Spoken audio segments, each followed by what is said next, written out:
What if Bella cheat Rosalie? Part 1. I'd stopped giving too much thought to the different ways I could die, though I'd had reason enough to think about it again in the last few months. Even if I had, I would not have imagined any of them being like this. I stared without breathing across the long room, into the dark eyes of the hunter, and he looked pleasantly back at me.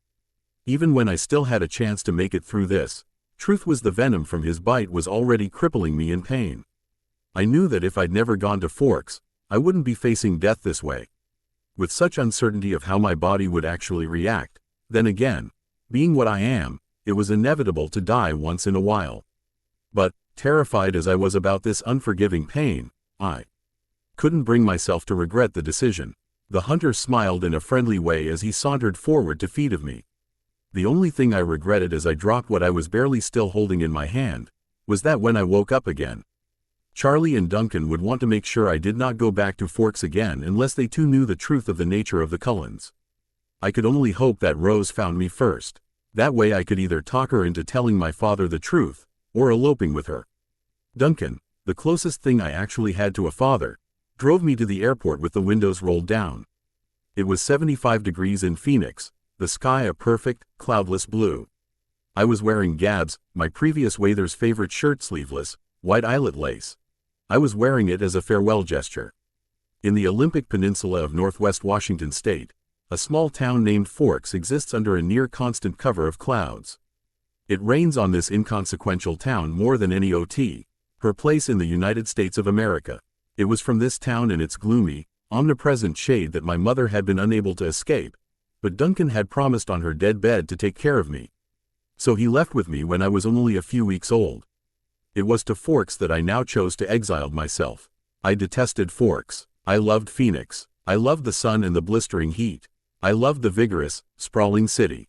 But silly me had to be on an accident there again, causing Gab's death, and once again, had to leave town myself.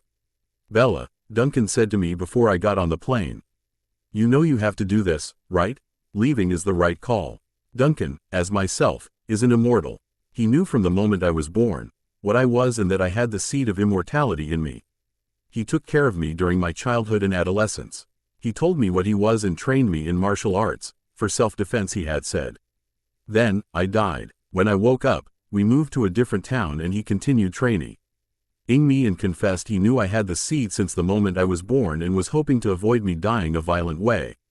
Granted, this was many years ago, but hey, I still loved him like a father, so I liked to come back to visit him once in a while. I did not expect this visit to be so short. I was actually hoping to live as father-daughter again. He was staying in town for a while longer and I had just arrived to see him last week. But I died, again, and now I couldn't stay even if we had both wanted me to. So he arranged for me to move to Forks, with Charlie Swan, who was, since last week, my new watcher. I don't want to go there, I said. I mean, I've spent years on my own. So, why don't I move to the other end of the world and stay there? You know it's not a good idea. Not after what happened with you and Clara, he said. I sighed. You're right, but high school, really? I never liked it. Tell Charlie we said hi. Fine, I'll see you soon, he insisted. Yeah, right, only if I die again, and to be honest, I'm not looking forward to that soon. Hey, we can come visit you. After all, Renee is supposed to be your mother, so I am the cool stepdad, but I could see the sacrifice in her eyes behind the promise. Don't worry about me, I urged. It'll be great. I love you, Duncan. You know it's just hard to say goodbye to you. He hugged me tightly for a minute. May your head stay on your shoulders, I started. Till the gathering comes, he finished, and then I got on the plane, and I was gone. It's a 4-hour flight from Phoenix to Seattle, another hour in a small plane up to Port Angeles, and then an hour drive back down to Forks. Flying doesn't bother me. The hour in the car with Charlie, though, I was a little worried about. Charlie had really been fairly nice about the whole thing. He seemed genuinely pleased that I was coming to live with him, and he had expressed his interest in discuss what my previous watcher's diaries stated. He'd already gotten me registered for high school and was going to help me get a car. But it was sure to be awkward with Charlie. I mean, the guy knows almost everything there is to know about my life, and I just know he is my new watcher. I knew he was more than a little confused by my life's decisions, and my reluctance to go to Forks. I mean, Duncan told me the story of my mother and what happened on this town, so why would I want to go there? It's not as if I actually needed closure. But, then again, we can never win against Duncan. When I landed in Port Angeles, it was raining. I didn't see it as an omen, just unavoidable. I'd already said my goodbyes to the sun for the time being. Charlie was waiting for me with the cruiser. This I was expecting, too.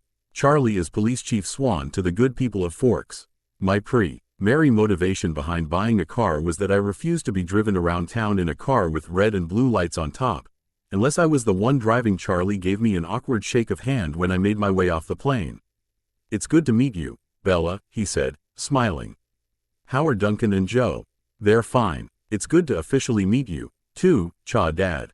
I wasn't supposed to call him Cha, RLIE, so I had to get used to call him Dad, for appearance's sake. I had only a few bags. Most of my clothes were too permeable for Washington. Duncan had me use some of my resources to supplement my winter wardrobe, but it was still scanty. It all fit easily into the trunk of the cruiser. "I found a good car for you, really cheap," he announced when we were strapped in. "What kind of car?" I was suspicious of the way he said, "good car for you," as opposed to just good car. "Well, it's a truck actually." "Where did you find it? Do you remember about the guy that first told you on the phone? Billy Black down at La Push?" La Push is the tiny Indian reservation on the coast. "No, he and I used to go fishing," Charlie prompted. "He's in a wheelchair now," Charlie continued when I didn't respond, "so he can't drive anymore. And he offered to sell me his truck cheap for my long-lost daughter." "What year is it?" I could see from his change of expression that this was the question he was hoping I wouldn't ask. "Well, Billy's done a lot of work on the engine. It's only a few years old, really." I hoped he didn't think so little of me as to believe I would give up that easily. "When did he buy it?" "He bought it in 1984, I think." "Did he buy it new?" "Well, no. I think it was new in the early 60s or late 50s at the earliest," he admitted sheepishly. "Cha Dad, I need to know which car it is. Or else I wouldn't be able to fix it if anything went wrong. Even when I could afford a mechanic, I'm not supposed to be able to afford it, remember?" "Really, Bella, the thing runs great. They don't build them like that anymore." "The thing," I thought to myself, it had possibilities as a nickname, at the very least. How cheap is cheap? After all, that was the part one could compromise on. "Well, honey, I kind of already bought it for you. As a homecoming gift." Charlie peeked sideways at me with a hopeful expression. "Wow, free. You didn't need to do that, Charlie. I was going to buy myself a car. I don't mind. I want you to be comfortable and possibly happy here. I am supposed to provide for you, seeing as you are my daughter and all." He was looking ahead at the road when he said this. "That's really nice, Charlie. Thanks. I really appreciate it. No need to add that my being happy in Forks is practically an impossibility." He didn't need to suffer along with me. "Well, now, you're welcome," he mumbled, embarrassed by my thanks. We exchanged a few more comments on the weather, which was wet, and that was pretty much it for conversation. We stared out the windows in silence. It was beautiful, of course. I couldn't deny that. Everything was green. The trees, their trunks covered with moss, their branches hanging with a canopy of it, the ground covered with ferns. Even the air filtered down greenly through the leaves. Eventually we made it to Charlie's. He lived in the small, two-bedroom house that he'd sent me pictures of, according to him, to get acquainted with the house. There, parked on the street in front of the house, was my new-to-me truck. It was a faded red color, with big, rounded fenders and a bulbous cab. To my intense surprise, it was just as the one I had wanted Duncan to buy me, a few months before my first ded. I loved it. I didn't know if it would run, but I could see myself in it. Plus, it was one of those solid iron AF fares that never gets damaged, the kind you see at the scene of an accident, paint unscratched, surrounded by the pieces of the foreign car it had destroyed. "Wow, Charlie, I mean, Dad, I love it. Thanks. Now my horrific day tomorrow would be just that much less dreadful. I wouldn't be faced with the choice of either walking 2 miles in the rain to school or accepting a ride in the Chief's cruiser." "I'm glad you like it," Charlie said gruffly, embarrassed again. "It took only one trip to get all my stuff upstairs. I got the west bedroom that faced out over the front yard." The room was cozy. The wooden floor, the light blue walls, the peaked ceiling, the yellowed lace curtains around the window. The desk held a second-hand computer, with the phone line for the modem stapled along the floor to the nearest phone jack. I would have to contact his internet provider. Why had Charlie not requested a wireless modem? The rocking chair in the corner actually looked quite comfortable. There was only one small bathroom at the top of the stairs, which I would have to share with Charlie. I was trying not to dwell too much on that fact. The fact that he is a watcher does not mean he is a pervert after all. Even when I had a pervert watcher once, chances were that would not happen again. He left me alone to unpack and get settled. It was nice to be alone, not to have to smile and look pleased. A relief to stare dejectedly out the window at the sheeting rain and let just a few tears escape. Forks High School had a frightening total of only 357, now 58 students. All of the kids here had grown up together. Their grandparents had been toddlers together. I would be the new girl from the big city, a curiosity, a freak. Maybe I could work this to my advantage, but I had to decide now which would be my facade, real confident me, or shy and incoordinated me. What do I want from this town while I am here? On that would depend who I become. When I finished putting my clothes in the old pine dresser, I took my bag of bathroom necessities and went to the communal bathroom to clean myself up after the day of travel. I looked at my face in the mirror as I brushed through my tangled, damp hair. Maybe it was the light, but already I looked sallower, unhealthy.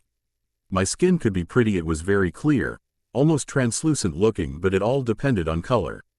I had no color here. Facing my pallid reflection in the mirror, I was forced to admit that I shouldn't have come back to Duncan when I did. I could have still made it a few years back there. Gab and I were happy. I only regretted I let Clara talk us into going to Phoenix. I will have to figure out how to relate to kids my age. After all, I was actually 54 years old and looking forever 18. Sometimes I wondered if I was seeing the same things through my eyes that the rest of the world was seeing through theirs. Maybe as part of my immortality there was a glitch in my brain. But the cause didn't matter. All that mattered was the effect. And tomorrow would be just the beginning. I didn't sleep well that night. The constant whooshing of the rain and wind across the roof wouldn't fade into the background. I pulled the faded old quilt over my head, and later added the pillow, too. But I couldn't fall asleep until after midnight, when the rain finally settled into a quieter drizzle, reminding me of my time with Tobias, and how fond he seemed to be of this type of weather. Thick fog was all I could see out my window in the morning, and I could feel the sensation of being trapped, creeping up on me. You could never see the sky here. It was like a cage. Breakfast with Charlie was a quiet event. He wished me good luck at school. I thanked him, knowing his hope was wasted. Charlie left first, off to the police station that was his wife and family. After he left, I sat at the old square oak table in one of the 3 unmatching chairs and examined his small kitchen, with its dark paneled walls, bright yellow cabinets, and white linoleum floor. Nothing was different from the pictures he sent me. Over the small fireplace in the adjoining handkerchief-sized family room was a row of pictures. First, a wedding picture of Charlie and Renee at Las Vegas, which led me to think, God bless Photoshop. Then one of them with a baby in the hospital, supposedly the 3 of us in the hospital after I was born, taken by a helpful nurse, followed by the procession of my school pictures. This one's provided by Duncan, and then I cursed Photoshop. Those were embarrassing to look at, but a necessary evil for the charade. We had done the same with Tobias and myself the time we were in Spain. It made me uncomfortable now. I didn't want to be too early to school, but I couldn't stay in the house anymore. I donned my coat, which had secured my best friend and life insurance within, and headed out into the rain. It was just drizzling still, not enough to soak me through immediately as I reached for the house key that, as stipulated by Charlie, was always hidden under the eaves by the door, and locked up. I couldn't pause and admire my truck again as I wanted. I was in a hurry to get out of the misty wet that swirled around my head and clung to my hair under my hood. Inside the truck, it was nice and dry. Either Billy or Charlie had obviously cleaned it up, but the tan upholstered seats still smelled faintly of tobacco, gasoline, and peppermint. I chuckled lightly. If we added weed to the mix, it would have exactly what I had wanted in my original youth.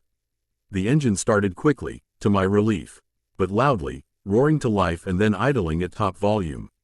Well, a truck this old was bound to have a flaw. The antique radio worked, a plus that I hadn't expected. Finding the school wasn't difficult, though I'd never been there before. The school was, like most other things, just off the highway. It was not obvious that it was a school. Only the sign, which declared it to be the Forks High School, made me stop. It looked like a collection of matching houses, built with maroon-colored bricks. There were so many trees and shrubs I couldn't see its size at first. Where was the feel of the institution? I wondered. Where were the chain link fences, the metal detectors? Well, now that I think about it, it's good there are no metal detectors, right? It would be hard to explain why one brings a sword into school. I parked in front of the first building, which had a small sign over the door reading front office. No one else was parked there, so I wasn't sure if it was off limits. But I decided I would get directions inside instead of circling around in the rain like an idiot. I stepped unwillingly out of the toasty truck cab and walked down a little stone path lined with dark hedges. I took a deep breath before opening the door. Inside, it was brightly lit, and warmer than I'd hoped. The office was small. A little waiting area with padded folding chairs, orange-flecked commercial carpet. Notices and awards cluttering the walls, a big clock ticking loudly.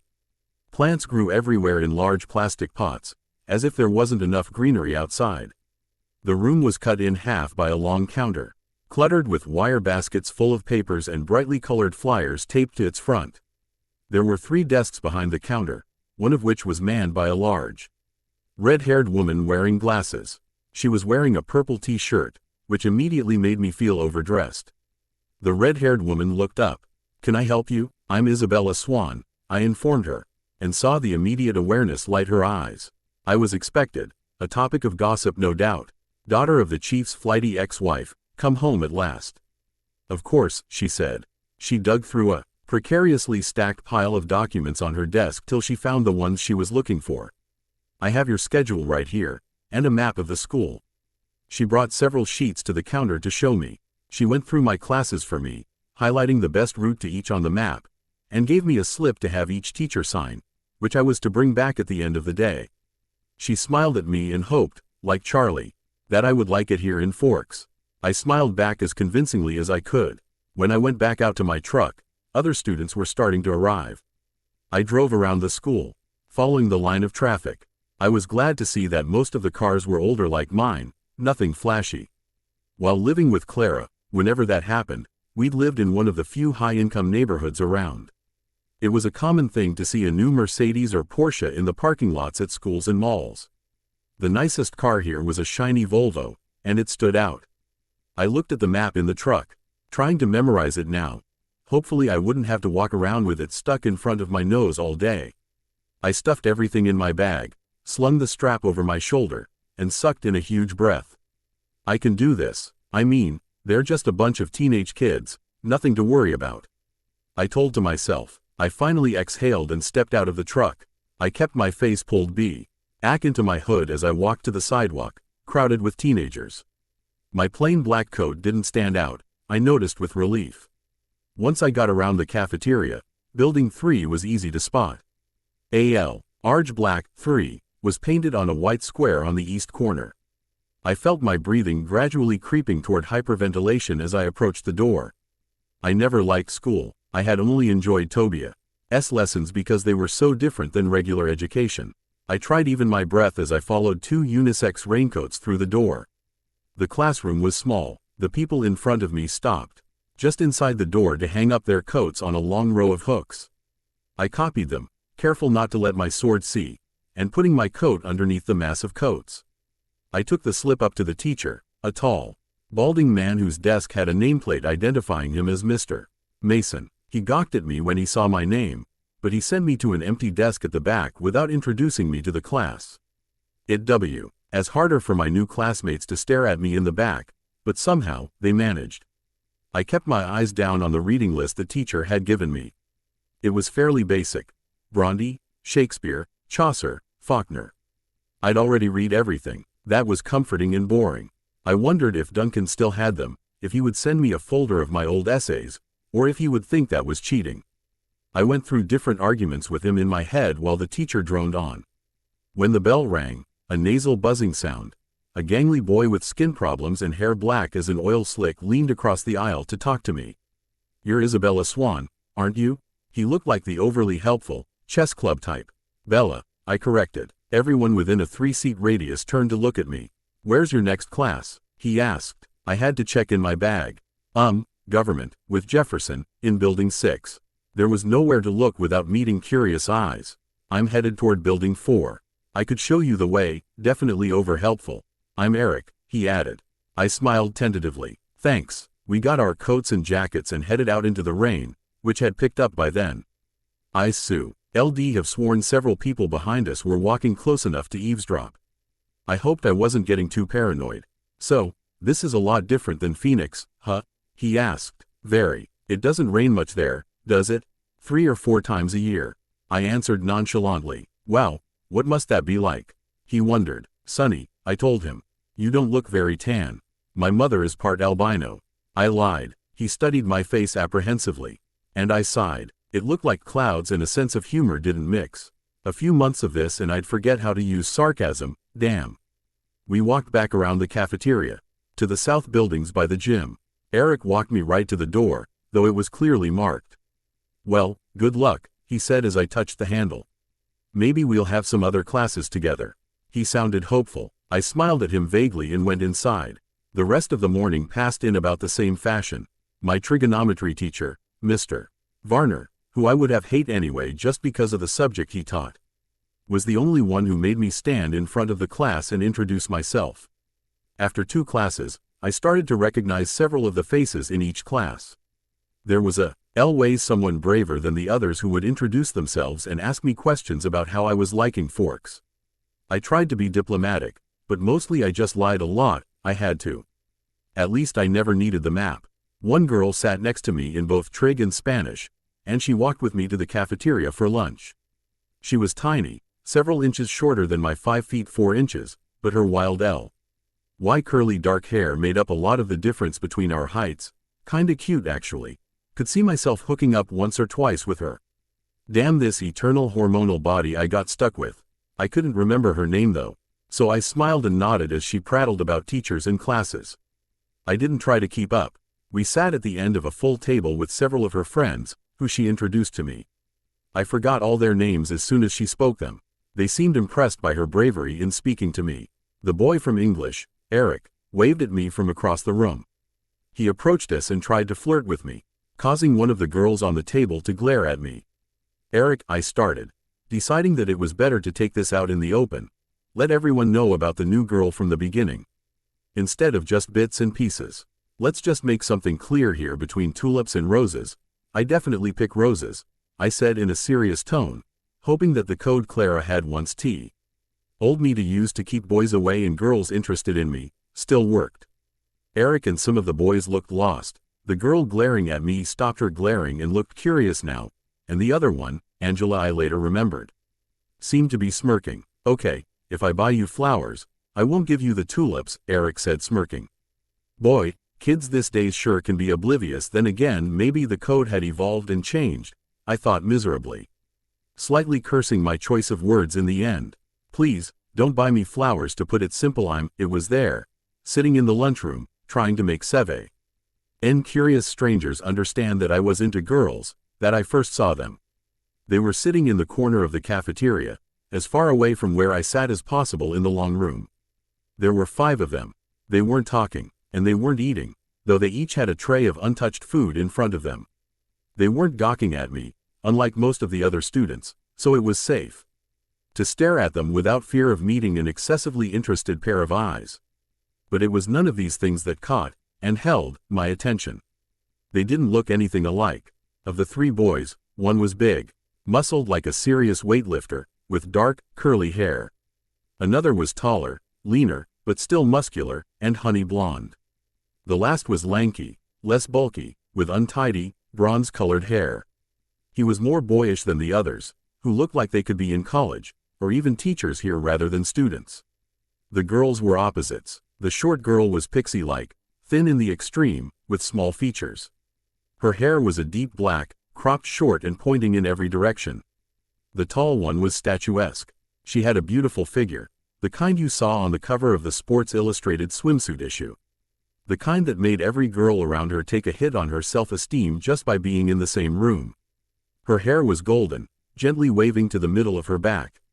She took my breath away. Every one of them was chalky pale, the palest of all the students living in this sunless town. They all had very dark eyes despite the range in hair tones. They also had dark shadows under those eyes, as if they were all suffering from a sleepless night, or almost done recovering from a broken nose. Though their noses, all their features, were straight, perfect, angular. But all this is not why I couldn't look away. I stared because their faces, so different, so similar, were all devastatingly, inhumanly beautiful. They were faces you never expected to see except perhaps on the airbrushed pages of a fashion magazine, or painted by an old master as the face of an angel. Being objective, it was hard to decide who was the most beautiful, though I had already decided that the perfect blonde girl was the most perfect of them. They were all looking away, away from each other, away from the other students, away from anything in particular as far as I could tell.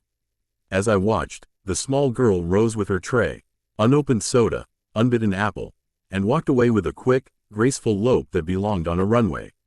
I watched, amazed at her lithe dancer's step, till she dumped her tray and glided through the back door, faster than I would have thought possible. My eyes darted back to the others in my table, who were staring at me. Who are they? I asked the girl from my Spanish class. As she looked up to see who I meant, suddenly he looked at her, the thinner one, the boyish one, the youngest, perhaps. He looked at my neighbor for just a fraction of a second, and then his dark eyes flickered to mine. He looked away quickly, in that brief flash of a glance. His face held nothing of interest. It was as if she had called his name, and he looked up in involuntary response. Already having decided not to answer, my neighbor giggled in embarrassment, looking at the table like I did. That's Edward and Emmett Cullen, and Rosalie and Jasper Hale. The one who left was Alice Cullen. They all lived together with Dr.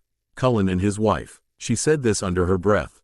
I glanced sideways at the blonde goddess, who was looking at her tray now, picking a bagel to pieces with long, pale fingers. The other three still looked away.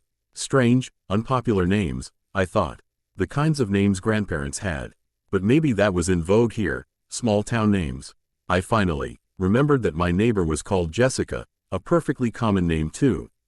They are very nice-looking. I struggled with the conspicuous understatement. Yes, Jessica agreed with another giggle. I like roses indeed, I finally muttered, setting my eyes on her. They're all together though, Emmett and Alice, and Jasper and Edward, I mean. And they live together. Her voice held all the shock and condemnation of the small town. I thought critically, but, if I was being honest, I had to admit that even on the old continent, it would cause gossip. But on the bright side, for a small town they had seemed to have accepted a homosexual relationship. The problem here was that they were siblings. Which ones are the Cullens? I asked. They don't look related, now staring at Rosalie. Oh, they're not. Dr. Cullen is really young, in his 20s or early 30s. They're all adopted. The Hales are brother and sister, twins, the Blondes, and their foster children. They look a little old for foster children. They are now. Jasper and Rosalie are both 18, but they've been with Mrs. Cullen since they were 8. She's their aunt or something like that. That's really kind of neat. CE for them to take care of all those kids like that, when they're so young and everything. I guess so, Jessica admitted reluctantly, and I got the impression that she didn't like the doctor and his wife for some reason. With the glances she was throwing at their adopted children, I would presume the reason was jealousy. I think that Mrs. Cullen can't have any kids though, she added, as if that lessened their kindness. Throughout all this conversation, my eyes flickered again and again to the table where the strange family sat. They continued to look at the walls and not eat. Have they always lived in Forks? I asked. No, she said in a voice that implied it should be obvious, even to a new arrival like me. They just moved down 2 years ago from somewhere in Alaska. I felt a surge of pity and relief. Pity because, as beautiful as they were outsiders, clearly not accepted. Relief that I wasn't the only newcomer here, and certainly not the most interesting by any normal standard. As I examined them, the youngest, one of the Cullens, looked up and met my gaze, this time with evident curiosity in his expression. As I looked swiftly away, it seemed to me that his glance held some kind of unmet expectation. Which one is the boy with the reddish-brown hair? I asked. I peeked at him from the corner of my eye, and he was still staring at me, but not gawking like the other students had today. He had a slightly frustrated expression. That's Edward. He's gorgeous, of course, but don't waste your time. He is gay. Apparently none of the girls here were good-looking enough for him. So he settled with his brother, she sniffed, a clear case of sour grapes. I wondered when he turned her down. I bit my lip to hide my smile. Then I glanced at him again.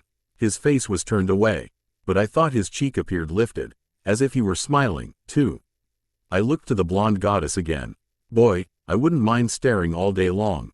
My cell phone started to ring. I looked into the ID and saw that it was Duncan. I stood up and excused myself, heading outside. "Hello Duncan, missed me already?" I asked as sweetly as possible. "We've spent years apart, so no, not yet," he said chuckling. "Damn, and here I was thinking you'd want me to come back now." I smiled into the phone, turning my gaze indoors again, to happily stare at Rosalie. "Damn, roses indeed. What you said, Bella?" asked Duncan. "Nothing, just confirming my preferences." "Bella, please don't," he warned me. "Hey, it's not my fault that this kid was hitting on me and this gorgeous girl came in. Let them know that I don't like tulips, but roses," I said innocently. "Fine, just try not break hearts there," he said. "I'll try," I said smiling to the blonde who looked up and our gazes met. She had this beautiful golden eyes. "Anyway, Bella, I just called to let you know that Tobias is looking for you." This snapped me from my staring. "Is he all right?" I asked frowning. "Yeah, he just said he had an encounter with Clara." "Oh boy, is she?" "Clara's on the run now. She did not issue a challenge, apparently just wanted to mess with him. So if she contacts you, stay out." Tobias is not happy about the outcome of their encounter. "Boy, why can't they just be civil to each other?" I regretted. "Well, your so-called best friend is nothing but trouble, and Tobias, well, you both were each other's firsts, so you are close. That bond is hard to break." "Okay, so, I'll stay out of their quarrel," I said defeated. I looked back indoors looking for the goddess and she seemed to be frowning now. I realized then that I would try and make everything in my power to stop her from being upset, and the first step to accomplish that was to introduce myself in order to know what was troubling her. "Listen Duncan, I have to go. Classes and all that. Since when are you eager to go to class?" He mocked me. "Oh, I'm not, but it's first day and I don't want the teachers to call Charlie yet," I smirked. "Fine, have a nice day. Renee says hi." "Bye Duncan." I hung up and headed back inside. However, as I was going through the glass doors, the Cullens left the table together. They all were noticeably graceful, even the big, brawny one. It was unsettling to watch. The one named Edward didn't look at me again, and Rosalie just glared before leaving. I headed back then with Jessica. I sat at the table with her and her friends longer than I would have if I'd been sitting alone. One of my new acquaintances, who considerately reminded me that her name was Angela, had biology 2 with me the next hour. We walked to class together in silence. She was shy. When we entered the classroom, Angela went to sit at a black-top lab table exactly like the ones I got used to in Spain. She already had a neighbor. In fact, all the tables were filled but one. Next to the center aisle, I recognized Rosalie Hale, sitting next to that single open seat. As I walked down the aisle to introduce myself to the teacher and get my slip signed, I was watching her surreptitiously. Just as I passed, she suddenly went rigid in her seat. She stared at me again, meeting my eyes with the strangest expression on her face. It was hostile, furious even. I cocked my head slightly, shocked by the ferocity I saw in her stare. I'd noticed that Rosalie's eyes were black, coal black, which put me off. A few minutes ago at the cafeteria they were a gorgeous golden. It couldn't have been a light trick, right? Mr. Banner signed my slip and handed me a book with no nonsense about introductions.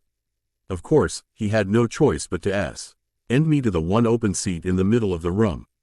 I lowered my gaze down as I went to sit by her, bewildered by the antagonistic stare she'd given me. She was going to be a tough cookie to crack, so for the time being I chose not to look up as I set my book on the table and took my seat, but I still caught her posture change from the corner of my eye. She was leaning away from me, sitting on the extreme edge of her chair and averting her face. I let my hair fall over my right shoulder, making a dark curtain between us, and tried to focus my attention to the teacher. It would seem this was not a good time to introduce myself to Rosalie Hale. Unfortunately, the lecture was on cellular anatomy, something I'd already studied, and which I had actually put attention the first and second time around. I took notes carefully anyway, always looking down. I couldn't stop myself from peeking occasionally through the screen of my hair at the gorgeous girl next to me. During the whole class, she never relaxed her stiff position on the edge of her chair, sitting as far from me as possible. I could see her hand on her left leg was clenched into a fist, tendons standing out under her pale skin. She never relaxed while there. And yet, She was better built than the pixie girl. She was simply perfect. The class seemed to drag on longer than the others. Was it because the day was finally coming to a close? Or because I was waiting for her tight fist to loosen? It never did. She continued to sit so still it looked like she wasn't breathing. What was wrong with her? Was this her normal behavior? I questioned my judgment on Jessica's bitterness towards the Cullens at lunch today. It couldn't have anything to do with me, right? We have not even said a word to each other yet. I peeked up at her one more time, and regretted it. She was glaring down at me again, her black eyes full of revulsion now. As I flinched away from her, shrinking against my chair, the phrase "if looks could kill" suddenly ran through my mind. So glad she was not an immortal. Otherwise I am afraid she would have just issued the challenge and behead me on the spot. This is ridiculous, I thought to myself after a moment. I had faced off countless immortals, of all ages. I was 54 years old, for God's sake. I was not to be taken aback by the attitude of a hormonal teenage girl, and amazingly pretty at that, but a teenager nevertheless. I decided to stop this nonsense and learn what was making her act like this.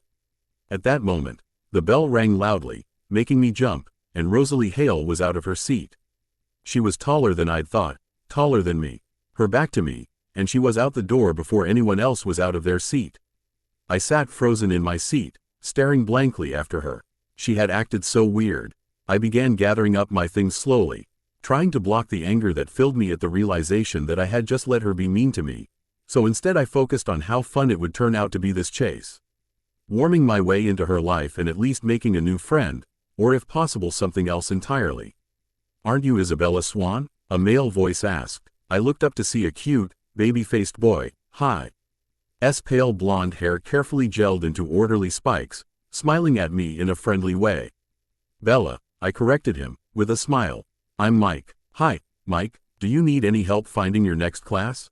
I'm headed to the gym, actually. I think I can find it. That's my next class, too." He seemed thrilled, though it wasn't that big of a coincidence in a school this small. We walked to class together. He was a chatter. He supplied most of the conversation, which made it easy for me. He'd lived in California till he was 10. It turned out he was in my English class also. He was the nicest person I'd met today. But as we were entering the gym, he asked, "So, did you stab Rosalie Hale with a pencil or what?" I've never seen her act like that. I cringed, so I wasn't the only one who had noticed. And, apparently, that wasn't Rosalie Hale's usual behavior. I decided to play dumb. "Was that the girl I sat next to in biology?" I asked artlessly. "Yes," he said. "She looked like she was in pain or something." "I don't know," I responded. I never spoke to her. And boy, I had wanted to. She's a weird gal. Mike lingered by me instead of heading to the dressing room. "If I were lucky enough to sit by you, I would have talked to you." I smiled at him before walking through the girls' locker room door. He was friendly and clearly admiring. But I was not interested in his friendship or admiration. The gym teacher, Coach Clapp, found me a uniform but didn't make me dress down for today's class. Which in part was bad. I would not be able to burn some of the tension now. However, it appeared that PE was mandatory all 4 years at Forks High. I watched 4 volleyball games running simultaneously and remembered that this is not my sport. The final bell rang at last. I walked slowly to the office to return my paperwork. The rain had drifted away, but the wind was strong and colder. I wrapped my arms around myself. When I walked into the warm office, I almost turned around and walked back out. Rosalie Hale stood at the desk in front of me. I recognized again that gorgeous blonde hair. She didn't appear to notice the sound of my entrance. I stood pressed against the back wall, waiting for the receptionist to be free. She was arguing with her in a low, attractive voice. I quickly picked up the gist of the argument. Rosalie was trying to trade from 6th hour biology to another time, any other time. I just couldn't believe that this was about me. It had to be something else, something that happened before I entered the biology room. The look on her face must have been about another aggravation entirely. It was impossible that this stranger could take such a sudden, intense dislike to me. The door opened again, and the cold wind suddenly gusted through the room, rustling the papers on the desk, swirling my hair around my face. The girl who came in merely stepped to the desk, placed a note in the wire basket, and walked out again. But Rosalie's back stiffened, and he turned slowly to glare at me with piercing, hate-filled eyes. For an instant, I felt a thrill of genuine fear, raising the hair on my arms. The look only lasted a second, but it chilled me more than the freezing wind. She turned back to the receptionist. "Never mind, then," she said hastily in a voice like velvet. "I can see that it's impossible. Thank you so much for your help." And she turned on her heel without another look at me, and disappeared out the door. I went meekly to the desk, my face white for once instead of red, and handed her the signed slip. "How did your first day go, dear?" the receptionist asked maternally. "Fine," I lied, my voice weak. She didn't look convinced. When I got to the truck, it was almost the last car in the lot. I sat inside for a while, just staring out the windshield blankly. But soon I was cold enough to need the heater, so I turned the key and the engine roared to life. I headed back to Charlie's house. The next day was better and worse. It was better because it wasn't raining yet, though the clouds were dense and opaque. It was easier because I knew what to expect of my day. Mike came to sit by me in English, and walked me to my next class. With chess club Eric glaring at him all the while, people didn't look at me quite as much as they had yesterday. I sat with a big group at lunch that included Mike, Eric, Jessica, and several other people whose names and faces I then seemed to remember. I began to feel like I was treading water, instead of drowning in it. It was worse because I was tired. I hadn't been able to sleep with everything going through my mind. It was amused because I had to play volleyball, and I hit my teammate in the head with it, making us lose, and I was, as Duncan had reminded me my whole life, a sore loser. And above all, it was worse because Rosalie Hale wasn't in school at all. All morning I was dreading lunch, expecting her bizarre glares. Part of me wanted to confront her and demand to know what her problem was. While I was lying sleepless in my bed, I even imagined ways to woo her. But when I walked into the cafeteria with Jessica, I saw that her 4 siblings were sitting together at the same table, and she was not with them. Mike intercepted us and steered us to his table. Jessica seemed elated by the attention, and her friends quickly joined us. But as I tried to listen to their easy chatter, I was oddly uncomfortable. Waiting nervously for the moment she would arrive, I hoped that she would simply ignore me when she came, and prove my suspicions of her hatred towards me to be false. She didn't come, and as time passed I grew more and more disappointed. I walked to biology with more confidence when, by the end of lunch, she still hadn't showed. Mike, who was apparently taking on the qualities of a golden retriever, walked faithfully by my side to class. I held my breath at the door, but Rosalie Hale wasn't there, either. I exhaled and went to my seat. Mike followed, talking about an upcoming trip to the beach. He lingered by my desk till the bell rang. Then he smiled at me wistfully and went to sit by a girl with braces and a bad perm. It looked like I was going to have to do something about Mike, since he had not received the memo from Eric yet. In a town like this, where everyone lived on top of everyone else, ambiguity may not be a healthy option. I had never been enormously tactful. I had practiced dealing with overly friendly boys, but it never ended well for them. I was somewhat relieved that I had the desk to myself, that Rosalie was absent. I told myself that repeatedly, but I couldn't get rid of the nagging suspicion that I was the reason she wasn't there. It was ridiculous, and egotistical, to think that I could affect anyone that strongly without even talking to them. It was impossible, and yet I couldn't stop worrying that it was true. All I wanted to was to make her notice me, and make her smile and get to know her. When the school day was finally done, I changed quickly back into my jeans and navy blue sweater.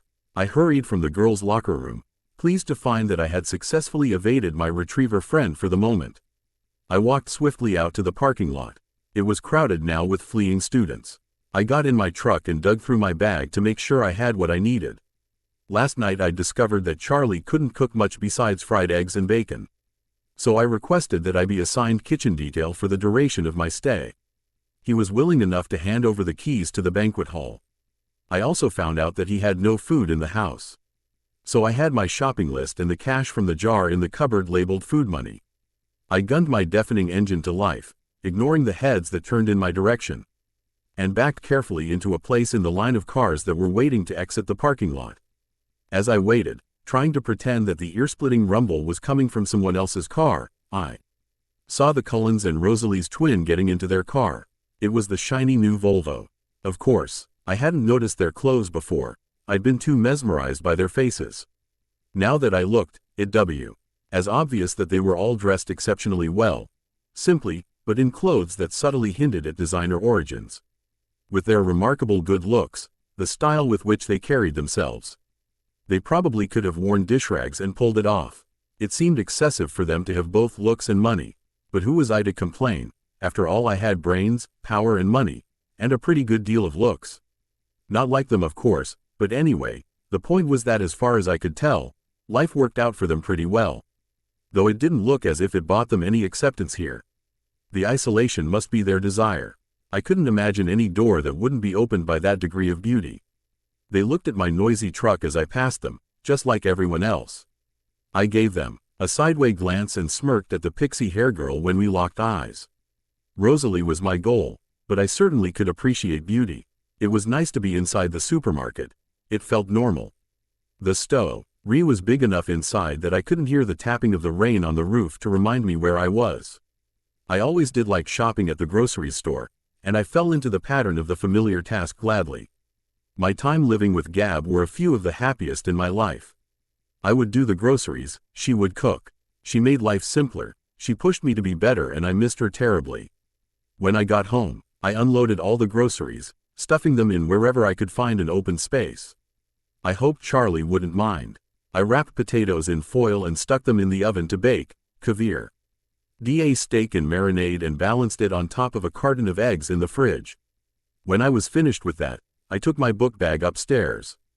Before starting my homework, I changed into a pair of dry sweats, pulled my damp hair up into a ponytail, and checked my email for the first time since the accident. I had only 3 personal messages, everything else was spam or promotions. Bella, my best friend Clara wrote, "Write me as soon as you get in. Tell me how your flight was. And where did you end up settling? I miss you already. Wish we could have stayed together longer. By the way, I met a friend of yours." I sighed and went to the next. It was sent 8 hours after the first. "Bella," she wrote, "why haven't you emailed me yet? What are you waiting for?" Clara, the last was from this morning. "Isabella, if I haven't heard from you by 5:30 p.m. today, I'm calling Duncan and demand he tells me where you are." I checked the clock.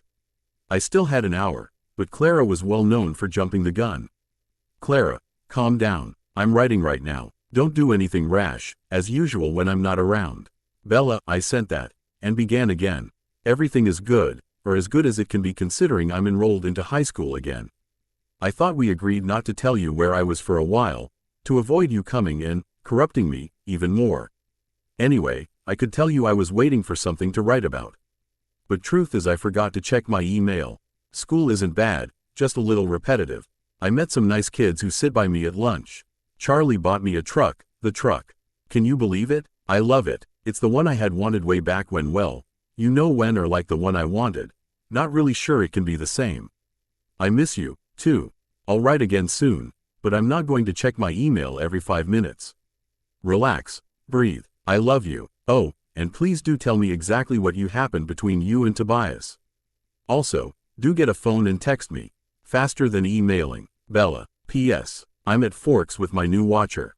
I had decided to read again Wuthering Heights, the novel we were, currently, studying in English, just for the fun of it, and that's what I was doing when Charlie came home.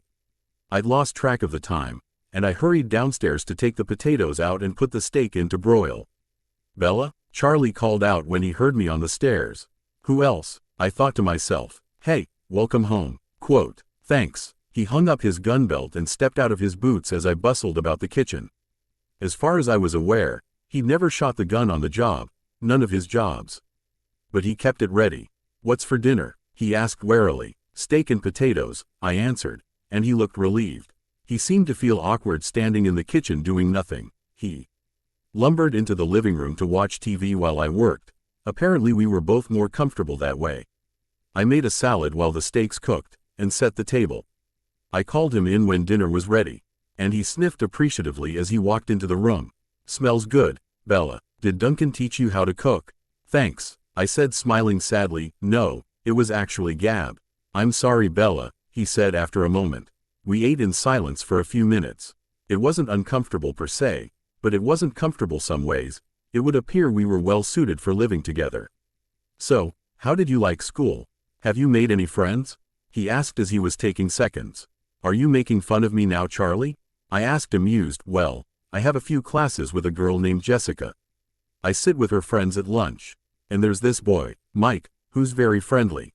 Everybody seems pretty nice, I finally told him. That must be Mike Newton. Nice kid, nice family. His dad owns the sporting goods store just outside of town. He makes a good living off all the backpackers who come through here. Do you know the Cullen family? I asked hesitantly. Dr. Cullen's family? Sure, Dr. Cullen's a great man. The kids are a little different.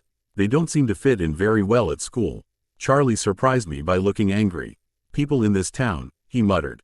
Dr. Cullen is a brilliant Sioux. RGEON who could probably work in any hospital in the world. Make 10 times the salary he gets here, he continued, getting louder. We're lucky to have him. Lucky that his wife wanted to live in a small town. He's an asset to the community. And all of those kids are well behaved and polite. I had my doubts, when they first moved in, with all those adopted teenagers. I thought we might have some problems with them. But they're all very mature.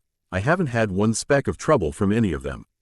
That's more than I can say for the children of some folks who have lived in this town for generations.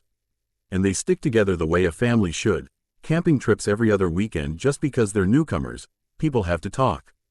It was the longest speech I'd ever heard Charlie make. Us feel strongly about whatever people were saying. I backpedaled. They seemed nice enough to me. I just noticed they kept to themselves. They're all very attractive, I added, trying to be more complimentary. You should see the doctor, Charlie said, laughing. It's a good thing he's happily married. A lot of the nurses at the hospital have a hard time concentrating on their work with him around. Well, for foster children. It's interesting they all turned out to be that good looking. Right. Who caught your eye though? I eyed him warily after he spat his question. Don't give me that look. I know all about you, remember? I've studied you, so one of them must have caught you eye. Oh well yeah, they all did, but I believe Rosalie, the blonde girl, is the prettiest of the lot. Listen Bella, they are good kids. Don't mess around with them if you do not plan to stick around for long. I nodded, in part moved by Charlie's need to defend the Cullens. In part angry because of what he thought he knew about me. It's not the same to live the thing, than to read about it on my previous watcher's journals. We lapsed back into silence as we finished eating. He cleared the table while I started on the dishes. He went back to the TV, and after I finished washing the dishes by hand, no dishwasher, which we would have to remedy soon, I went upstairs unwilling to work on my math homework. I could feel a tradition in the making.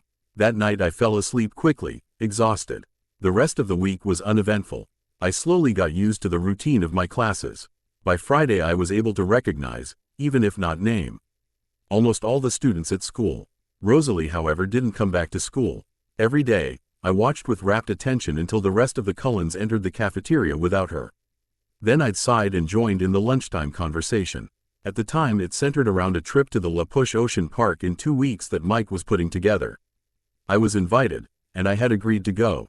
I guessed it would be good to go there and make sure how long the land is and routes to get in and out of there, being it holy ground and all. By Friday I was perfectly comfortable entering my biology class, no longer concerned if Rosalie would be there. For all I knew, she had dropped out of school, and disappointing as that sounded, I tried not to think about that, but I couldn't totally suppress the slight worry that I was somehow responsible for her continued absence, ridiculous as it seemed. My first weekend in Forks passed without incident. Charlie, unused to spending time in the usually empty house, worked most of the weekend. I cleaned the house, got ahead on my homework, because what else was there for me to do now that I was pretending to be a student again, and finally wrote both to Clara and Tobias, who refused to use one of those annoying muggle contraptions. I'd learned what Clara had done to Tobias, at least what she claimed she had done. Tobias, as a gentleman, refused to say what exactly had happened, so it didn't seem that bad. And then again, Tobias always was a bit overdramatic and she loved messing with other immortals' heads. I did drive to the library on Saturday, but it was so poorly stocked that I didn't bother to get a card. I would have to make it a point to visit Seattle soon and find a good bookstore. People greeted me in the parking lot Monday morning. I didn't know all their names, but I waved back and smiled at everyone. It was colder this morning, but happily not raining. In English, Mike took his accustomed seat by my side. We had a pop quiz on Wuthering Heights. It was straightforward, very easy, even for those who had not read it through yet. All in all, I was feeling a lot more comfortable than I had thought I would feel by this point. More comfortable than I had ever expected to feel in high school anyway. When we walked out of class, the air was full of swirling bits of white. I could hear people shouting excitedly to each other. The wind bit at my cheeks, my nose. Wow, Mike said. It's snowing. I looked at the little cotton fluffs that were building up along the sidewalk and swirling erratically past my face. Oh boy, there went my good day. He looked surprised. Don't you like snow? No, I said seriously. Mike laughed, and then a big, squishy ball of dripping snow smacked into the back of his head. We both turned to see where it came from. I had my suspicions about Eric, who was walking away, his back toward us, in the wrong direction for his next class. Mike apparently had the same notion. He bent over and began scraping together a pile of the white mush. I'll see you at lunch, okay? I kept walking as I spoke. Once people start throwing wet stuff, I go inside. He just nodded, his eyes on Eric's retreating figure. Throughout the morning, everyone chattered excitedly about the snow. Apparently it was the first snowfall of the year. I kept my mouth shut. Bad memories inevitably came with snowfalls. 2 of my most painful deaths so far, one of it actually being my first. I walked alertly to the cafeteria with Jessica after Spanish. Mush balls were flying everywhere.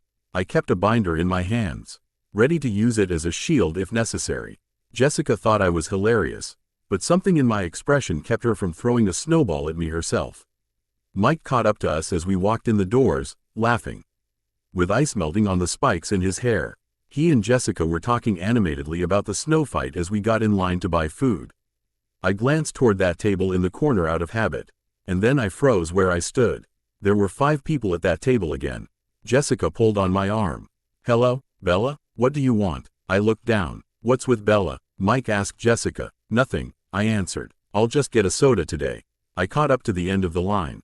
Aren't you hungry? Jessica asked. Actually, I feel a little sick, I said, my eyes still on the floor. I waited for them to get their food, and then followed them to a table, my eyes on my feet. Of all the possible times for her to come back, she had to choose the day I was feeling down. I sipped my soda slowly, my stomach churning. Twice Mike asked, with unnecessary concern, how I was feeling. I told him it was nothing, but I was wondering if I could play it up and escape to the nurse's office for the next hour. I decided to allow myself one glance at the Cullen family's table. None of them were looking this way. I lifted my head a little. They were laughing. Edward, Jasper, and Emmett all had their hair entirely saturated with melting snow. Alice and Rosalie were leaning away as Emmett shook his dripping hair toward them. They were enjoying the snowy day, just like everyone else. I examined Rosalie the most carefully. Her skin seemed less pale, the circles under her eyes much less noticeable. But there was something more. I pondered, staring, trying to isolate the change. She looked lighter somehow. Bella, what are you staring at? Jessica intruded, her eyes following my stare. At that precise moment, Rosalie's eyes flashed over to meet mine. I held her gaze before slightly nodding her way in way of greeting. Then I focused back on Jessica. I was sure, though, in the instant our eyes met, that she didn't look harsh or unfriendly as she had the last time I'd seen her. Less hostile. Rosalie Hale is staring at you, Jessica giggled in my ear. She doesn't look too angry, does she? I couldn't help asking. No, she said, sounding confused by my question. Should she be? I don't think she likes me, I said after a moment. You do like her, though, am I right? Angela explained me about it and I wasn't sure I believed her. She said knowingly, anyway, the Cullens don't like anybody, so don't take it personally. Well, they don't notice anybody enough to like them. But she's still staring at you. Stop looking at her, I hissed. She snickered, but she looked away. I raised my head enough to make sure that she did. My phone ringing interrupted us then. I picked up the call and walked over to the entrance while Mike went on about an epic battle of the blizzard in T. He parking lot after school he was planning. Hey Duncan, long time, I said at the main door of the cafeteria, not really wanting to get out in the cold. It's already been a week. How's my girl doing at school? He asked amused. Oh, suddenly I'm your girl again? I asked smiling softly. Can I move in with you for a while now? You can't possibly be doing that bad. And, you know you've always been my girl. I've raised you to be the woman you are now. Oh, wait. I don't know if I want to take credit for that. Great, thanks Dad. Now you've managed to make me feel a lot crappier. What's going on, Bella? He asked now, worry evidence in his voice. Has Clara contacted you? Nothing. Just the fact that I don't like school and homework and all that stuff. And Clara and I have been communicating by email. You know that, right? He muttered his acknowledgement. It snowed today, I added. You alright? He asked concerned. I'm coping. Should be fine. It's just Gab and me and Clara way back anyway. What's up? Nothing, just wanted an update. Charlie says you've not talked to him that much. Oh, and what am I supposed to talk to him about? He already knows everything in my past, Dad. It's his job after all. And there's not been anything to report to him. And what might be considered important, he already knows. Actually, he asked me to stay away from her and her siblings, I said before I could stop myself. Wait, you're not mad only because of the weather or Charlie or the school. You're mad because there's someone you actually like there. This is priceless. Don't mock me, Duncan, please. And I do feel terrible about the snow, I sighed. Sorry, Bella. Anyway, we could come and visit you. Though I don't think we can manage before Clara or Tobias show up. They're coming? None has said anything to me. Tobias is. I told him about the legends of La Push. And he stated he wanted to learn more about it, so he might go there.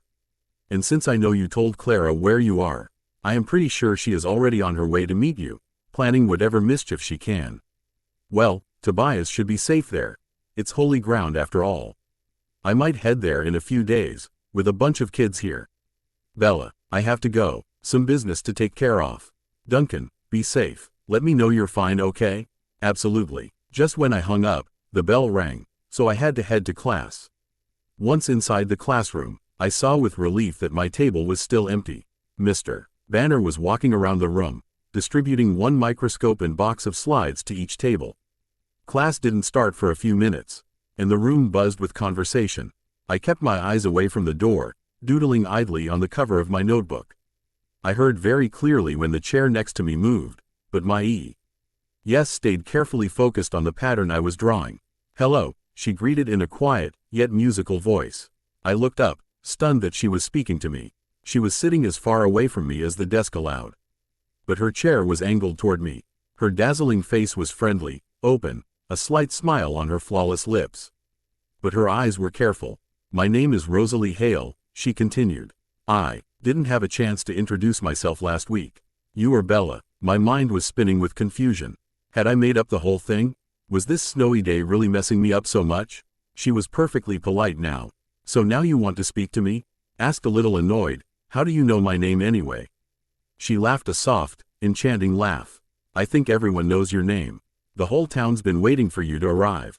I scowled. No, I persisted. I meant, why did you call me Bella? She seemed confused. Do you prefer Isabella? No, I happen to like Bella. I try to use Isabella only on formal settings, I said. Like a challenge for my life. I thought grimly to myself, but I think Charlie, I mean my dad, calls me Isabella behind my back. That's what everyone here seems to know me as, I tried to explain. Oh, she let it drop. Thankfully, Mr. Banner started class at that moment. I tried to concentrate as he explained the lab we would be doing today. The slides in the box were out of order. Working as lab partners, we had to separate the slides of onion root tip cells into the phases of mitosis they represented and label them accordingly. We weren't supposed to use our books. In 20 minutes, he would be coming around to see who had it right. Get started, he commanded. Want to go first, partner? Rosalie asked. I looked up to see her smiling, making her so beautiful that I could only stare at her like an idiot. Roses indeed, I repeated in my mind, or I could start, if you wish. The smile turned into a smirk. She was probably wondering now if I was mentally competent. No, I said, I'll go ahead. I was trying to show off, of course. After all, I'd already done this lab, and I knew what I was looking for. It should be easy to impress her, if I ever managed to get my footing back and stop acting like a moron. I snapped the first slide into place under the microscope and adjusted it quickly to the objective. I studied the slide briefly. My assessment was confident. Prophase. Do you mind if I look? She asked as I began to remove the slide. Her hand caught mine, to stop me, as she asked. Her fingers were ice cold, like she'd been holding them in a snowdrift before class. But that wasn't why I jerked my hand away so quickly. When she touched me, it stung my hand as if an electric current had passed through us. I'm sorry, she muttered, pulling her hand back immediately. However, she continued to reach for the microscope. Prophase, she agreed after taking a look, writing it neatly in the first space on our worksheet. She swiftly switched out the first slide for the second, and then glanced at it cursorily. Anaphase, she murmured, writing it down as he spoke. I kept my voice indifferent. May I? She smirked again and pushed the microscope to me. I looked through the eyepiece eagerly, only to be disappointed. Damn it, she was right. Rosalie turned to be a tough cookie to impress. Slide 3? I held out my hand without looking at her. She handed it to me. I took the most fleeting look I could manage. Interface. I passed her the microscope before she could ask for it. She took a swift peek, and then wrote it down. We were finished with the other 2 slides before anyone else was even close. I could see Mike and his partner comparing 2 slides again and again, and another group had their book open under the table. This forced me with nothing to do but try to not look at her unsuccessfully. I glanced up, and she was staring with a curious look at me. Mr. Banner came to our table then, to see why we weren't working. He looked over our shoulders to glance at the completed lab, and then stared more intently to check the answers. So, Rosalie, didn't you think Isabella should get a chance with the microscope? Mr. Banner asked. Bella, Rosalie corrected automatically. Actually, she identified 3 of the 5. Mr. Banner looked at me now. His expression was skeptical. Have you done this lab before? He asked. I smiled sheepishly. Not with onion root. Quote, were you in an advanced placement program in Phoenix? Yes, I lied, and as soon as the word was out of my mouth, I could see Rosalie stiffening for a second. Well, said Mr. Banner after a moment, I guess it's good you 2 are lab partners. He mumbled something else as he walked away. After he left, I began doodling on my notebook again. It's too bad the snow's already melting, isn't it? Rosalie asked. I had the feeling that she was forcing herself to make small talk with me. Not really, I answered honestly, instead of pretending to be normal like everyone else. You don't like the cold. It wasn't a question. Or the wet, at least not of this kind, I answered truthfully. Forks must be a difficult place for you to live, she mused. Right, you have no idea, I muttered darkly. She looked fascinated by what I said. For some reason I couldn't imagine, that made me smile. Her face was such a distraction that I tried not to look at it any more than courtesy absolutely demanded. Why did you come here, then? No one had asked me that, not straight out like she did, demanding. It's complicated. I'm all up for complications, she pressed. I paused for a long moment, and then made the mistake of meeting her gaze. Her golden eyes confused me, and I answered without thinking. My father fell in love, I said. Your father? She asked, clearly confused now. I mean, mother, Renee. She fell in love with Duncan. And they're, of course, moving in together. Not that they hadn't been living together already, but, that doesn't sound so complex, she interrupted my rambling. But she was suddenly frowning. When did that happen? Officially, last September, I think. My voice sounded sad, even to me. And you don't like him, Rosalie surmised, her tone still kind. Duncan is great. Too old, maybe, but really nice. I love him. Why didn't you stay with them? I couldn't fathom her interest, but she continued to stare at me with penetrating eyes. As if my life story was somehow vitally important for her. I was going to, but something happened and Duncan thought best for me to stay with Charlie for a while at least, I smiled.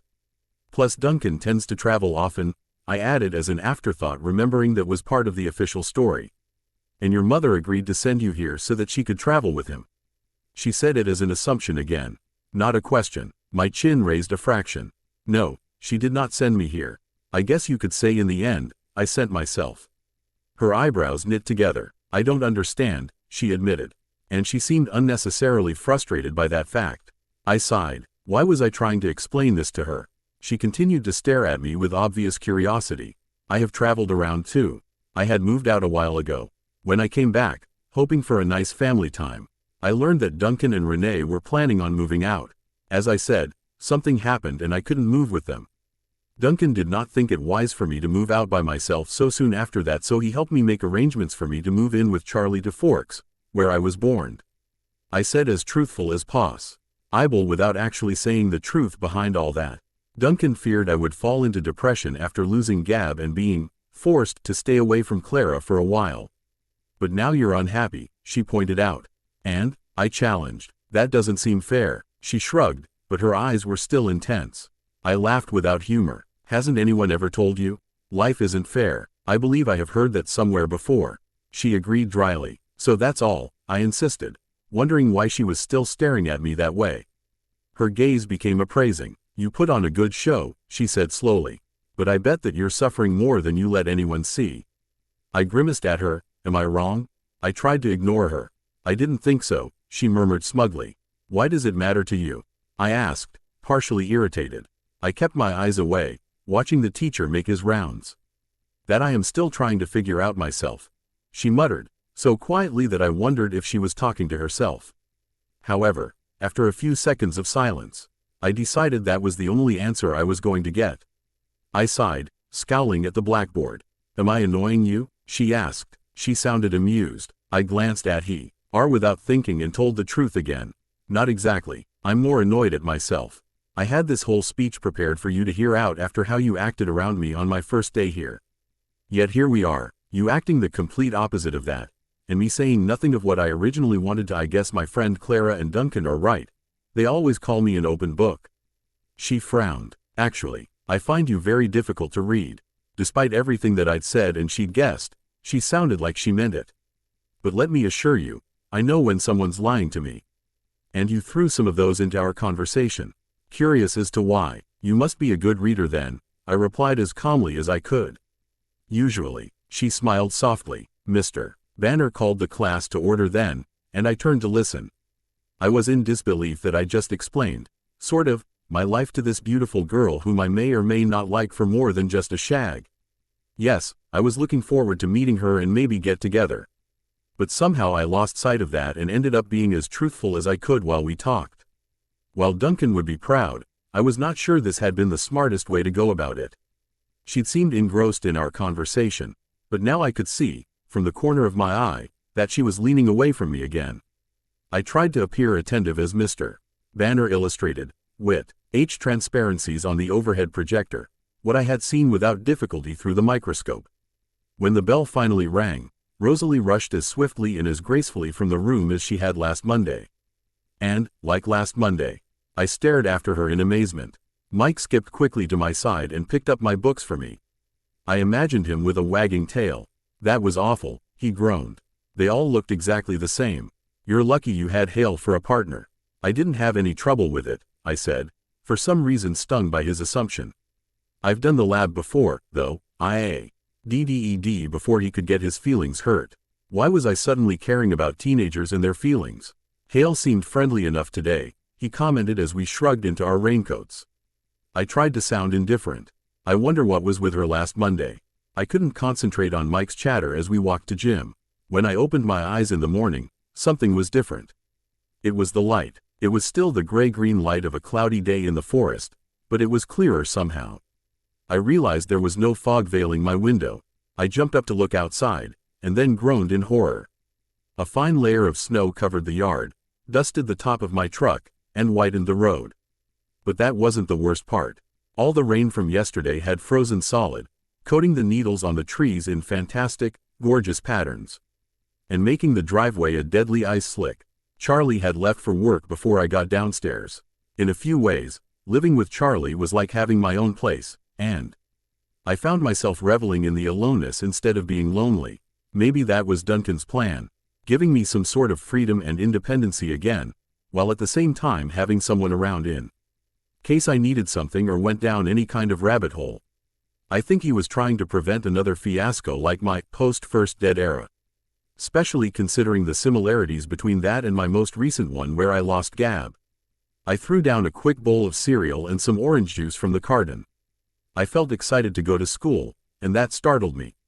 I knew it wasn't the stimulating learning environment I was anticipating, or seeing my new set of friends.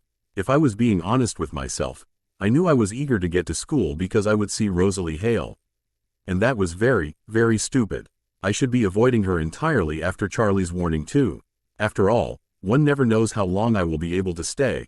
A few years at most. Then again, if things worked out we could do the high school romance, and if anything I could end it when we were to go off to college. On the other hand, I was a little suspicious of her.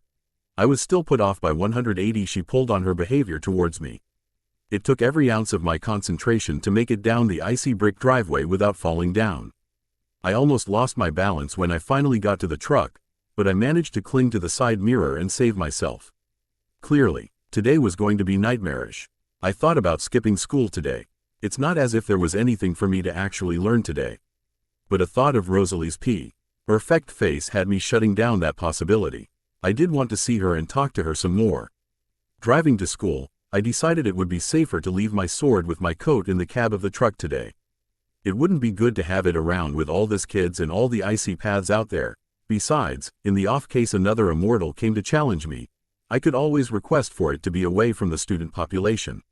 My truck seemed to have no problem with the black ice that covered the roads. I drove very slowly, though, not wanting to carve a path of destruction through Main Street. When I got out of my truck at school, I saw why I'd had so little trouble. Something silver caught my eye, and I walked to the back of the truck, carefully holding the side for support, to examine my tires. There were thin chains crisscrossed in diamond shapes around them. Charlie had gotten up who knows how early to put snow chains on my truck. My throat suddenly felt tight. Charlie's unspoken concern caught me by surprise. Maybe reading all about me in my previous watchers' journals was useful in the end. He knew at least how I felt about this weather, even if we hadn't really talked about it. I was standing by the back corner of the truck, struggling to fight back the sudden wave of emotion the snow chains had brought on, when I felt the buzz and at the same time, while trying to locate where it was coming from, I heard an odd sound. It was a high-pitched screech, and it was fast becoming painfully loud. I looked up, startled. I saw several things simultaneously. The adrenaline rush always seems to make my brain work much faster when I am about to die, so I was able to absorb in clear detail several things at once. Rosalie was standing 4 cars down from me, staring at me in horror. Her face stood out from a sea of faces, all frozen in the same mask of shock.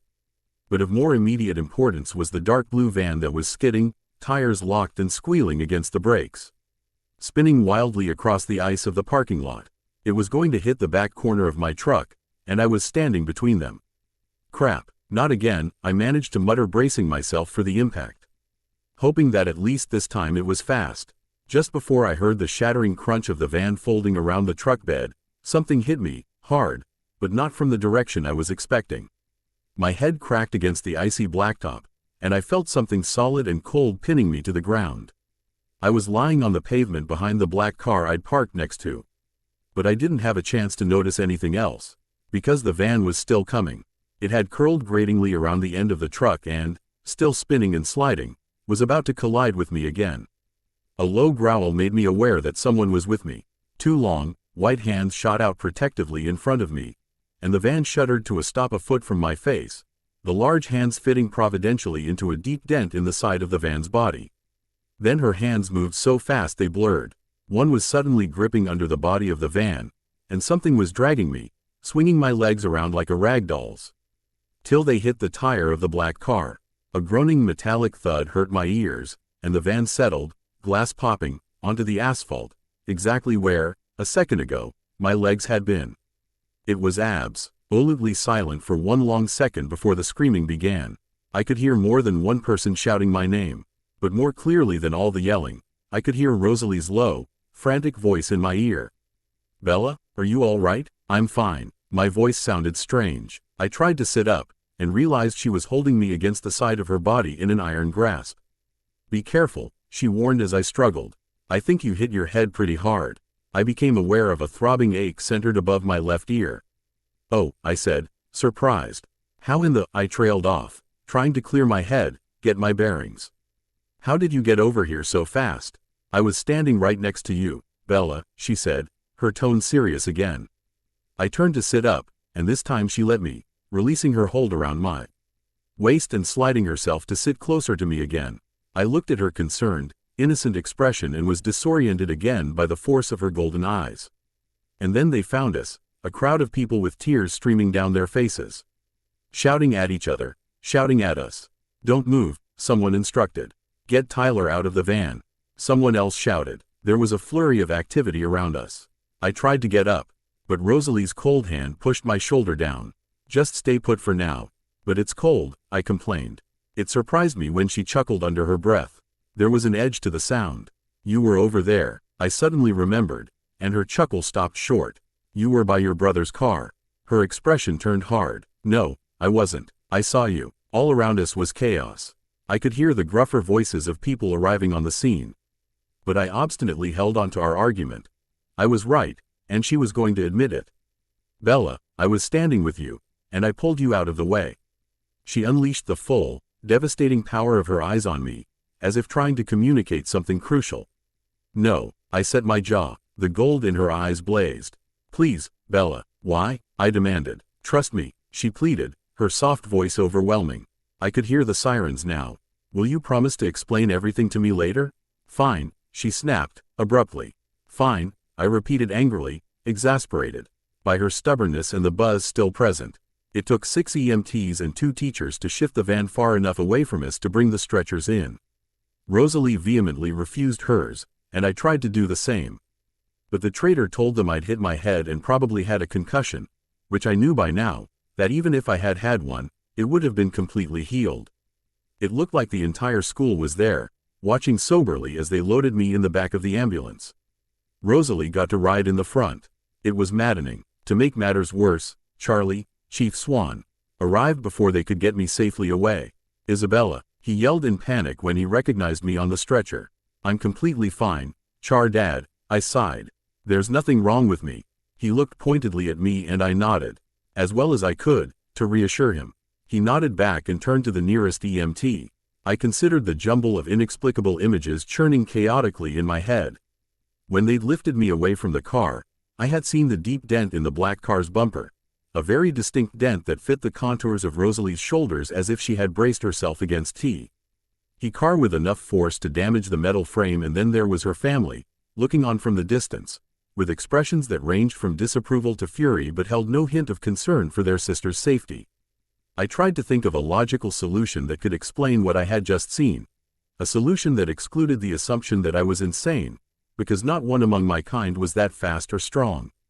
Naturally, the ambulance got a police escort to the county hospital. I felt ridiculous the whole time they were unloading me.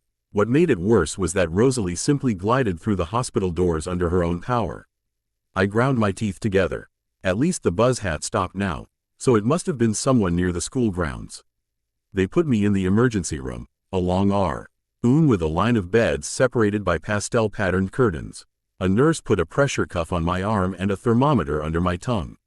Since no one bothered pulling the curtain around to give me some privacy, I decided I wasn't obligated to wear the stupid-looking neck brace anymore. When the nurse walked away, I quickly unfastened the Velcro and threw it under the bed.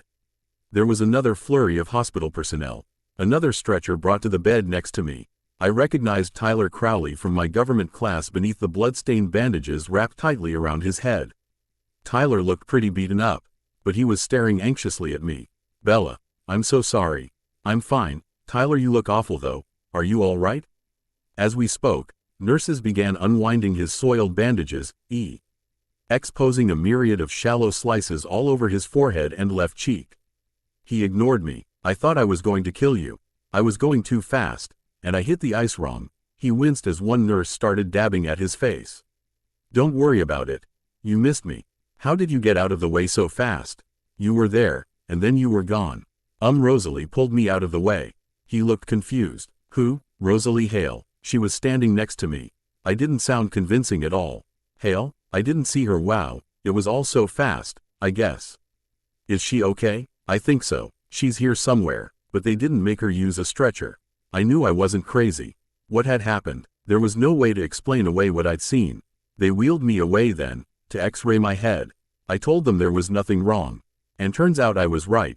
Not a concussion, not even a little scratch anywhere. I asked if I could leave, but the nurse said I had to talk to a doctor first. So I was trapped in the waiting, harassed by Tyler's constant apologies and promises to make it up to me. No matter how many times I tried to convince him I was fine, he continued to torment himself. Finally, I closed my eyes and completely ignored him. He kept up a remorseful mumbling. Is she sleeping? A musical voice asked. My eyes flew open. Rosalie was standing at the foot of my bed, smirking.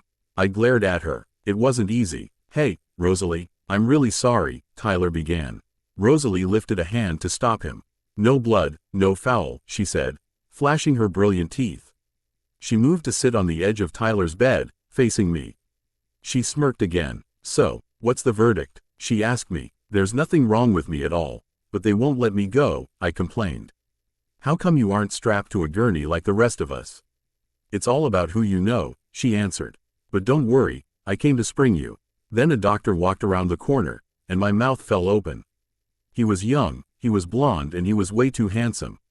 More than any movie star I'd ever seen. He was pale, though, and tired-looking, with circles under his eyes. From Charlie's description, this had to be Rosalie's father. "So, are you Miss Swan?" Dr. Cullen asked me. "Bella," I told him. He nodded in acknowledgement. "How are you feeling?" "I'm fine," I said. He walked to the light board on the wall over my head, and turned it on. "Your x-rays look good," he said. "Does your head hurt?" "Rosalie said you hit it pretty hard." "It's fine," I repeated with a sigh, throwing a quick scowl toward Rosalie. The doctor's cool fingers probed lightly along my skull. "Tender?" he asked. "Not really. I'd had worse, much worse." I heard a chuckle, and looked over to see Rosalie's patronizing smile. My eyes narrowed. "Well, your father is in the waiting room. You can go home with him now. But come back if you feel dizzy or have trouble with your eyesight at all." "Can't I go back to school?" I asked, wanting to go back and discover who was causing the buzz. "Maybe you should take it easy today." I glanced at Rosalie. "Does she get to go to school?" "Someone has to spread the good news that we survived," Rosalie said smugly. "Actually, drive," Cullen corrected. "Most of the school seems to be in the waiting room." I moaned, covering my face with my hands. Dr. Cullen raised his eyebrows. "Do you want to stay?" No, I insisted, throwing my legs over the side of the bed and hopping down quickly. "Take some Tylenol for the pain," he suggested. "It doesn't hurt," I insisted. "It sounds like you were extremely lucky." "Drive," Cullen said, smiling as he signed my chart with a flourish. Lucky Rosalie happened to be standing next to me, I amended with a hard glance at the subject of my statement, who stiffened. "Oh, well, yes, drive," Cullen agreed, suddenly occupied with the papers in front of him. Then he looked away, at Tyler, and walked to the next bed. My intuition flickered. The doctor was in on it. "I'm afraid that you'll have to stay with us just a little bit longer," he said to Tyler, and began checking his cuts. As soon as the doctor's back was turned, I moved to Rosalie's side. "Can I talk to you for a minute?" I hissed under my breath. She took a step back from me, her jaw suddenly clenched. "Your father is waiting for you," she said smugly. I glanced at Drive, Cullen and Tyler. "I'd like to speak with you alone, if you don't mind," I pressed. She glared, and then turned her back and strode down the long room. I nearly had to run to keep up. As soon as we turned the corner into a short hallway, she spun around to face me. "What do you want?" she asked, sounding annoyed. Her eyes were cold again. Her unfriendliness startled me. My words came out with less severity than I'd intended. "You owe me an explanation," I reminded her. "I saved your life. I don't owe you anything." I flinched back from the resentment in her voice. "You promised." "Bella, you hit your head. You don't know what you're talking about." Her tone was cutting. My temper flared now, and I glared defiantly at her. "There's nothing wrong with my head." She glared back. "What do you want from me, Bella?" "I want to know the truth," I said. "I want to know why I'm lying for you. What do you think happened?" She snapped. It came out in a rush. "All I know is that you weren't anywhere near me. Tyler didn't see you, either. So don't tell me I hit my head too hard. That van was going to crush us both, and it didn't, and your hands left dents in the side of it, and you left a dent in the other car, and you're not hurt at all, and the van should have smashed my legs. But you were holding it up." I could hear how crazy it sounded, and I couldn't continue. She was staring at me incredulously, but her face was tense, defensive. "You think I lifted a van off you?" Her tone questioned my sanity, but it only made me more suspicious. It was like a perfectly delivered line by a skilled actor. I merely nodded once, jaw tight. "Nobody will believe that, you know." Her voice held an edge of derision now. "I'm not planning to tell anybody." I said each word slowly, carefully controlling my anger. Surprise flitted across her face. "Then why does it matter?" "It matters to me," I insisted. "Can't you just thank me and get over it?" "Thank you." I waited, fuming and expectant. "You're not going to let it go, are you?" "No," she sighed. "In that case I hope you enjoy disappointment." And then I felt it again, the buzz. I tensed up and started to look around, trying to make sure that there was a way out of this situation. I noticed that Rosalie was looking strangely at me. "I have to leave now." She frowned and I started walking to the opposite direction of where the buzz was coming, but it was closing in on us. Rosalie was following me closely.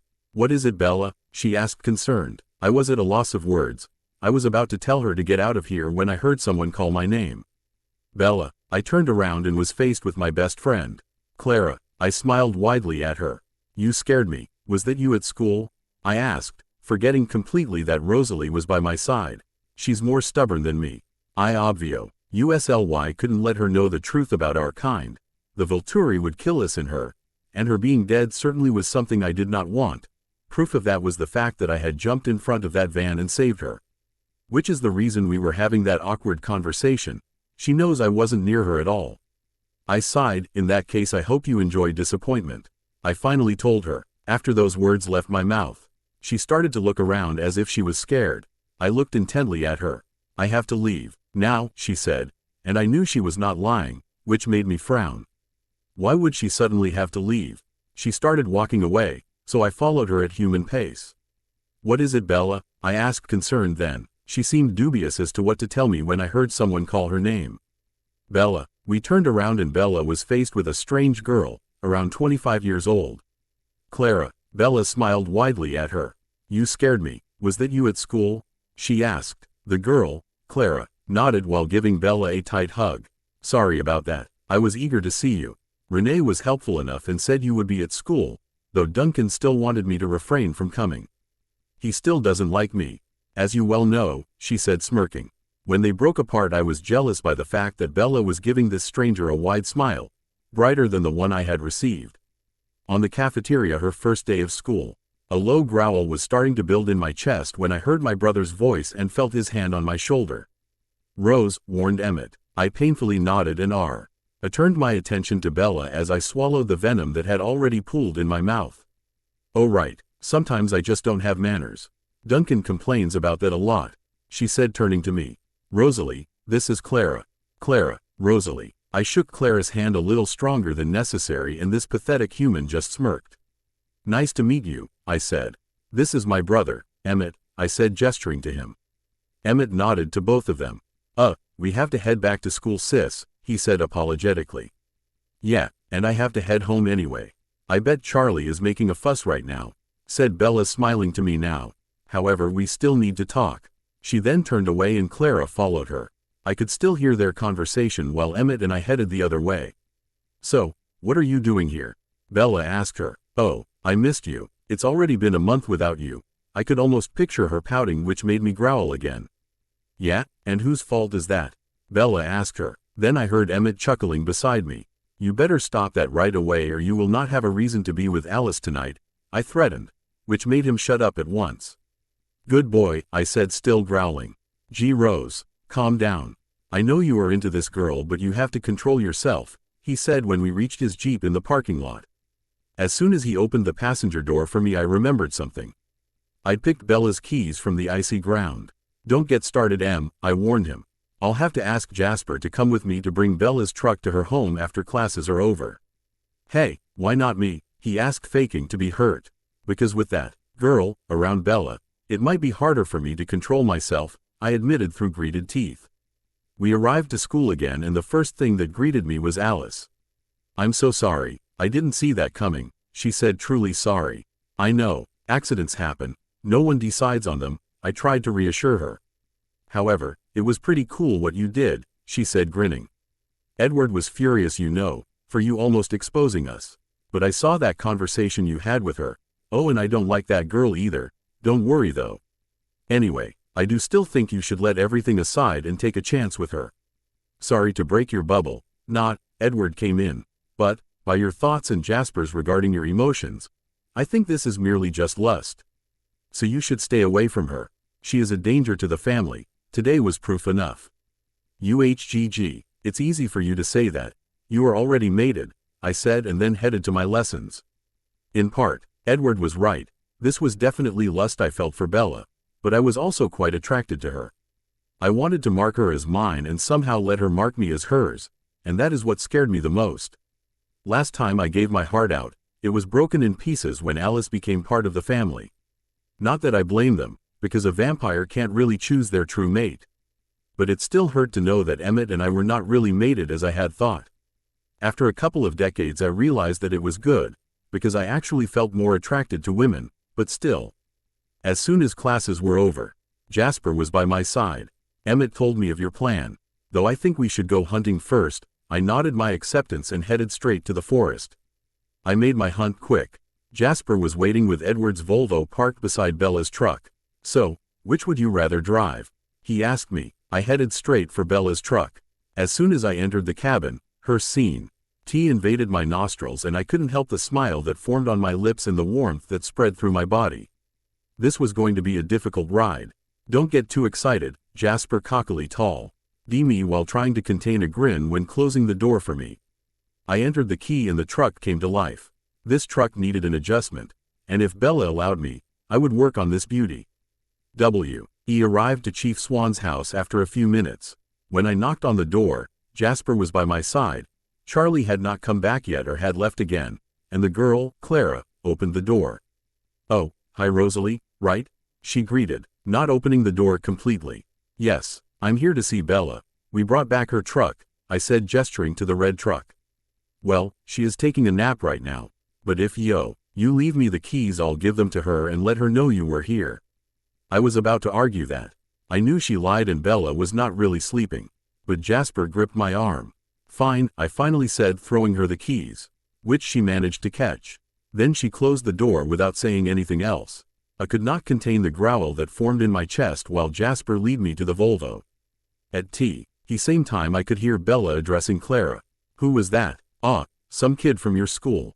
Came to see how you were doing and brought your truck back." I heard a jingle then. "Some kid? How dare she?" I said, pissed, while Jasper put more force on the grip he had on me.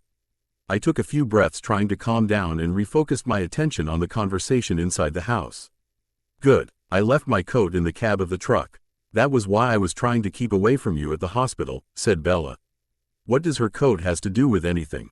I asked myself. "So Bella, are you up for a quickie now? I found a couple in Seattle. Should be easy." How dare she ask my Bella that? I wondered, trying to lose Jasper, who was actually trying to contain my rage. "I'm not in the mood for games, Clara. Besides, I have to go to school tomorrow," Bella answered her. "When did school become a priority?" she asked Bella, clearly annoyed. "Fine then," she continued after a beat, "I'll go alone to Seattle." "Lend me your truck?" Clara asked. "Nope, give me the keys," Bella demanded. "Come on, Bella," Clara begged her. "No, I don't want to lose the truck anyway. How long are you staying in Forks?" "Charlie wasn't happy about you being here either," Bella asked her. "Only a couple of days, a week at most, for now." "Don't worry, and Charlie should be thanking me. Because of me you are living with him and he has a job right now," said Clara smugly. "Yes, it is your fault that I'm stuck in this place," Bella said bitterly. "I'm sorry, okay?" started Clara, which was a lie. Whatever she was talking about, she was being dishonest to Bella. "I didn't mean for that to happen. I just wanted us to be together a little bit longer.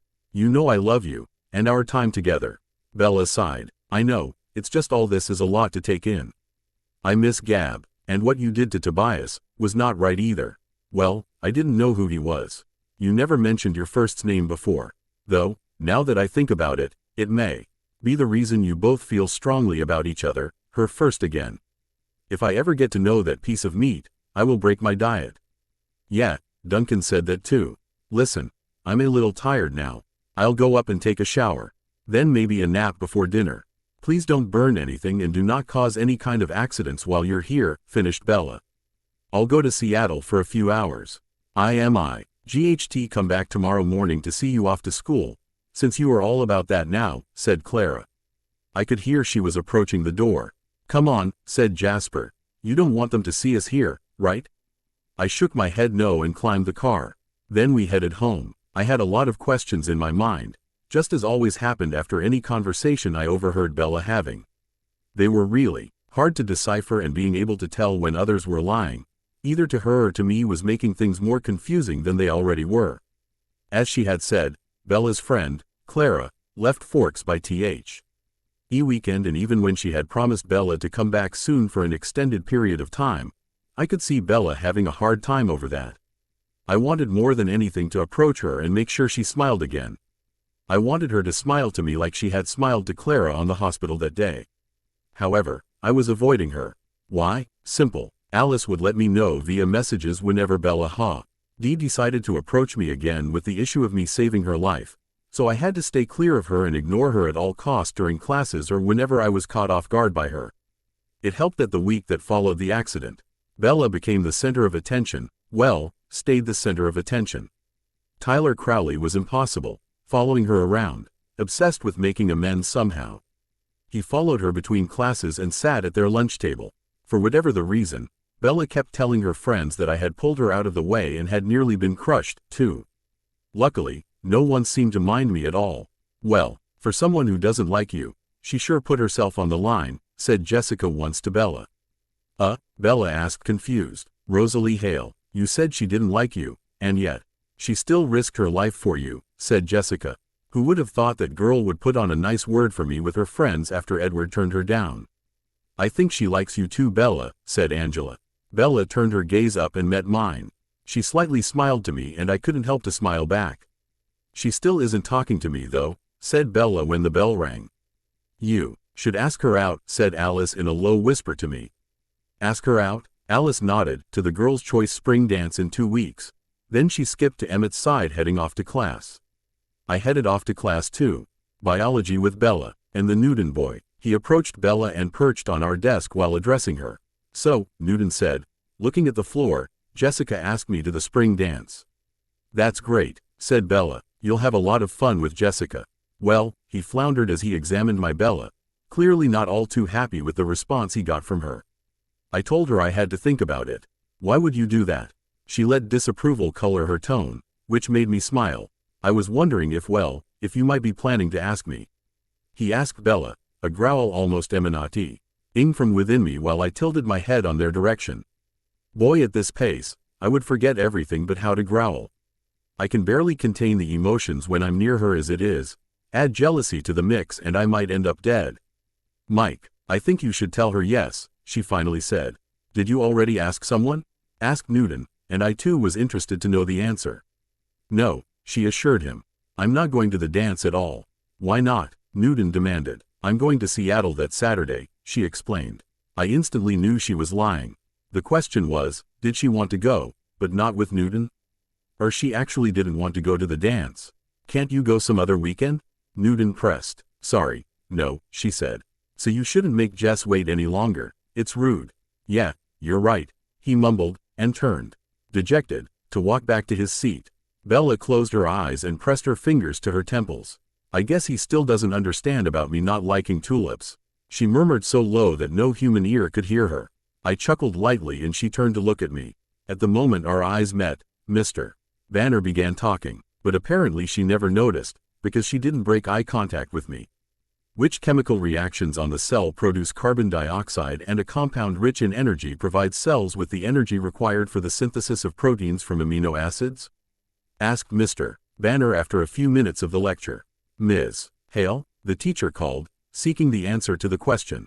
The Krebs cycle, I answered, turning reluctantly to look at Mr. Banner. He nodded and continued with the lecture on the specifics of said cycle. When I turned back to look at Bella, she was looking intently down at her book. When the bell rang at last, she turned her back to me to gather her things. I smiled softly at her antics. Bella? She turned slowly, unwillingly. Her expression was wary when she finally looked at me. What, are you speaking to me now? She finally asked. My lips twitched, broadening my smile at her jab. Maybe, I admitted. She closed her eyes and inhaled slowly through her nose. Then what do you want, Rosalie? She asked, keeping her eyes closed. I'm sorry, I'm being very rude, I know. But I wanted to know something, I asked her, smirking, trying to contain the odd glee I felt at the prospect. She opened her eyes, her face was very serious then. What? She asked, her voice guarded. I was wondering if you might be planning to ask me to the spring dance? Are you making fun of me? She asked, clearly pissed then. Would you rather that I ask you to the dance? Approaching her, because it's girl's choice, remember? And I'd really like to go out with you, get to know you better. What better way to accomplish that than a date? It's too bad you didn't figure that out earlier, she hissed through her teeth. You could have saved yourself all this regret. Regret? She caught me off guard. She was not telling a lie. Regret for what? I asked. It's too bad you didn't figure that out earlier, she hissed through her teeth. You could have saved yourself all this regret. Regret? She caught me off guard. She was not telling a lie. Regret for what? I asked. For not just letting that stupid van squish me, she said. To say I was astonished is an understatement. It was hard to form words after she said that. He actually believed in what she was saying. You think I regret saving your life? I asked, trying to confirm that. Oh, I know you do, she snapped. You don't know anything, I told her, getting angry myself. She turned her head sharply away from me, while she gathered her books together, then stood and walked to the door. Under the door frame, she stopped and looked back at me. Please go back too, ignoring me and pretend I don't exist. And with those words she left me quite confused in the classroom. What was left of my lessons went out in a blur that oddly dragged itself for too long. I just wanted to go to her and keep her in my arms, to make sure she knew I did not want her dead. I was literally aching for this human. Let's go home, said Edward. We were in the parking lot heading to his Volvo when I saw her and Eric leaning on her truck. We kept walking to the car while listening to their conversation.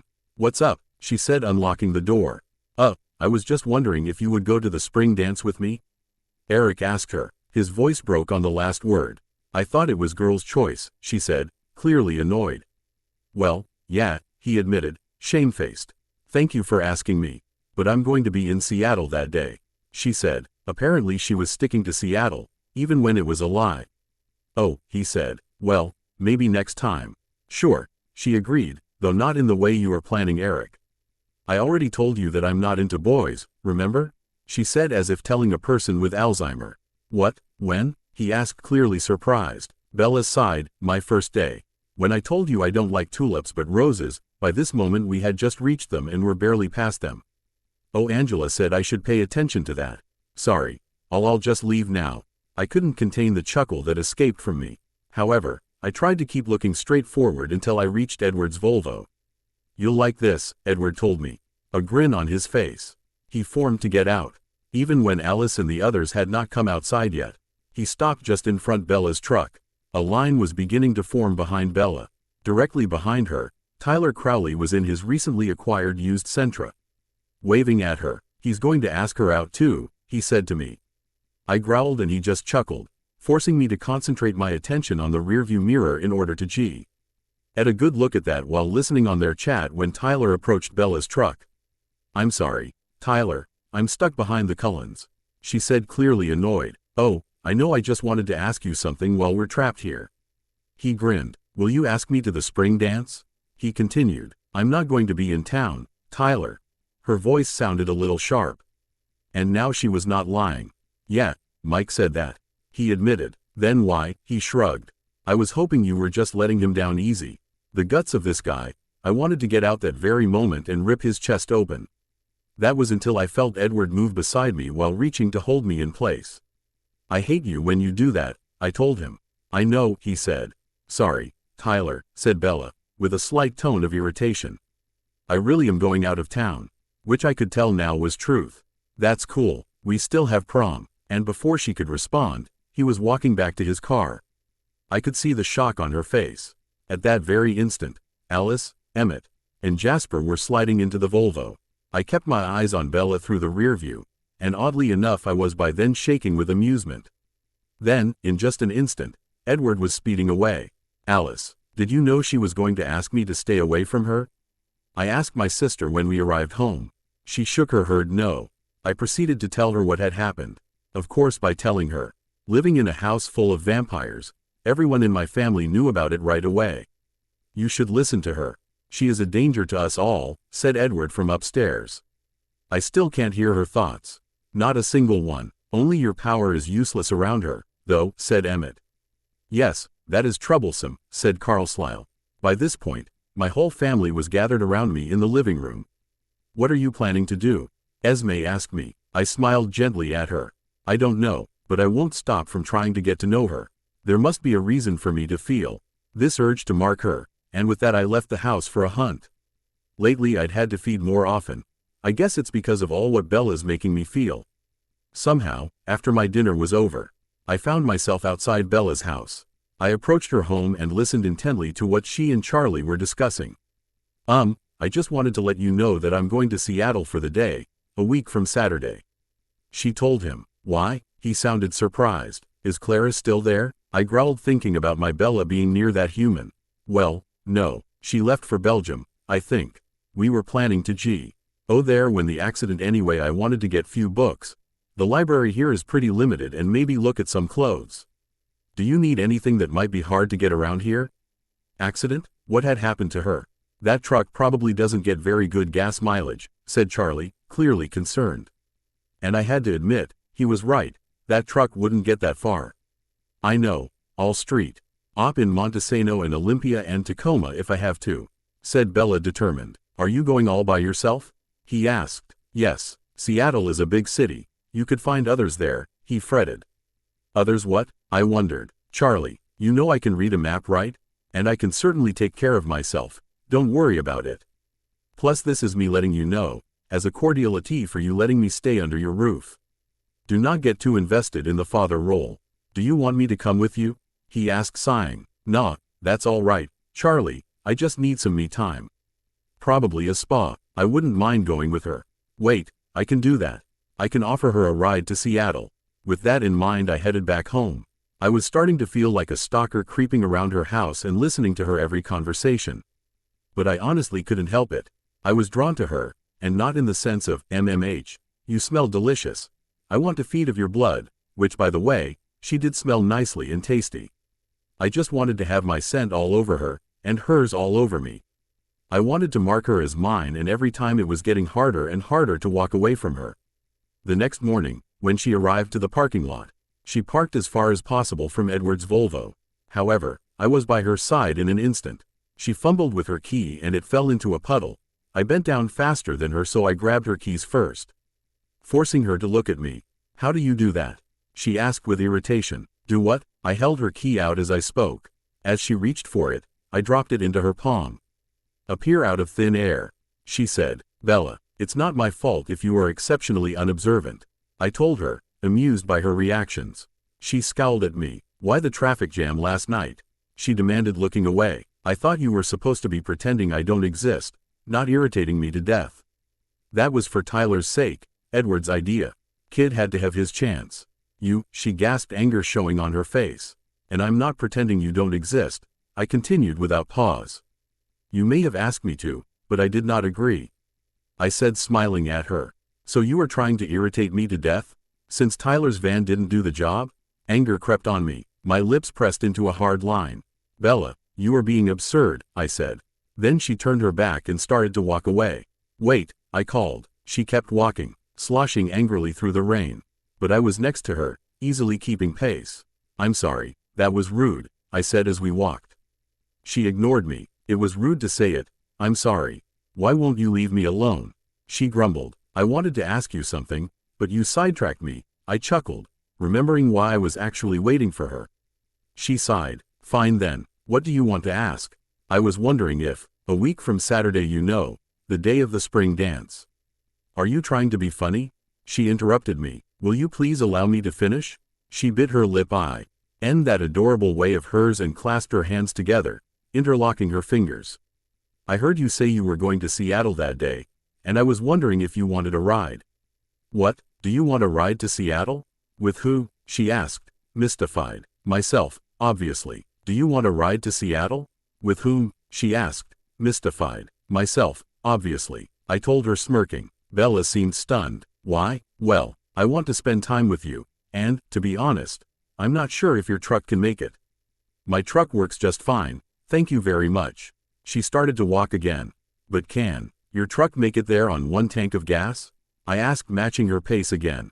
I don't see how that is any of your business. The wasting of finite resources is everyone's business. Honestly, Rose. I felt a thrill go through me as she called me Rose instead of Rosalie, as she usually did. I can't keep up with you. You ignored me, so though you didn't want to be my friend. Well, I did ignore you, but there's a reason for that. And I don't want to be your friend. Oh, thanks, now that's all cleared up. Heavy sarcasm seemed like her go-to defense. She had stopped walking. We were now under the shelter of the cafeteria roof. Look, I don't want us to be just friends, but I can accept friendship if that is all you can offer me, I explained. The truth is I'm tired of trying to stay away from you, Bella. I looked into her eyes, trying to let her know with that gesture that I was being honest. Will you go with me to Seattle? I asked. She didn't speak, she just nodded her head. I smiled at her. I'll walk you to your class. I escorted her in silence to her English class. As soon as she entered the classroom I could hear Mr. Mason addressing her. "Thank you for joining us, Miss Swan, Mr. Mason said in a displeased tone. I chuckled again and walked to the cafeteria. I sat alone at a table where I could see when Bella came in. I just sat there, thinking about this whole thing. She was different than the rest of the humans we had crossed paths with, and I couldn't figure her out. There was a lot to her there, and I eagerly wanted to discover and map her a wave of Arusa. L hit me just thinking about it, and I chose to focus on something else in order to control myself. What did Clara mean when she said that because of her Charlie has a job? What had she done to make Bella in need to come here? What was that accident they talked about, even with Charlie? What is Duncan's real relationship to Bella? These and many more questions went unanswered while I pondered about the mystery that Bella was. Finally, she and her friends came in and sat at their usual table. Edward, being able to listen to my thoughts, told my siblings that I needed the space for now, for which I was grateful. I focused my attention solely on Bella. She was mesmerizing. Jessica babbled on and on about her dance plans to Bella, and apparently the other two girls, Lauren and Angela, had asked the other boys out and they were all going together. Rosalie Hale is staring at you again, Jessica said. I wonder why she's sitting alone today. Bella's head snapped up and followed Jessica's gaze to see me. I smiled to Bella. I just couldn't help it. Once she was focused on me, I raised one hand and motioned with my index finger for her to join me, while winking at her. Does she mean you? Jessica asked Bella. Apparently we are in talking terms again. But I don't get her, said Bella, still looking at me. You should go and see what she wants, said Angela, nudging her. I could see them staring after her as she walked toward me. When she reached the table, she stood behind the chair across from me. Why don't you sit with me today? I asked, smiling. She sat down, watching me with caution. This is different, she finally managed. Well, I already told you, I decided to get to know you better. So if I'm going to burn, I might as well do it thoroughly. You know I don't have any idea what you mean. And this is not how I envisioned getting to know you, she eventually pointed out. Oh, and what was your plan then? I smiled again. You are dazzling me. This was supposed to be the other way around. Duncan will surely have a laugh at my expense when he learns this. How come it is me that can't help wanting to be around you? Why'd I crave to hear at least kind words from your mouth directed at me? She asked, truly curious. Not sure to the reason, but if it is any consolation, I do too, I told her, and then changed the subject. I think your friends are angry with me for stealing you. They'll survive, she said, shrugging without looking at their direction. I may not give you back, though. I don't want to, I said with a wicked grin. She just stared at me, as if not believing her ears, which made me laugh. You look worried. No, she said. Her voice broke. Curious. Actually, what brought all this on? She was telling the truth. She was curious, not worried. Quite interesting. I told you you seem to not want to pay attention. I got tired of staying away from you. So I'm giving up. I was still smiling. Giving up? She repeated in confusion. Yes, giving up trying to do what is good for my family. I'm just going to do what I want now, and not care about the consequences. Wait, you like girls, right? Does your family not know? That's what got you so riled up? She asked. It may be one of the problems, actually. But no, it's not that they don't know. Not all of them support my decision to approach you, but I stopped caring. I said, glancing sideways to my siblings, and sure enough, I could see Edward scowling. Don't worry, I know family sometimes is tough, but everything usually works out in the end, she said, smiling at me. I'm counting on that. So, in plain English, are we friends now? She asked, hopeful now. Friends, I mused. Or not, she muttered, making me grin. Well, we can try, I suppose. But I'm warning you now, I want more than friendship. I told her, still smiling. You just said that, she noted. Yes, but apparently you're not listening to me. I'm still waiting for you to believe it. If you're smart, you'll avoid me, though. I think you've made your opinion on the subject of my intellect clear, too. Her eyes narrowed. So, as long as I'm being not smart, we'll try to get to know each other. So I confuse her as much as she confuses me. Good, that sounds about right. She fondled with her lemonade. What are you thinking? I asked curiously after a minute of silence between us. She looked up into my eyes. Actually, now that we are friends, I'm trying to figure out what you are. My jaw tightened. I had forgotten about that. To concentrate it on figuring her out myself. But I kept on the smile in place. Are you having any luck with that? I asked her. Not too much, she admitted. What are your theories? She smirked, but kept silent. Won't you tell me? I asked. She shook her head. Too embarrassing. For now, that's really frustrating, you know. I complained. No, she disagreed quickly, her eyes narrowing, smirk still in place. I can't imagine why that would be frustrating at all just because someone he refuses to tell you something you clearly want to know, and they are making cryptic little remarks making you wonder what they could possibly mean now. Why would that be frustrating? She asked rhetorically, smirk still in place, or better, she continued, leaning in closer to me, say that person also did a wide range of bizarre things from saving your life under impossible circumstances one day to treating you like a crap the next, and she never explained any of that, either, even after she promised. That, also, would be very non-frustrating.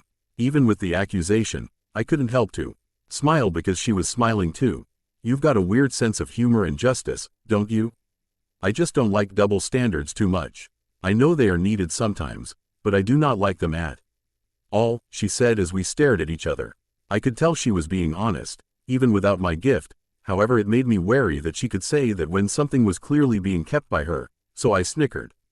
What? She asked me. Well, that's rich coming from the girl who refers to her stepdad as father. To her father by his pile name.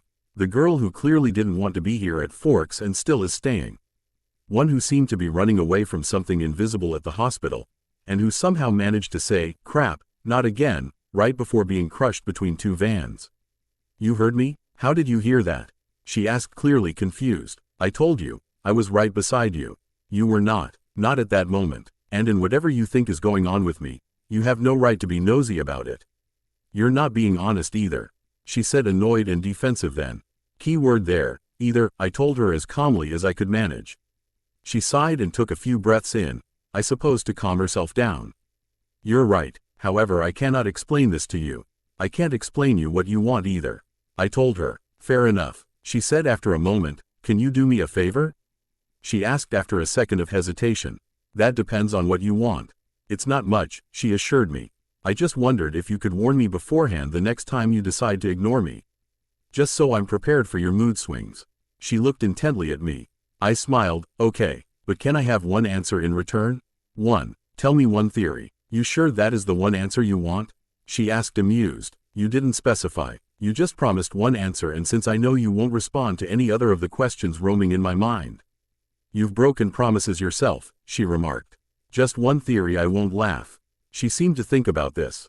Please, tell me just one little theory. Okay, well, bitten by a radioactive spider? That's not very creative, I scoffed. You're not even close, I teased her. I'm sorry, that's all I've got, unless, she trailed off. Unless? I prompted. Not now. For now, no spiders? No, and no radioactivity? She asked playfully. None. Dang, she sighed. Kryptonite doesn't bother me, either, I chuckled. You're not supposed to laugh. I struggled to compose my face. I'll figure it out eventually, she warned me. I wish you wouldn't try, I confessed. Because? What if I'm not a superhero? What if I'm the big evil in town? I smiled to her, trying to decipher her reaction to what I just said. Oh, she said. I see. Do you? I asked, quite surprised by the truth on her statement. You think you're dangerous and therefore evil, she said. I looked down, ashamed of that. But not everything that is dangerous is bad, she whispered. No. I don't believe that you're bad. If there is something I've learned in life, is that danger is not the same as evil, especially with living beings, she said, shaking her head. I smiled at that. I hope you're not wrong. We stayed in silence, staring into each other's gaze for a few minutes. The silence lasted until she noticed that the cafeteria was almost empty. She jumped to her feet. We're going to be late, she told me, extending her hand to me. I'm not going to class today, I said. Why not? I could not tell her that I was going to skip class because Alice had a vision showing that today Mr. Banner would request the students to prickle their fingers to get a blood sample, and since I was a vampire, that might be a big temptation for me. It's healthy to ditch class now and then. I smiled up at her. Want to join me? I asked, extending now my hand for her to take. Well, I'm not sure, she said, pondering it. I didn't retrieve my hand. What do you have to lose? Come on, let's start getting to know each other better. You know, our favorites and all that. After a few seconds, which seemed quite long, she smiled up at me and took my hand. Lead the way. After a few seconds, which seemed quite long, she smiled up at me and took my hand. Lead the way. I stood carefully, enjoying the sensation of her hand in mine. I looked at her and she blushed, but her stare never faltered. I smiled at her. "Let's go for a walk." "But it's raining," she complained. "I know," I said, dragging her outside. "No one will bother us if we hang around the football court right now." "Fine, but if I catch a cold, you'll have to take care of me," she said, pouting. "Gladly," I said, smirking. We headed to the court, passing through the parking lot, where Bella asked me to stop by her truck to retrieve her coat. I pointed her out that we were already wet, but she didn't listen to my arguments. "Thanks," she said as we kept walking. "It's almost worth getting sick. Anytime." "So are you going to the beach? This Saturday, I mean?"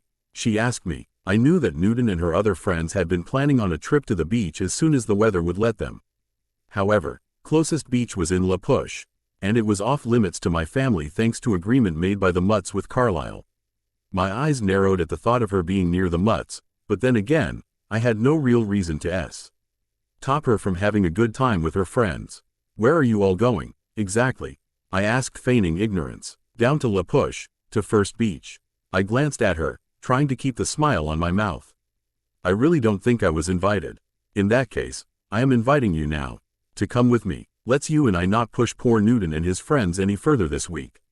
We don't want him to snap." "No, that would not be nice. But it would be worth it for a day at the beach with you," she smiled. "Maybe another time. Can't really go to the beach with you this Saturday." I told her truthfully. "So, do you like sports?" I finally asked her when we arrived to the court. "It depends. Traditional sports is football, baseball, volleyball, basketball and the sorts I can enjoy, though they are not my strength," she said. "Oh, so what kind of sports are your strength? Wouldn't you like to know?" she asked in sort of a mocking tone. "You'll have to find that out all by yourself, though," she finally said, a grin on her face. We were walking down the benches now. "What is your mother like?" I asked her suddenly. She glanced over to see me. "Duncan says I look a lot like her. Only she's prettier," she said. And there was no lies in that statement, but I was confused by the fact that she said what Duncan thought. "What do you think?" I asked her then. "Is Duncan right?" "He usually is," she sighed. "Apparently though, I am more outgoing than her and a good cook as opposed to her." MMH, still not saying anything specific, and with that avoiding to lie. I thought to myself, "How old are you, Bella?" "Why, how old do I look?" she asked me. "It's just you look 17 or 18, but don't seem that age." "You seem to be older, wiser even," I said, trying to voice what was going through my mind. She smiled softly at me before answering. "Clara usually says I was born 45 years old and that I get more middle-aged every year. Then again, Duncan always says I tend to act like a petulant 5-year-old most of the time. So I think it all depends with whom I am." I scowled. I didn't like her friend at all, and knowing that Duncan, who was obviously someone important to Bella, and that Charlie, who was her father, didn't like her either, did nothing to calm me down. "What's with the frown?" she asked me. "Nothing," I mumbled. "You don't seem much like a junior in high school yourself," she noted. So I tried to change the subject. "So why did your mother marry Duncan?" "Because they love each other, I guess," she said, and that was a lie. I was not sure if it was the loving each other, or that it was her guess. "Duncan, I think, feels younger around her. At any rate, they're crazy about each other." I shook my head. Something in that statement, even when not a lie, was off. "Do you approve?" I asked, remembering that she once said that Duncan was a nice guy but too old. "Does it matter?" she countered. "I want them to be happy and she is who he wants." "That's very generous. I wonder," I mused, wondering if the roles were reversed. Would her mother accept a relationship or her daughter with someone older? Say 75 or 76 years older. "What?" she asked me, looking pointedly at my eyes, so I told her the truth. "Would she extend the same courtesy to you, do you think? No matter who your choice was?" "I know so," she stuttered. "After all, Duncan and I are just the same, so they know this will happen to me too." "This what?" I asked curiously. "Age difference," she said, looking intently in my eyes. "Would you mind going out with someone older than you, Rose?" she asked me. "Would you?" I asked her back. "I've already dated someone older. And younger too, so I would not mind," she said honestly, and a growl almost escaped my lips. Just the thought of her with someone else, someone who was not me, made my venom boil. "Are you okay?" she asked me when I didn't respond to her comments. I just nodded, trying to calm down. "Would you date someone scary though?" I asked once I regained some semblance of control. "What do you mean by scary? Multiple facial piercings and extensive tattoos? That's one definition," I suppose. I told her. What's your definition? Do you think that I could be scary? I asked her back, raising an eyebrow, afraid of what her response would be. She thought for a moment, and then she answered me with the truth. I think you could be, if you wanted to. Just like everybody else. Are you frightened of me now? I asked seriously, no trace of humor left. No, she answered immediately, which made me smile again. The rain was slowing down, so I took out my iPod and passed on an earplug to Bella, which took it and put it on, while giving me a curious look. Now we can listen to music together while we still chat. Almost like a date, I said smiling. Almost, she said taking my hand in hers while intertwining our fingers. Evangeline? She asked surprised. You know Isabelle Pierre? I asked surprised myself. Not many people know about this singer. Much less this song which is inspired in an Akkadian epic poem. Not well, she admitted. Duncan likes to lecture me about history. I only know my favorites. Evangeline's story is one of them. I was super happy when I heard this song for the first time. It's one of my favorites, too. I said lost in thought while we both listened to the music, relaxing against each other, Bella keeping her hold on my hand. It was impossible not to respond to the familiar, soothing melody. Could you? I asked her once the song was over. She gave me a look, clearly indicating that she did not know what I was talking about. Could you wander around the world looking for that person and then, on their last breath, find the force to be thankful? She gripped harder my hand. Of course, she smiled, but paused until our gazes met. I could live eternity looking for this person, and if by the moment I find them, either of us has to die, I'd still be glad. It's like what Seth says in City of Angels. She paused for a moment and sighed. Wouldn't you? I already did, I said in a whisper not meant for her ears. So, now are you going to tell me about your family? She asked me after a moment of silence. It's got to be a much more interesting story than mine. What do you want to know? I asked cautiously. The Cullens adopted you and your brother? Yes. She hesitated for a moment. What happened to your parents? They died many years ago. I'm sorry, she mumbled. I don't really remember them that clearly. Carlisle and Esme have been my parents for a long time now.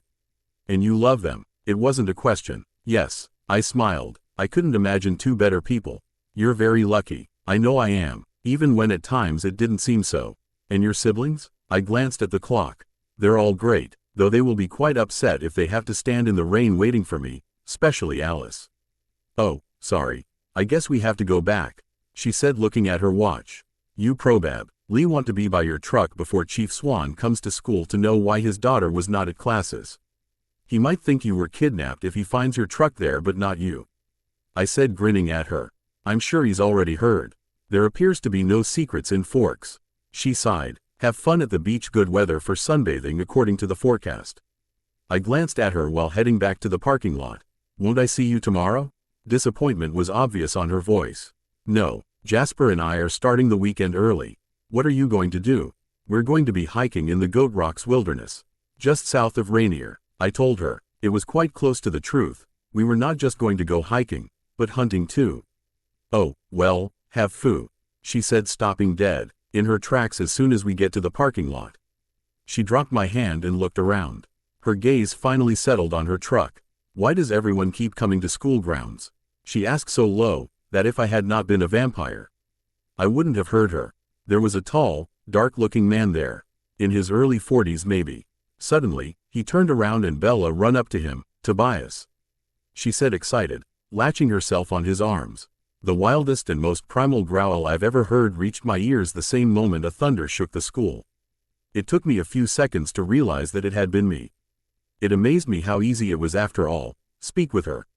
Sure, I didn't really get half of what she was saying, but as was stated earlier, I couldn't complain because apparently neither of us was being completely honest. Putting things in perspective, this might cause a problem, because if we couldn't trust each other, then how do either of us expected friendship survive, much less anything else? I originally just wanted to hook up, but somehow the thought of having just a fling with her was unappealing and heartbreaking. I wanted a real relationship. Something I had not wanted in a long time. I'd have to speak to Duncan about this sometime in the near future. We were under the rain, heading back to the parking lot, and I had just learned that I would not be able to see her tomorrow, which oddly enough made my heart hurt. Oh, well, have fun, I started, but stopped dead in my tracks as soon as I felt the buzz. I did not think it was Clara this time, and since it was raining it didn't seem good for me. I had cautiously dropped Rosalie's hand and prepared myself to face another immortal. I looked around the parking lot, which was almost empty, Rose and I being the only ones there, or so I thought. That was until my eyes landed on the dark figure leaned against my truck. Why does everyone keep coming to school grounds? I asked to myself. Suddenly, the man turned around and upon recognition I ran up to him. Tobias, I said excited, latching myself into his open arms as thunder shook the ground for a moment. It is good to see you, Isabella, he said softly into my ear. Then I remembered I had not been alone at the time. I turned around to look for Rosalie but she was nowhere to be seen. I kept looking around the parking lot but people were starting to get out of class and head into their cars. What is the matter, Isabella? Asked Tobias concerned. I'm looking for the girl I was with when I sensed your presence, I said still trying to locate her.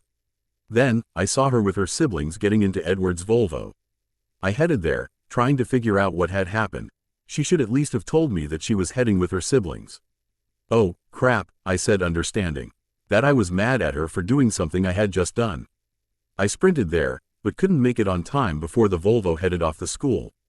Tobias was by my side an instant later. What happened? He asked leading me back to my truck. I'm not quite sure, but whatever progress she and I had accomplished today, I think I just took 3 steps back. I'm such a mess and all for a teenage girl. Why don't you tell me what the problem is? However, I suggest we head to your Wathser's home first. I nodded. As soon as we were inside the truck, Tobias did one of his tricks and instantly we were both dried and warm. Thanks. He nodded acknowledging my thanks, and on the way home I explained about me being here in Forks and how I had come to interact with Rosalie. At least you didn't call her a mudblood, he said softly. Mostly to himself, but I was still able to hear him and the pain in his voice. Don't worry, he said after a moment, as you pointed out, she's a teenager. Teenagers tend to overreact over nothing. I looked at him. Try to talk to her on Monday. Or ask her siblings to provide you with her phone number and try and call her. However, if she was going to start early her weekend to go hiking, maybe she will not attend any call at all. That seems acceptable, I agreed. By dinner, Charlie had arrived home and he and Tobias discussed some of his past too. Joe said you would be staying at La Push? Asked Charlie. Yes. Duncan told me some of the legends from this area. I find intriguing everything that has to do with wolves, said Tobias. I'll head there tomorrow morning. I arrived a little earlier than expected. As I sat in my room, trying to concentrate on what I was reading, I was really distracted by the guilt I felt for being mad at Rose, when originally Fr. Owned her perspective it might have been my fault. I wasn't looking for tomorrow, in part because Tobias was heading to holy ground and in part because I knew I wouldn't see her. The day more than lived up to my lack of expectations. Of course there were the testing comments. So what did Rosalie Hale want yesterday? Jessica asked intrigued. To become friends, I think, I answered truthfully. But I may have blown it up. You looked kind of mad at the cafeteria, she fished. Did I? I kept my expression blank. You know, I've never seen her sit with anyone but her family before. That was weird. Weird, I agreed. And who was that mystery guy of yours by the parking lot? She asked, probably wanting to get some gossip material. Tobias, I said. Luckily, before she could ask more about it, class was over. The worst part about Friday was that, even though I knew she wasn't going to be there, I still hoped.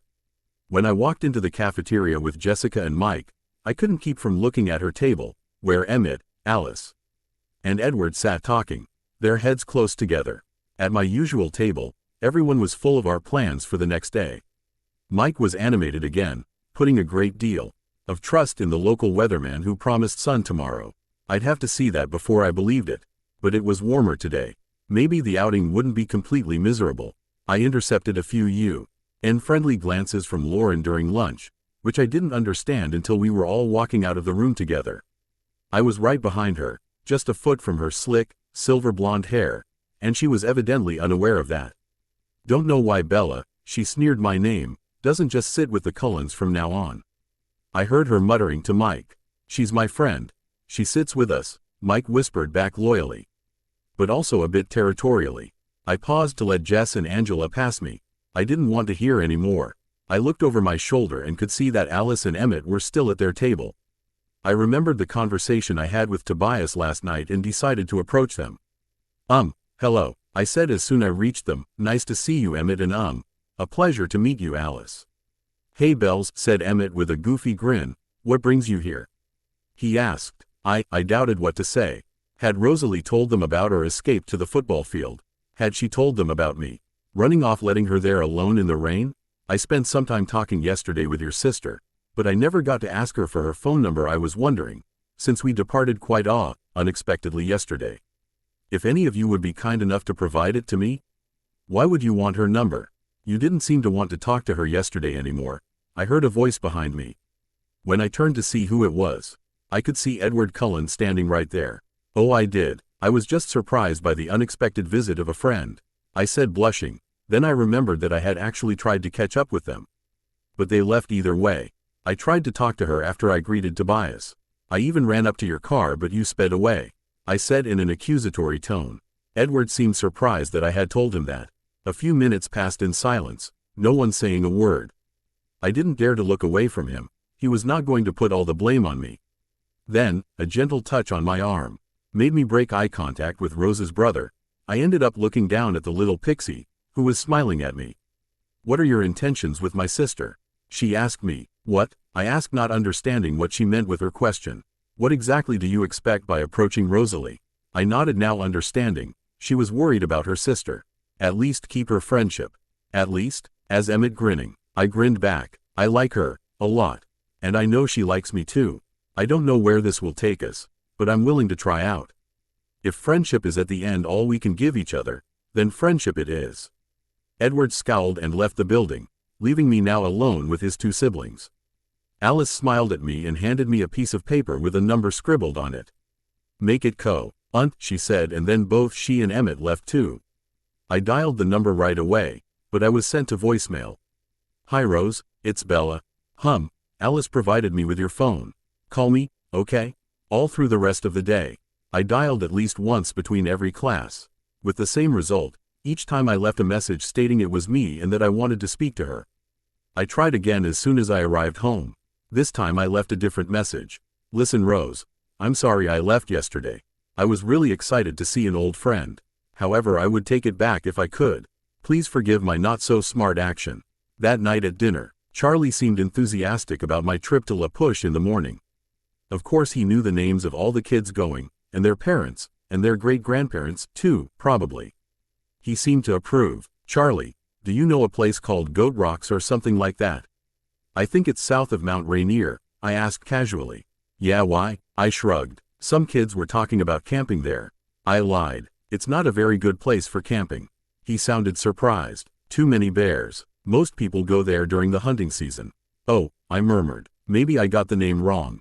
Before turning in that night, I decided to try one more time. This time I was not directed to voicemail, but the other end of the line was silent.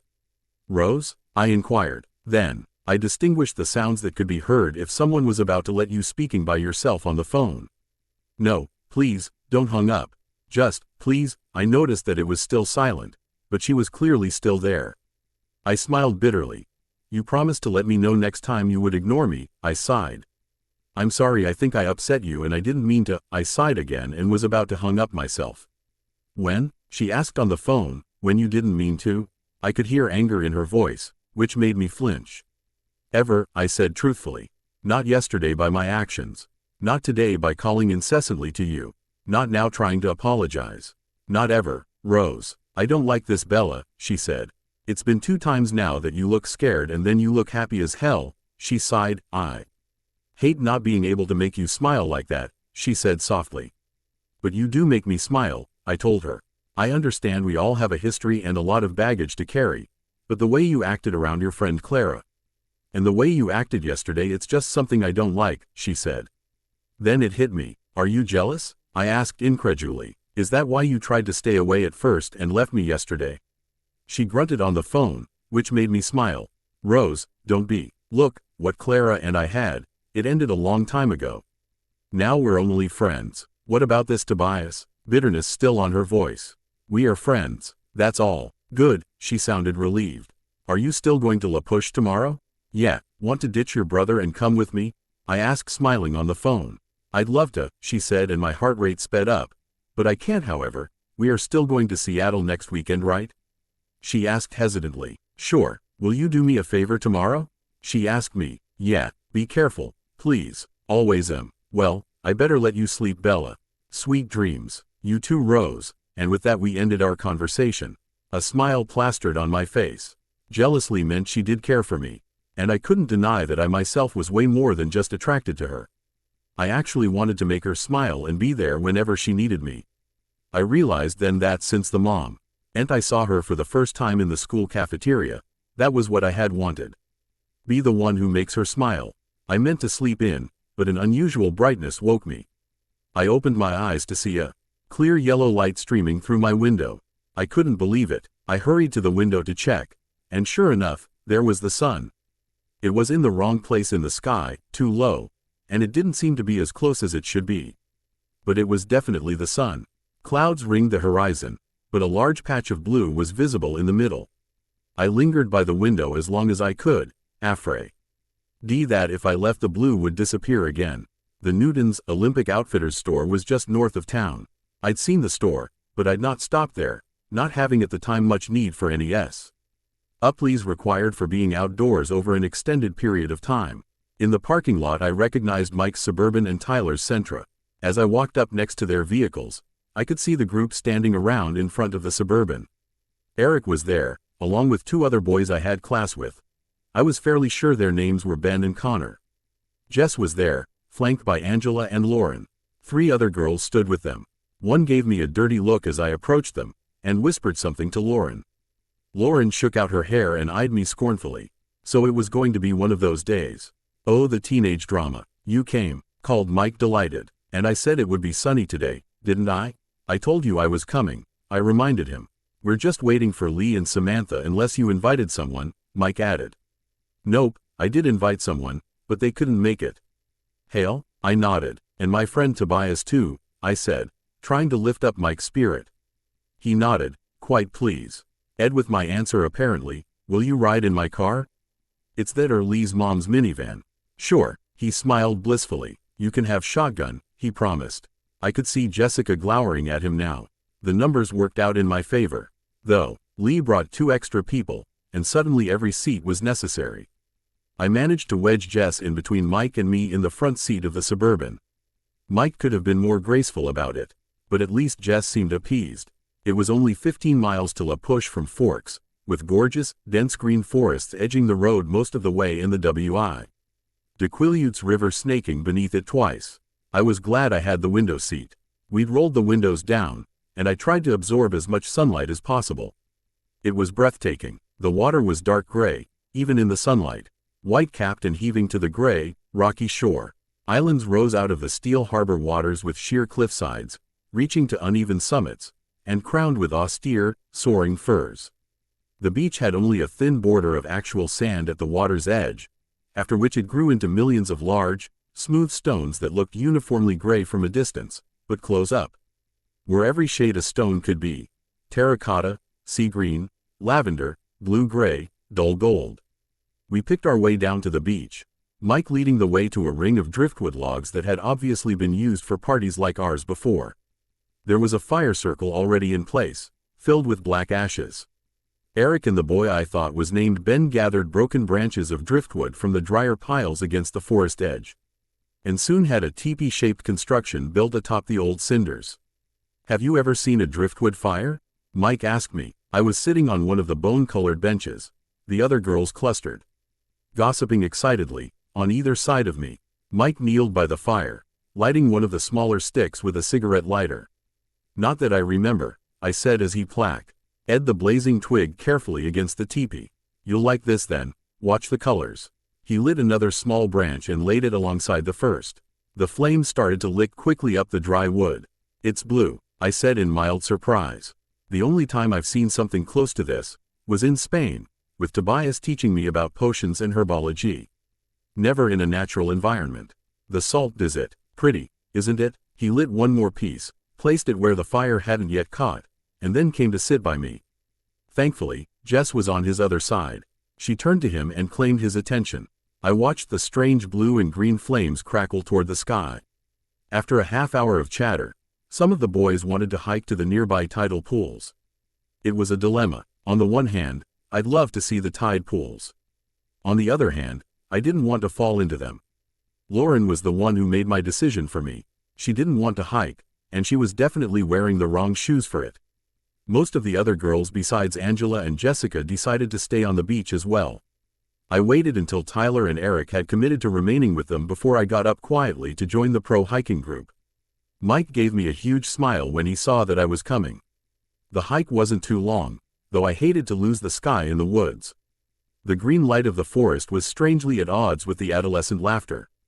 Too murky and ominous to be in harmony with the light banter around me. Finally the boys were hungry, and I got up stiffly to follow them back. As we close into First Beach, I felt the buzz. I was glad we were on holy ground. That was the reason I had not brought my sword with me. When we got back to First Beach, the group we'd left behind had multiplied. As we got closer we could see the shining, straight black hair and copper skin of the newcomers, teenagers from the reservation come to socialize. And Tobias was there with the tallest of them. The food was already being passed around, and the boys hurried to claim a share while Eric introduced us as we each entered the driftwood circle. Angela and I were the last to arrive, and, as Eric said our names, I noticed the boy sitting by Tobias glance up at me in interest. I sat down next to Angela and Tobias. "Hey stranger," I smiled to him. "Hello yourself," he said, being more serious than he usually was. Mike brought us sandwiches and an array of sodas to choose from, while the boy with whom Tobias had been talking to rattled off the names of the 7 others with him. All I caught was that one of the girls was also named Jessica, and that his name was Sam. It was relaxing to sit with Angela while Tobias and Sam still chatted a few feet away. She was a restful kind of person to be around, I didn't feel the need to fill every silence with chatter. She left me free to think undisturbed while we ate, and I was thinking about how disjointedly time seemed to flow in forks, and how somehow I'd decided that it wasn't that bad of a place to be for a few years, especially if I could spend those years with the blonde goddess that occupied my mind. During lunch the clouds started to advance, slinking across the blue sky, darting in front of the sun momentarily, casting long shadows across the beach, and blackening the waves even in daylight. As they finished eating, people started to drift away in 2s and 3s. Some walked down to the edge of the waves, trying to skip rocks across the choppy surface. Others were gathering a second expedition to the tide pools. Mike, with Jessica shadowing him, headed up to the one shops in the village. Some of the local kids went with them. Others went along on the hike. By the time they all had scattered, I was sitting alone on my driftwood log, Lauren and Tyler occupying themselves by the CD player someone had thought to bring, and 3 teenagers from the reservation perched around the circle, including the boy named Sam and Tobias. Minutes after Angela left with the hikers, Sam sauntered over to take her place by my side. "You're Isabella Swan, aren't you?" It was like the first day of school all over again. "Bella," I sighed. "I'm Sam Yulee. I've spoken with your friend Tobias since this morning." He held his hand out in a friendly gesture. "Oh," I said, shaking his sleek hand. "You know Bella, Sam?" Lauren asked, in what could only be a petulant tone. From across the fire. "We have a mutual acquaintance," he laughed, smiling at me again. "How nice," replied Lauren. She didn't sound like she thought it was nice at all, and her pale, fishy eyes narrowed. "Bella," she called again, watching my face carefully. "I was just saying to Tyler that it was too bad none of the Cullens could come out today. Didn't anyone think to invite them?" Her expression of concern was unconvincing. "You mean Drive, Carlisle Cullen's family?" asked Sam before I could respond, much to Lauren's irritation. He was really closer to a man than a boy, and his voice was very deep. "Yes, do you know them?" she asked condescendingly, turning halfway toward him. "The Cullens don't come here," he said in a tone that closed the subject, ignoring her question. Tyler, trying to win back her attention, asked Lauren's opinion on a CD he held. She was distracted. I stared at Sam, taken aback, but he was looking away toward the dark forest behind us. "You should not relate with them. I have to go," he said, and left me sitting there, with a whole new lot of questions in my mind. He'd said that the Cullens didn't come here, but his tone had implied something more, a warning perhaps. Tobias interrupted my meditation. "So did you manage to make amends with your friend?" I smiled at him. "We still have to work on it." "But yeah, I think we're on the right track again," I said. He smiled understandingly. I was still turning over the brief comment on the Cullens made by Sam, when Tobias grabbed my arm. "Do you want to walk down the beach with me?" he asked. I nodded and stood up to walk with him. "I am glad to see you finally made a new friend," I said, referring to Sam. "Well, I need his insight for MI research." "What was that he was saying about the doctor's family?" I asked innocently. "The Cullens? They're not supposed to come onto the reservation." He looked away, confirming what I'd thought I'd heard in Sam's voice. "Why not?" He glanced back at me, studying me for a moment.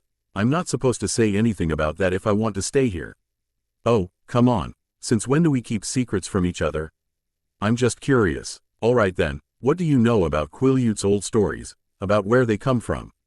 "Only what Duncan told me," I mused. "He said I ought to know, since my mother had been descendant of them." "What exactly did Duncan tell you?"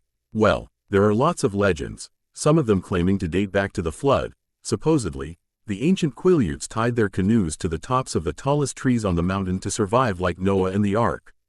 I smiled at him. I would love to meet anyone from around that time, by the way. "Another legend claims that they descended from wolves, and that the wolves are their brothers still. It's according to Duncan, against tribal law to kill them."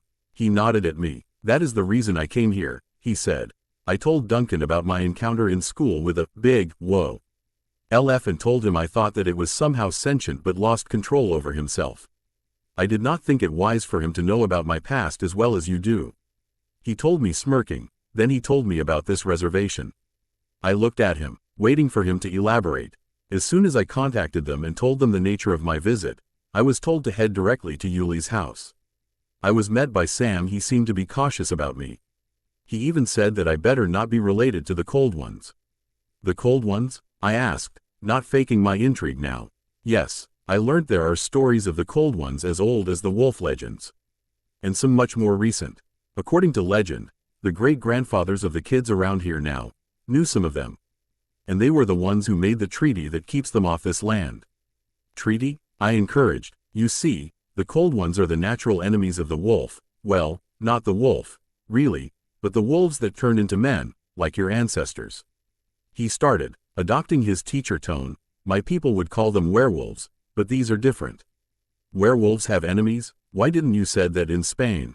"And different how?" I asked him, trying to keep the incredulously tone at bay. "Only one natural enemy, and of course, my kind if laws have not changed yet." I stared at him earnestly, hoping to disguise my impatience. "So you see," Tobias continued, "the Cold Ones are traditionally enemies of the Quileutes. But the coven that came to this territory was different. They didn't hunt the way others of their kind did. They weren't supposed to be dangerous to the tribe. So the elders made a truce with them. If they would promise to stay off these lands, they wouldn't expose them to the pale faces. If they weren't dangerous, then why?" I tried to understand, struggling not to let him see how seriously I was considering this story. "There's always a risk for humans to be around the Cold Ones, even if they're civilized like this coven was." "Why?" "Oh, you never know when they might get too hungry to resist." He deliberately worked a thick edge of menace into his tone. "What do you mean, civilized?" "They claimed that they didn't hunt humans. They, supposedly, were somehow able to prey on animals instead. So how does it fit in with the Cullens? Are they like the Cold Ones Sam told you about?" I tried to keep my voice casual. "No." He paused dramatically. "They are supposed to be the same ones. The leader, Carlyle, had been here and gone before we British came to conquer the natives." "And what are they?" I finally asked. "What are the Cold Ones?" He smiled darkly. "Blood drinkers," he replied in a chilling voice. "You don't believe in them, but I told you about them when we met." "When we met, you told me about a lot of things," I said, trying to keep my composure. "The very moment you told me I was not dead. When I thought you turned me." "Vampires," I said in low voice. "But the Cullens can't be vampires. They go out and about in plain daylight." "Like us." He looked somber for a moment. "That is something I have to work on. I'm not sure how that is possible if everything that Sam has told me so far is truth, especially because the ones my people know are not daywalkers. What if the elders met others like us? Not vampires, but immortals? That would be plausible, if it wasn't for the description on this Cullen kids and the fact that I didn't feel a buzz other than yours." "They are not," I said finally. "At any rate, we only have a week to figure it out. The locals asked me to leave their land and preferably Forks by Friday." "What? Why?" "The Quileutes. They know I'm not simply a human. And not because of being immortal, that they don't know. But because of what I was before meeting you. They can smell the magic, even if they don't know what it is. And then the sound of the beach rocks clattering against each other warned us that someone was approaching. Our heads snapped up at the same time to see Mike and Jessica about 50 yards away. Walking toward us. There you are, Bella, Mike called in relief, waving his arm over his head. Dunderheads, scowled Tobias looking at Mike, who had reached us now, with Jessica still a few paces back. I could see his eyes appraising Tobias, and looking satisfied at his obvious oldness. Where have you been? He asked, though the answer was right in front of him. Tobias was just telling me about his studies here at La Push, I volunteered. It is really interesting. I smiled at Tobias warmly, and he sneered down at Mike. Well, Mike paused, carefully reassessing his situation as he watched our camaraderie. We're packing up, it looks like it's going to rain soon. We all looked up at the glowering sky. It certainly did look like rain. Okay, I jumped up. I'll bring her home, offered Tobias. Really? I asked him a little confused. He nodded severely at me. Thanks, I said. Then I looked at Mike, who seemed at a loss of words. Jessica was the one who reacted first. Okay then, see you on Monday, Bella, she said, dragging Mike away. As soon as they were all at their vehicles, I turned to look at Tobias, clearly waiting for an explanation. We have potions tea. Oh brew, he simply said, grabbing my hand and apparating us in Charlie's kitchen. I told you not to do that ever again, I said, trying to keep the contents of my stomach in said stomach.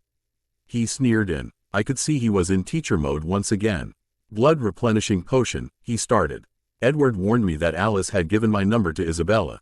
I was mostly mad at my sister, but somehow, I was also grateful. Not that I would let her know that, because she knew why I didn't want to speak to Isabella, and yet she gave the human a way of contacting me, so when I saw an unknown number calling me, I guessed it was her and I didn't pick up. Jasper just kept glancing at me while we stayed in the forest. Every few hours the phone would ring and I would see the same number trying to contact me.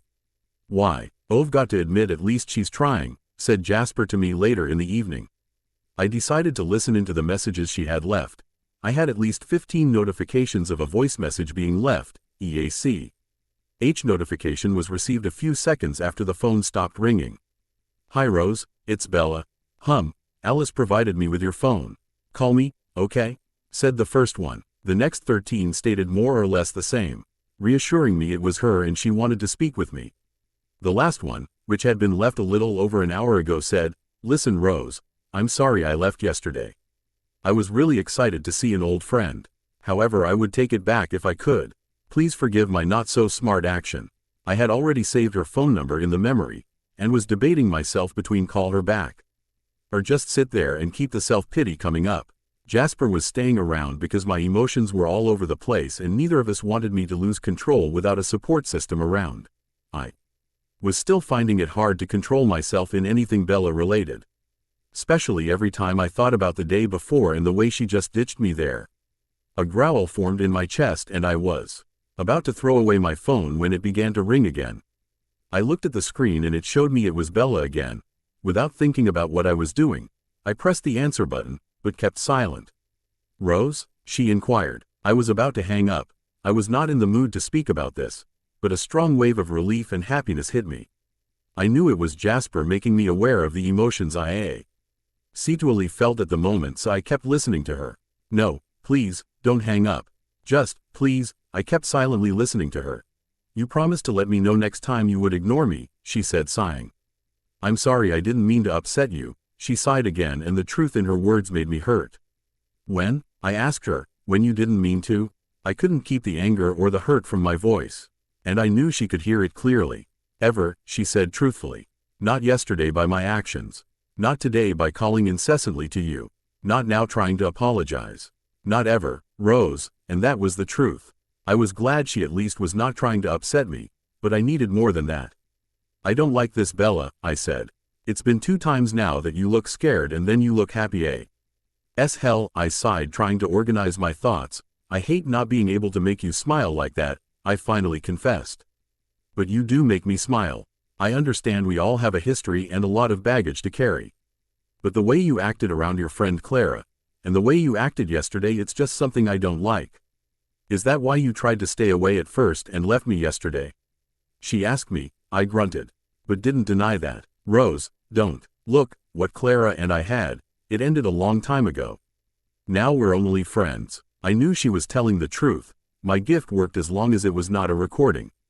No matter the distance. What about this Tobias? I couldn't help being jealous about her first, and realizing yesterday that what she said about dating older people was actual L. Why with a guy like him made me angry and hurt. We are friends, that's all. Just friends. She's not lying to you. They're just friends. I told myself, good, I finally told her. Are you still going to La Push tomorrow? I asked, wanting to get past this. We still had to talk, but this should be face to face. Yeah, want to ditch your brother and come with me? She asked, and I could picture her smiling on the phone. I'd love to, I said truthfully. However, I couldn't break the treaty. But I can't, however. We are still going to Seattle next weekend, right? I asked hesitantly, after what had happened between yesterday and today. I was not sure if our date was still on. Sure. Will you do me a favor tomorrow? Of course. Be careful, please. Wolves roam that land, and I sure didn't want her actually socializing with the mutts. Always am. Well, I better let you sleep, Bella. Sweet dreams, I finally said, knowing that she had to get up early tomorrow, and she, being human, actually needed to sleep. You too, Rose. When the communication was dead, I couldn't help the smile on my face. After all, she's not calling me Rosalie again. I am still Rose to her. You sure are as complicated as who? Man, teenagers, said Jasper, approaching from behind. I can't help it, I said, still smiling. Then I was curious about something and thrilled at the possibility. Jazz? He looked up at me from the lodge in which he had seated. Is this how you all feel about your mates? I mean all of you back home? He softly smiled at me. Most of the time we are as confused as you are. There were a lot of new Steins in my mind, and I had to clear it before going back, or else I would pose a danger to my family. Yesterday, on the parking lot, it took the four of them to drag me into Edward's Volvo and stopping me for killing this Tobias guy. I didn't know what to do. I was jealous as hell, and just the simplest thought of Bella being with someone else released the beast in me. The thought of hurting her because of that scared me to death. Though, I spent the whole Saturday mulling over everything that had happened around me and inside me, since the moment I met Bella. I remembered the first time our gazes met. It was electrifying. I couldn't help the smile, and when she smiled back at me through the glass window, it was then and there I knew I wanted to spend my life with her. But then, between my brother's banter and the conversation she had on the phone, and the intensity of the raw emotion I was feeling, I did what seemed best at that time. I ran away from her. On biology, that first day, it was not the need to feed which scared me. It was not fear of losing control over my thirst for blood. It was fear of my need to mark her as mine. I still am overwhelmed by that need every time I am around her. But marking her without her approval would be the same or worse than what Royce did to me. It took me the rest of the week to control this urges. I was driving everyone crazy at home. But then, thanks to a chat with Jasper, and later on with Emmett, I realized it was not that hard, because hurting Bella was the last thing I would want to do. So next Monday I decided to introduce myself to her. It worked relatively well, and I discovered that she was smart, but also there is a lot of her past that is lied to the Forks population. She was becoming a little more than a mystery, one I would gladly spend my life trying to figure out. Then stupid Tyler had to almost kill her. The moment I realized that if I did nothing she would die, I knew I couldn't let that happen. Living without Bella now that I had finally found her was not an option, so I reacted on pure instinct. Keep her safe was all that was going through my mind. Even when we were arguing under the vans, the thought that kept me there was that. Keeping her safe. Of course, this complicated things. It was a lot scarier to think that I wanted to be part of her life and let her become part of mine, than thinking of her as just an attractive young human who without a doubt would be a great pleasure to be with. I think, in part, one was lucky that her friend arrived that moment to the hospital. But it tore me to no and I had never made Bella smile that way.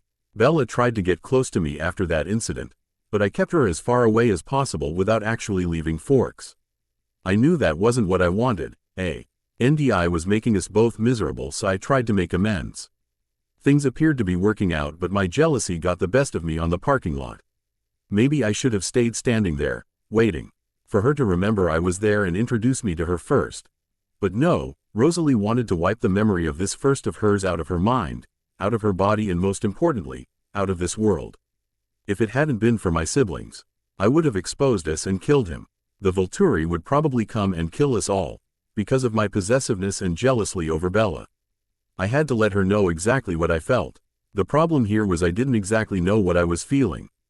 I started to roam the forest at human pace. It was Saturday night now. It was not raining anymore. There was a in ribbon of a trail that led through the forest here. The trail wound deeper and deeper into the forest, mostly east as far as I could tell. It snaked around yews and the maples. I followed the trail, as long as my anger at myself and confusion at the whole situation pushed me forward. I slowed down when I realized I was coming back to forks. A recently fallen tree rested against the trunk of another tree, creating a sheltered little bench just a few safe feet off the trail. I stepped over the ferns and sat carefully and leaned my hooded head back against the living tree. This was the wrong place to have come. I should have known. I was really close to Bella's now, but where else was I to go? My footsteps usually made me end up there anyway. The owls were quiet, as if sensing they would be an easy prey now. I forced myself to focus on the two most vital questions I had to answer, but I did so unwillingly. First, I had to know if it was possible that Bella was my mate and that to be the reason I felt so strongly about her. Which lead to another set of questions, such as would she accept me? Could we make it work? Second, could I tell her the truth about my family?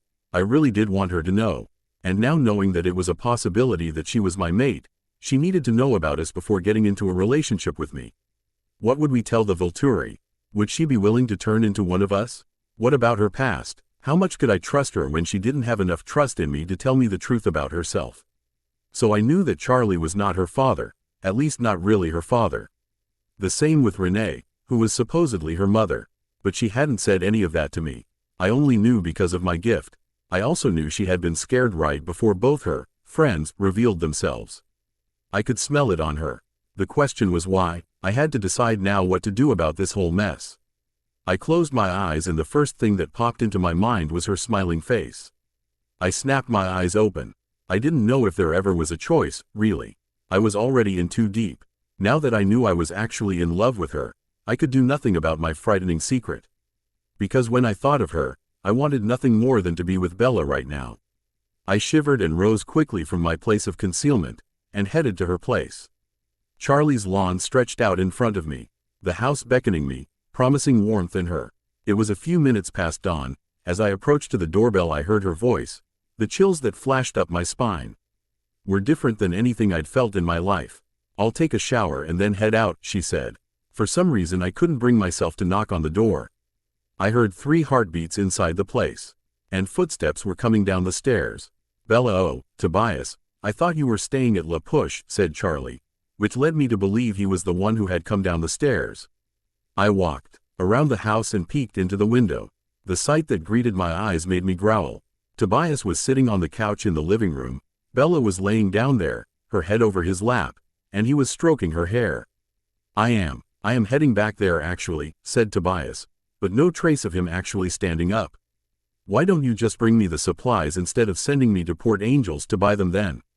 asked Bella, stiffing a yawn. "Bella, you look exhausted," said Charlie, sitting in front of them. Bella straightened up, yawning again. "I am. Tobias here kept me up all night. We just finished." "I did not hear you complain last night," said Tobias with a sneer on his old face. "Whatever," said Bella, yawning again. "I was about to go through that window and kill this man in Bella's ch when I felt strong arms tighten around me from my back. "Let go," I growled. I knew it was Jasper. He was also trying to calm me down using his gift. "Calm down. Remember what she said. They're just friends," he said into my ear. "It doesn't look like that." I seethed through my teeth, still trying to break free. "I have to shower and get all this grease and sweat off of me," I could hear Bella say. And Tobias chuckled, which made me growl louder. "Rosalie," said Jasper a little louder now, his grip still strong on me. "You have to trust her," he said. "If you want this to work out, you have to trust her."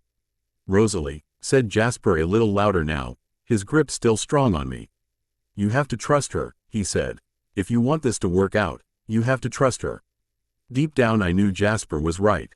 However, I couldn't stop struggling against him. I really wanted to take Tobias' life right then and there. "Tobias, I'm heading to Billy's place after breakfast. If you wish I could give you a Down there, I heard Charlie offer to Bella's first. Try to calm down, said Jasper once again. Don't make me drag you back home. I turned my head slightly, just enough to see what he was talking about. You could just knock on their door and ask Bella to take a walk with you. She might tell you she has plans and you may tag along. I smiled at the idea of spending the day with Bella. But I won't let you here unless I'm sure you are calm.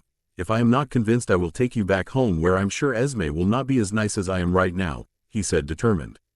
So I tried to comply with Jasper's demands to let me spend the day with my Bella. In order to accomplish that, I stayed perfectly still in his strong grip and focused my attention again to the conversation held indoors. Yes, I will be leaving by Friday. I think I might go back to England. Maybe teach at Scotland too. I miss Spinner's End, said Tobias. You shouldn't, came Bella's voice coming down the stairs, which made me wonder how long had I been growling and trying to get past Jasper. Why? Asked Charlie to Bella. You know better than to ask that. It's too soon to go back to his hometown. Tobias grunted. The only people who might try and visit my neighborhood is the insufferable know-it-all or the Potter brat, whom, by what you've said, are both smart and famous. So the press might follow them around. Let's not forget that if you go back to teach there, of course the dunderheads will tell their parents, to whom you taught, remember? And what about the headmistress? Said Bella between a few bites of whatever she was having for breakfast. Maybe it is not such a bad thing, said Tobias. I could speak with Minerva first. No, stated Bella harshly, then she sighed. You know what, I'm leaving now, she said, a little mad. I turned around to look at Jasper, who had already loosened his grip on me. He smiled, nodding at me, and nudged me toward the front door. As soon as came into the porch and was about to knock, the door flew open. Bella stood there, taken aback by my presence, and I knew that if I could blush I would because of the way she glanced at me when my hand froze in mid-air. I noticed that Bella's grip was strong on her coat and that Tobias and Charlie were a few paces behind her, both surprised too. Good morning, Bella, said Jasper behind me. Bella turned her head to look at him. I hope we are not intruding, he said. Bella shook her head and I smiled, lowering my hand now. I started. I could not believe how nervous I was at the moment. Well, I said, referring to Jasper and myself, came back from our hiking, which is quite obvious seeing as we are both here. But I wanted to come by and ask you if you'd like to take a walk with me, I said, looking at her face, which had a frown now. That is if you do not have any plans for today, I said, smiling to her. She immediately returned the smile and the frown she had vanished from her face. I really want to talk to you, and she does have plans, said Tobias from behind Bella. Right, Isabella? He said smugly. Bella glanced back to him, nodding. Then she turned back to me. I have to run some errands in Port Angels. Don't know how long that'll take, she said truthfully. I could come with you, help you out, I offered, trying to sound calm and nonchalantly. Tobias' interruption had made me angry again. I had to keep calm if I didn't want Jasper to drag me home. You sure? Bella asked me. This might be a little boring. I don't mind, I said softly. Okay then, hop up into the truck, she said. After a second thought she looked at my brother. Will you come too? She asked him. Jasper shook his head. No, I'll head back home, he said, smiling at me. Stay calm, he said, too low and too fast for human ears to catch that. I nodded. Bella, bring her back in one piece, he said, smirking. Sure, said Bella. Jasper then turned around and headed back home. Isabella, said Tobias in a serious tone. Bella looked back at him, in time to catch a pouch that he had thrown at her. You will need this, and do not forget what to say if you are asked about your purchase. I won't forget, said Bella, visibly eerie. Totted, I already drank, you stupid vile, statement which made me freeze. What was she talking about? And I do not need your money, she said, trying to give him back his pouch. Do not be ridiculous. It is a loan. Currency, remember? Said Tobias, sneering at her in a way which made growl. However, I caught myself just as it was building up and I fake a few coughs instead. Damn, said Bella, blushing at the same time I was coughing. She turned around to face me. You okay? She asked, visibly concerned. I smiled and nodded. Yeah, I was swallowing and it went through the wrong pipe, but I'm fine now. Bella turned around to face both Charlie and Tobias. Will you be here for dinner, Charlie? Maybe, I'll call you and let you know, he said. Okay, see you in a few days, Tobias, he nodded, reluctant. And walked back into the kitchen, followed by Charlie.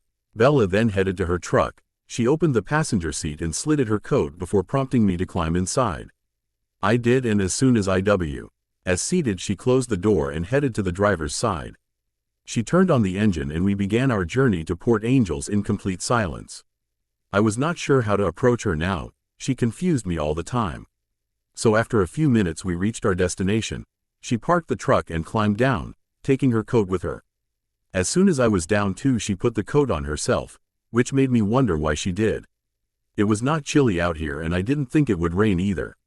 Listen, Bella. Listen, Rose. We started at the same time. I smiled and kept silent, nodding toward her, letting her know that she could speak first. You can go first if you want, she said, smiling. I shook my head. Sorry for the ride. I was not the best of companies back there, she said, motioning for me to walk along the street with her. I was just mad for something stupid over breakfast. After a few seconds of her silence, I took that as my cue to speak. Don't fret about it. We all have crappy days, I told her, smiling too. Damn her. If I'm not smiling from ear to ear when I'm around her, then I'm ready to jump her, or I'm growling all the time. Speak about mood swings. Is there anything I can do to help? She shook her head. Nah, Tobias is as stubborn as I am, so if he wants to go back there, then it's totally his choice.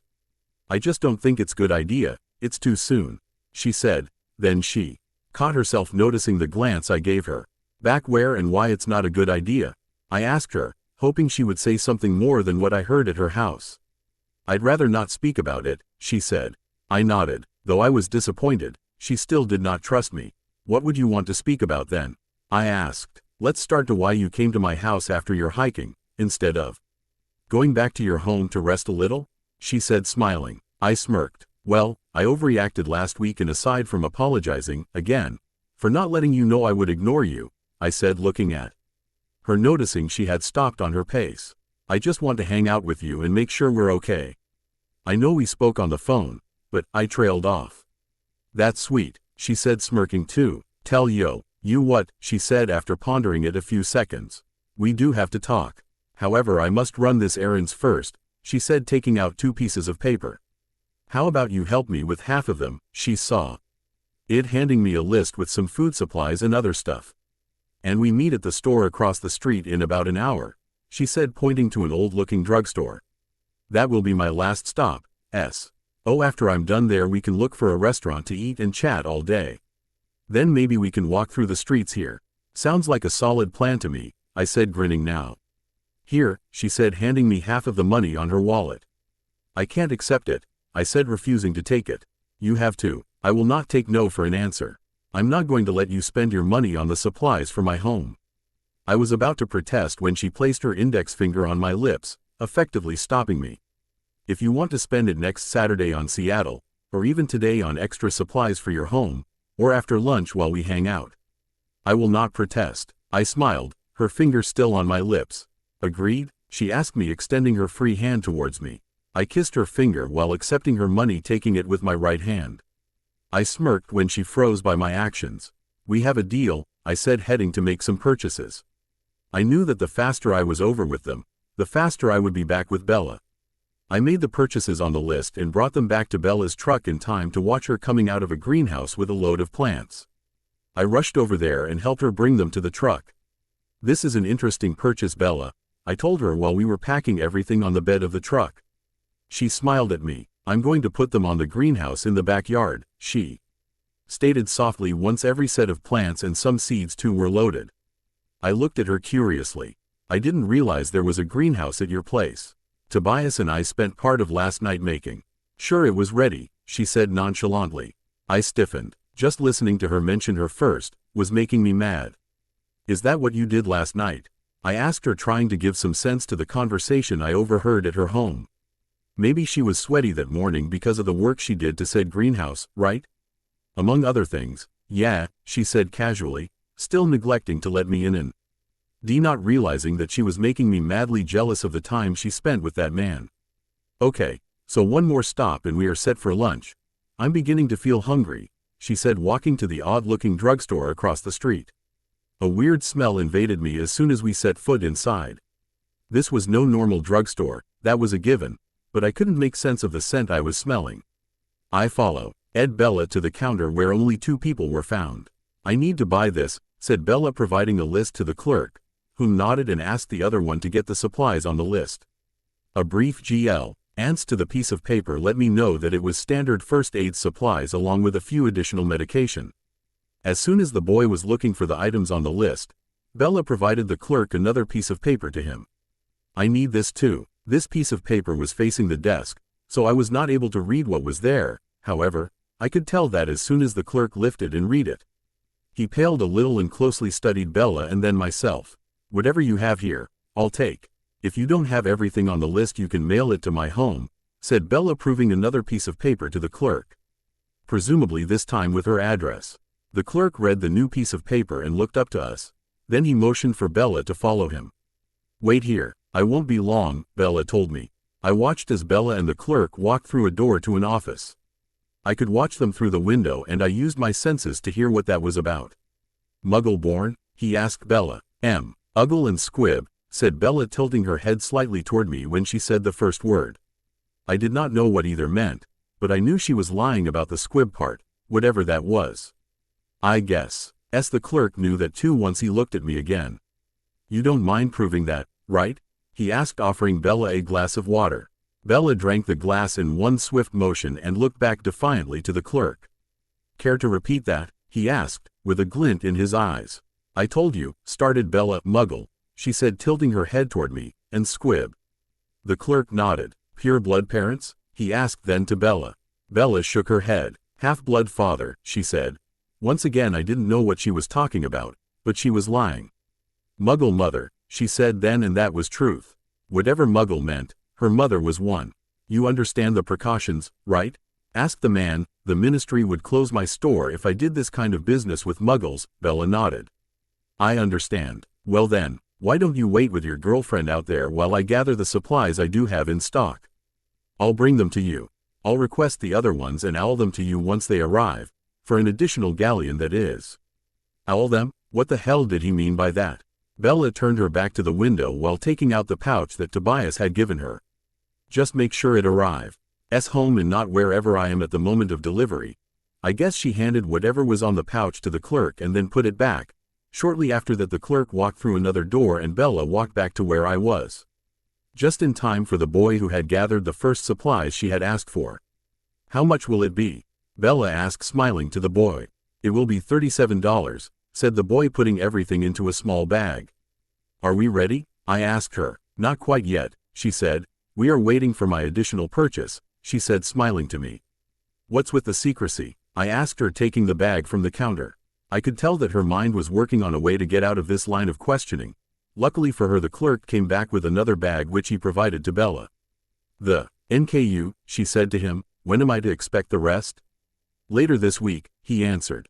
Bella nodded and then walked to the exit of the store. Come on, Rose. Let's put this in the truck and head for lunch. I followed her closely once again, quite disturbed about this day's strange events. Could you open the cabin for me? She asked me, obviously not wanting to put her most recent purchase at the back. I complied and she put the supplies in there. While she was closing the door, I peeked into the bag but could only see a few flasks and what may be some kind of plants and seeds. Let's get going, she said, offering her hand to me. I took it and I couldn't help lacing our fingers in the process.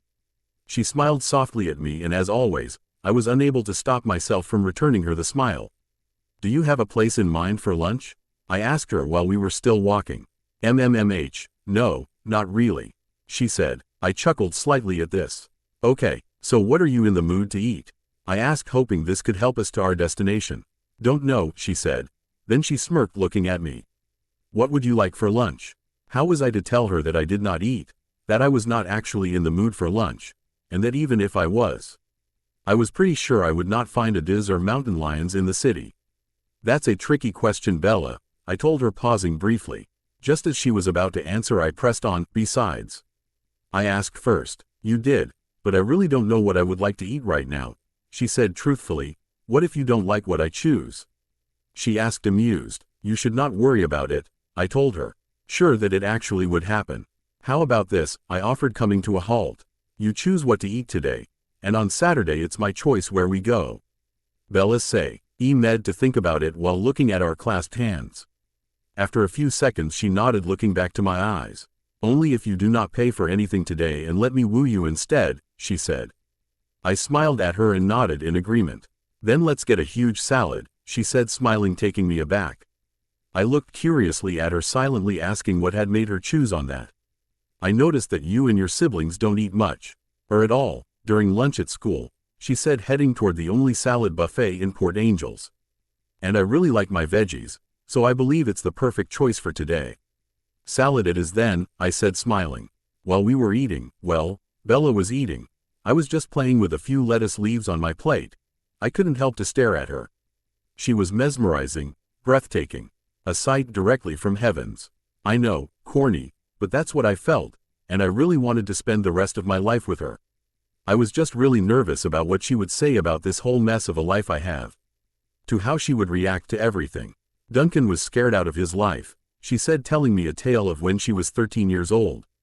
When he found out I was only hiding at the corner of the chapel and making fun of him, well, let's just say that I was really grounded until my next birthday, she said, laughing out loud. What did your mother said about it? I asked softly, chuckling too.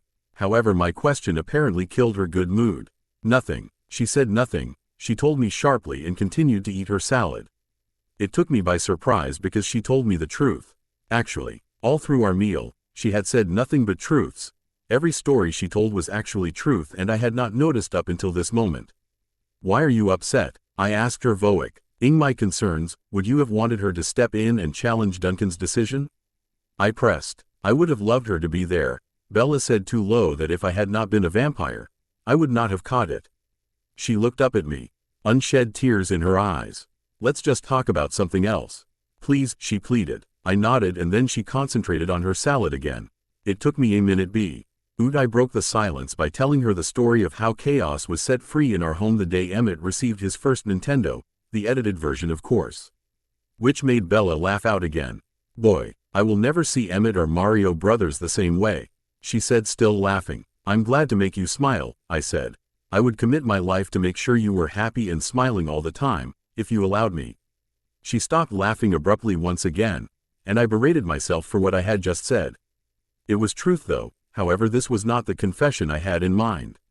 What do you mean? She asked, confused. This is it, I thought to myself. I smiled at her and reached for her hands across the table. I brought them to my lips and placed a kiss on her knuckles. I mean that I am in love with you, I told her, smiling. Hoping she saw the truth in my eyes. And I'd be honored to spend my life with you. She took her hands out of mine and stood up. I don't feel the same. I like you, yes, but that's it, she said, and even when her words hurt me deeply, a glimmer of hope invaded me, when I realized that what she was saying was a lie. You do, you just have to give us a chance, I said, standing too, reaching for her hand. She did not protest or moved away, which made me smile. I love you, Bella, I told her. How can you say that when none of us has been honest to the other? She asked. I just know, and I know you feel it too, I said, closing the distance between us. I do not. I mean, I really do like you. You're just amazingly gorgeous, she said, moving away again, rounding the table at which we were.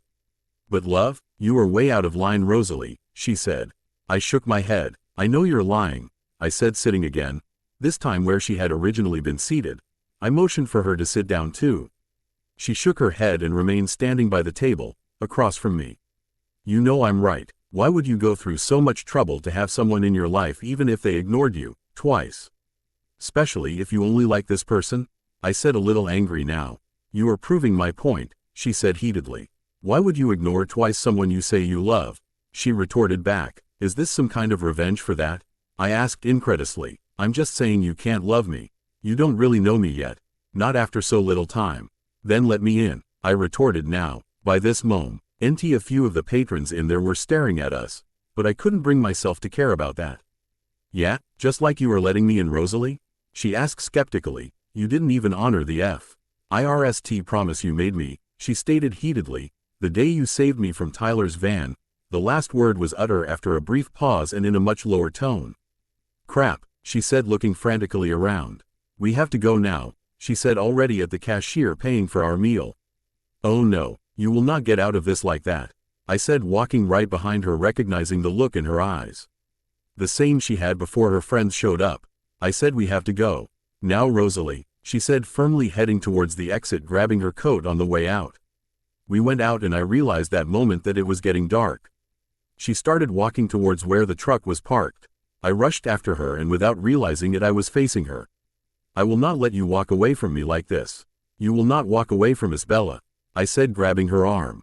Now is not the time, Rosalie, she said firmly. We can talk about this on the way home if you wish, but we have to leave now. No, I don't know why you court like this, but I will not let you walk into the arms of another of your friends. What the hell are you talking about? She said, still trying to get out of my grasp. You acted like this on the hospital, and then you left me there walking away with your friend Clara. She stopped struggling and looked at me. Then it was the same at the parking lot at school, and next thing I know, you were in his arms. I said, his arms, Bella. Not mine, but his. Do you know how that made me feel? I looked into her eyes and I noticed that she was scared now.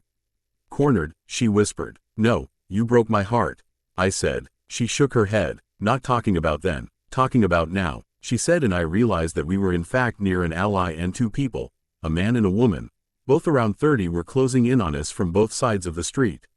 Told you we should have left, she said, sighing defeated. I released the hold I had on her and she turned, looking at both newcomers. The woman was the first to speak. I am Estefania Anthropos and I am here to challenge you, she said clearly towards Bella. Bella sighed. I'm in the middle of a personal business right now. Can we schedule it for a later date this coming week? No, said the man behind me. The challenge has been issued. You have to comply. These are the rules, he said, and whatever he was talking about, it was not a lie. Challenge? What kind of challenge? I asked, now worried. I know the rules, said Bella to the man. I do not want to forfeit, just to schedule, she said now to Estefania, who shook her head. Okay then, finally said Bella. Rose, I need a favor, she said, looking at me. I looked at her and could see she was clearly worried. Go back to the truck, she stated while handing me the keys. If I'm not there in half an hour, please go to Charlie and tell him I ran into Estefania here. What? I asked. No, I said firmly. I will not leave you this, strangers, and certainly will not leave before we finish our conversation. More lick. EA lovers quarrel, muttered the guy behind me. Rosalie, I told you we could continue on the way home, but you refused to leave at once. Now these are the consequences. I could not believe the tone in which Bella said that. She was harsh and uncaring. I had never heard her speak like that to anyone. Now leave. Remember, if I'm not there in 30 minutes, go to Charlie. You might as well head there now. No need to wait, snickered Estefania. Don't forget to tell her watcher that my name is Estefania Anthropos. Don't be so sure of yourself. Let's get down to business, said Bella, heading into the alley. I could see her reaching for something in her coat. I'm Isabella McLeod, of Clan McLeod. I could hear Estefania gasp at the mention of that. Leave, Rose. The way she made that request had me heading off into the next street, where the truck was parked. I regretted my decision the moment I reached the truck. It was already dark and late. Whatever Bella was facing that moment, I should be with her, protecting her. She is my mate and I am deeply in love with her. What had made me leave her side? I was pondering that when a lighting storm began. I looked up and realized that the lightings were hitting pretty close to where I had left Bella and the strangers. I ran at vampire speed there, and noticed that the lightings were actually hitting at the alley. Bella was kneeling beside the dead and beheaded body of Estefania. I was too stunned to react. Shockingly, blood and sweat was not the only thing I could smell. It was also arousal, and Bella's arousal for that matter. The smell was intoxicating, and I was actually trying to contain the beast in me, trying to stop it from taking control while I was that out of myself, not able to react to the scene in front of me. Now I will have you, said the man, approaching directly Bella, who was still kneeling next to the death body. He crouched down and picked up a long sword from the floor. He was about to take the plunge on Bella's head. Bella, I shouted. I was still unable to move from where I was. However, Bella managed to stand up and look back at me. I desperately wanted to run there, take her out of harm's way, make sure she was all right, but I still could not move. As soon as Bella was completely facing me, I watched in horror how that sword came across her stomach. Bella's face contorted in pain. She looked down at the sword sticking out of her, and I could see the realization hitting on her. That was what it took me to react. I lounged against her attacker, and I knew he was instantly unconscious at the end of the alley. Bella, I reached for her. Take it out, she asked me, pain evident on her face. No, I could hurt you badly, I said, not knowing what to do. Take it out, she demanded again. I'll be fine, just take it out, she said. The truth in her words made me nod and comply with her request. I took it out fast and I knew I had hurt her when she whimpered. I'm sorry, I said. Not your fault, she said, smiling softly. I have to get you medical attention, I said, noticing how enthralling the scent of her blood was. Was I actually thinking about feeding right now? No, it wasn't that, but I knew if there were any other vampires around, they would definitely try to feed of her alluring blood. At the end, my need to protect my mate won and I carried her bridal style ready to head to the nearest hospital. Take me to Charlie, she asked me. Bella, you are bleeding badly. You need a doctor, I said, running out the alley. Please, Rose, she said, looking into my eyes. If you take me to a doctor, even if it is your father, I will have to leave. Then she cupped my cheek and smiled softly. I was still walking toward Bella's truck. I don't want to leave, she chuckled softly, but she also coughed a few times, and in that process she coughed up blood. You are right, she said softly, a few tears on her eyes. Please, Rose, take me to Charlie. She lost conscious then, and her heart rate was slowing down dramatically. I knew she had said the truth, so I made the decision then. I ran at vampire speed to Bella's home, hoping against hope that Charlie would be back from his fishing trip and know what to do without calling Carlisle. By the time I reached Bella's home, she had lost so much blood that, short from a miracle, I did not think she would make it. You have to believe what she said, I kept telling Mies. LF, you have to believe she will be all right. I burst into her home without caring about the door or appearances. Charlie, I yelled. Charlie, I repeated, taking Bella into the living room and setting her down on the couch. Charlie, I kept yelling for Charlie to come. I knew he was already home, his heartbeat telling me that.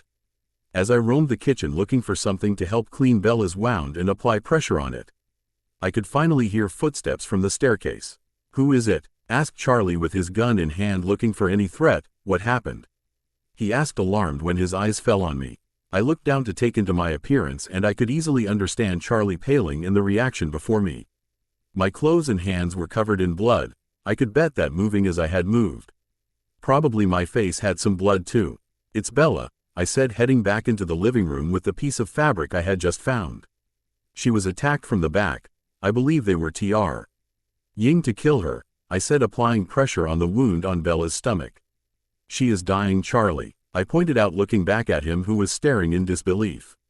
Do something, I demanded. She didn't let me get her to a drive. She said you would know what to do. Still, Charlie did not move from where he was. Fuck this, I'm calling Carlisle. I reached into my pocket looking for my phone. Dr. Carlisle Cullen? He asked at the moment I had finally reached my phone. I nodded. Don't, he said, and rushed toward Bella. Tell me exactly what happened, he demanded me while looking at Bella's wounds. I explained him about how these two newcomers had approached us when we were heading back and that Bella had asked me to wait by the truck, but I hadn't when I noticed the lighting storm. Do you know what is the male's name? He asked me while heading into the kitchen. No, I told him. Let's start with cleaning the wound, said Charlie, bringing back a bowl with water and another cloth. The bleeding has not stopped, I told him, and her heartbeat is slowing down. I know, he simply said, putting the bowl on the small table in the living room and taking out his own phone. He waited patiently while the other party answered. Joe, is Duncan there? Yes, you want to speak with him? I could hear this Joe at the other end of the line. Put me on speaker, we might need your help. Duncan, Charlie on the line. There, Charlie, we're set. Duncan, Bella faced Karen Anthropus tonight, said Charlie, oddly calm and beginning to strip Bella's upper body. Is she all right? Asked Duncan. I identified his voice from all the previous phone calls my mate had had with him. No, but she will be, said Charlie, and he was telling the truth. What's the matter then? Asked Joe. Bella was stabbed on her stomach, from her back by a male who was accompanying Karen. Charlie paused briefly in order to change the phone to his other ear. Joe, do you think you can help me track him down? Find out his name and if he is a brother or not. Normally I would, but I have to take care of Bella. Just let her sleep, Charlie. You know she'll be fine by noon, said Duncan, clearly unbothered by the fact that his stepdaughter was dying on this living room. I was about to start growling again, but then I was hit by the fact that Bella was regaining conscience and still seemed to be in a lot of pain. Charlie noticed too, and stood up, heading into the kitchen again, so I blocked away the conversation he was having. Bella, Thank God, I said, smiling at her, holding her in my arms. However, her heartbeat was still slowing down. Thanks for bringing me to him, said Bella in a whisper. Her left hand reached to my cheek while she smiled at me. I cupped her hand in mine, keeping it there, feeling her temperature had also dropped considerably. I'm sorry I just put you through this, she said. Not your fault, I said, smiling down at her. Merci, she finally whispered. What? I asked, confused. What was she thanking me for? Then I suddenly remembered Evangeline.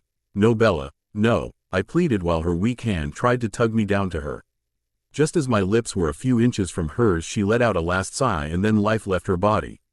No more heartbeat, no more breathing, no nothing. Bella, no, I screamed in rage. Charlie came running into the living room, still in deep conversation. She's not breathing. Shit, have to go. Call you later, said Charlie, tossing the phone on the table. Rosalie, listen to me, he said, trying to take me away from Bella. I stood up, rage completely filing me. No, I'm done with this. She's gone, I said, standing up and heading back to Port Angels. And so will him. I ran back to the alley only to notice that Karen's death body and Bella's killer were nowhere to be seen. There were still traces of the spilled blood, but somehow it appeared as if someone had actually tried to clean it up. I crouched down and let the beast in me take control. Find him, I thought, he killed my M8. I caught up his scent and I smirked, and now I'll kill him. I followed his scent back to a hotel. This would be easy. I roamed the hotel in the shadows, looking for him. After just a few minutes I found him, about to get into his room. You killed my Bella, I snarled behind him once he had opened the door, pushing him inside. Now I will kill you, I finished, letting myself in and closing the door behind me. What are you talking about? Asked this man. Just about the girl whose stomach you pierced this evening, I said, hitting him hard on taking him to the floor. I stepped on him, making Sue. Read that. With that I had broken a few ribs. He tried to stand, but I stomped on his leg, breaking it too. That would not kill her. He seethed through the pain he was obviously feeling. Well, it did, I said, picking him up by his arm and breaking his wrist in the process. I tossed him down again and kicked him on his back, by his kidneys. He rolled over and tried to get away. I crouched down, and while he was facing the floor, I put my knee on his neck. Any last words? I asked him, venom pouring from my fangs now. To my extreme surprise, he started to laugh out loud, just as if he had heard the best joke ever told in the world. I was taken aback by his actions when the door burst open and another predator's scent invaded my nostrils, so I did what the predator in me demanded. I broke my prey's neck. I would not give anyone else the satisfaction of taking away the life of the one who took away my mate's life. Rosalie, no. I heard at the same time that the guy's neck below me cracked. A second later I was tackled down. I tried to get loose of the two bodies that had me pinned on the floor. I was growling and fighting, but to no avail. Somewhere in the back of my mind I knew that the on's tackling me were Emmett and Jasper, and that the one standing in front taking out a phone was Alice. I tried to concentrate on the fact that they were my siblings, and that's when I felt a wave of calm trying to invade me. It was Jasper, trying to make me calm down. Carlisle, we were too late, I heard Alice tell on the phone. I could not hear the response she got. No, she did not drink, but he is dead. With those words I remembered why I was there and regretted not being able to cry. My mate had died and I couldn't shed a tear for her. She's starting to feel regret, I heard Jasper tell over his shoulder to Alice. No, I said, I'm glad he died, I said. This obviously took them by surprise because I was able to get them off of me. He killed Bella. Bella is dead, and he, I said, gesturing to the body on the floor, killed her. He killed my mate. I growled at them. What are you talking about? Asked Alice, confused. Bella, she is dead, I growled again. No, she can't be, whispered Alice. She died. She died in my arms, I whispered. Where is she? Asked Emmett. I took her home, I told him. She asked me to take her to Charlie, and so I did. Rosalie, said Alice, carefully approaching Bella is not dead, she said, and she believed what she was saying, but she hadn't been at Bella's home. I shook my head. No, she is not. I had a vision of her looking for you tomorrow at school. But it will be sunny, so we won't be there, she said softly. When did you have this vision? I asked her, trying to stay calm enough to explain that surely her vision had taken place before she died. Quote, it was strange, she said. I had a double vision of the both of you, as if you both had reached a decision regarding the other one at the same time. I looked up in time to see Carlisle coming through the door. Let's have this conversation back at home. Jasper, take this man's wallet and whatever you think might make it look as a robbery. Jasper nodded and busied himself around the room. Carlisle P.P. roached and nudged me towards the door. Let's go home and then we can deal with whatever happened. I absently nodded and followed him and my siblings out of the building. I suddenly remembered that I had Bella's keys and that the truck was still here. We have to take back Bella's truck, I said, taking out her keys. Carlisle nodded and asked me for the keys. Once I had gave them to him, he tossed them over to Emmett. We were back home before him, but it was silent. No one dared to speak a word. When Emmett arrived, he tossed me back Bella's keys. After an eternity of silence and me going over in my head of what had happened when I reached the alley and until I arrived to Charlie's home, Edward was the one who broke the silence. So you just left her to Charlie and decided to take revenge. You don't really know if she is dead, he accused me. She died in my arms, you asshole. I growled at him and showed him my memory of Bella dying in my arms. I told you she is not dead, said Alice, stepping between Edward and myself. I looked down at her, still annoyed at my family. I told you I had a double vision, she started. Two visions at the same time, both trying to come first, as if both, Bella and you, had reached a decision regarding the other one at the exact same moment. I was confused now. This has never happened before. She knows that, said Edward. That is why it took her so long to make out each of them. What are you talking about, Alice? What did you see? I asked. Well, the first one, or what I assumed was the first one because it was the first I could make sense of, I already told you about. Bella looking for you. It hasn't changed, so that means Bella is still alive. She was telling the truth and that was not reassuring. How is that possible? I asked low. That I'm sure that if my family were not vampires, none of them could have heard me. Probably Charlie did CPR on her and now she is fine, said Edward as if it was obvious. We are all assuming things. Even when Alice's visions had never been wrong after decisions are made, said Esme, lightly stroking my hair, surely trying to soothe me.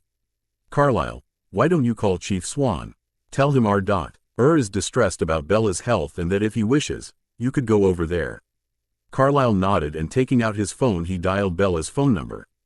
Jasper, Edward, both of you try to use our gifts through Rosalie. My siblings nodded and I frowned. You are a little disturbed, Rose, he explained. But you know your gift does not lie. We all stayed in silence listening for the conversation he was about to have with the chief. Hello, said Charlie on the phone. Good night, is this Chief Swan? Asked Carlisle. Yes, who is it? I'm Drive, Carlisle Cullen. Oh, Drive, Cullen, what can I do for you? You see, my daughter Rosalie just came back home. She came on Bella's truck. We can bring it back to your place if you want, said Carlisle. I just wanted him to cut to the chase.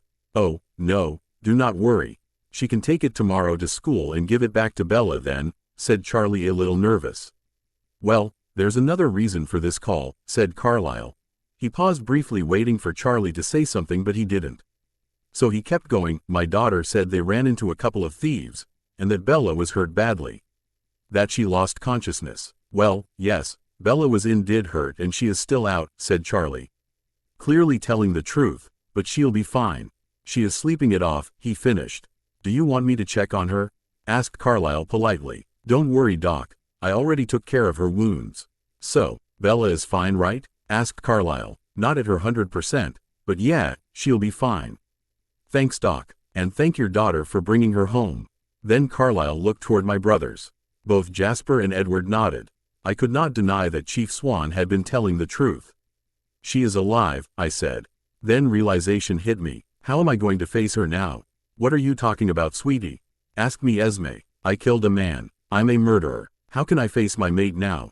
I gasped loudly when I woke up. No matter how many times it happens, no one and ever get used to the feeling of dying and then waking up as if nothing had happened. I looked around and noticed that I was laying on my bed back home. I glanced at the alarm clock and it read 4:30 in the morning. Last I remembered I had been with Rose on the living room. So after looking around the house for her I went back up and went into the bathroom to take a shower. When I came out Charlie was standing by the door. Where's Rosalie? I asked Charlie. She's back at her home. She told the doctor that you were injured so we'll have to put up a show for them, Bella, said Charlie. Unless you agree to leave town. I shook my head. No. I don't want to leave Forks. Get some more sleep, said Charlie. I already spoke with Duncan. He knew you wouldn't want to leave, he continued smiling at me and gesturing toward my room. Too predictable now, huh? I asked amused. See you in a few hours, he said smirking. By the way, I'll have to give you a ride to school. I looked at him confused. Rosalie I.e. took your truck to her place when she left, so in order to avoid the doctor coming, I told them she could give it back to you at school. I nodded. Okay Charlie, thanks. I was grateful Charlie had an OT ask me anything about what happened last night. I knew he would, eventually, but for the time being he let me be. As I reached my bed again I started to go in my mind through last night's events. I regretted not telling Rosalie the truth about anything, so the decision I had reached last night just before I died, only rooted strongly on my mind. Tomorrow, or actually in a few hours, I would come clean to her. I would tell her first that I knew about her and her family not being normal, and even if she denied it, I would tell her about the game in the gathering, and if she still wanted to be around. Then I would have to make sure what she said yesterday at lunch was truth. I certainly hope it was, because I realized before dying, that loved her too. When I opened my eyes again I skipped to the window, stunned to see that there was hardly a cloud in the sky, and the few there were just fleecy little white puffs that couldn't possibly be carrying any rain. I opened the window and sucked in the relatively dry air. It was nearly warm and hardly windy at all. Charlie was finishing breakfast when I came downstairs, and he picked up on my mood immediately. Nice day out, he commented. Yes, I agreed with a grin. He smiled back, his brown eyes crinkling around the edges. I ate breakfast cheerily, watching the dust motes stirring in the sunlight that streamed in the back window. Charlie reminded me that he had to bandage my lower abdomen and that I had to keep my movements restricted around everyone at school, especially the Cullens, and Rosalie above all. I sighed slightly annoyed, but I had to agree with him. At least until I told her the truth. Come on Bella, you don't want to be late for school, said Charlie mockingly and gesturing towards the cruiser. I hesitated on my way out the door, hand on my rain jacket, and I remembered that my life insurance was not here. Give me just a minute Charlie. I have to retrieve my spare, just in case I am tracked down here. I'll go later to Port Angeles to see if I can find your sword Bella, he said once I came back. Thanks, I would really appreciate it. With a sigh, I concealed my spare short sword on my coat and headed to the cruiser. Here, said Charlie handing me a mobile phone as soon as we reached the school.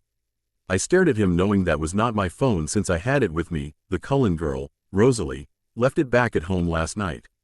Thought she might want it back, he explained. I grinned while I put the phone to my jeans pocket. I was one of the first ones to school. I hadn't even checked the clock before W.E. left the house due to Charlie's hurry to get outside. The benches were still a little damp, so I sat on my jacket, glad to have a use for it. I sketched inattentively on black sheet on a notebook. After a few minutes, I suddenly realized I'd drawn dark expressive eyes staring out of the page at me. I smiled at them, hoping the Cullens, and Rosalie, would arrive soon. Bella, I heard someone call, and it sounded like Mike. I looked around to realize that the school had become populated while I'd been sitting there. Everyone was in t-shirts, some even in shorts though the temperature wasn't really that high. Mike was coming toward me in khaki shorts and a striped rugby shirt, waving. Hey, Mike, I called, waving back, unable to be half-hearted on a morning like this. He came to sit by me, the tidy spikes of his hair shining golden in the light, his grin stretching across his face. He was so delighted to see me I couldn't help but feel bad for him. I never noticed before. Your hair has red in it, he commented, catching between his fingers a strand that was fluttering in the light breeze. Only in the sun. I became just a little uncomfortable as he reached out trying to tuck the lock behind my ear, so I gathered my books up and stuffed them in my bag and stood ready to leave. Great day, isn't it? He asked standing too. My kind of day, I agreed aiming to leave him. What did you do yesterday? His tone was just a bit too proprietary.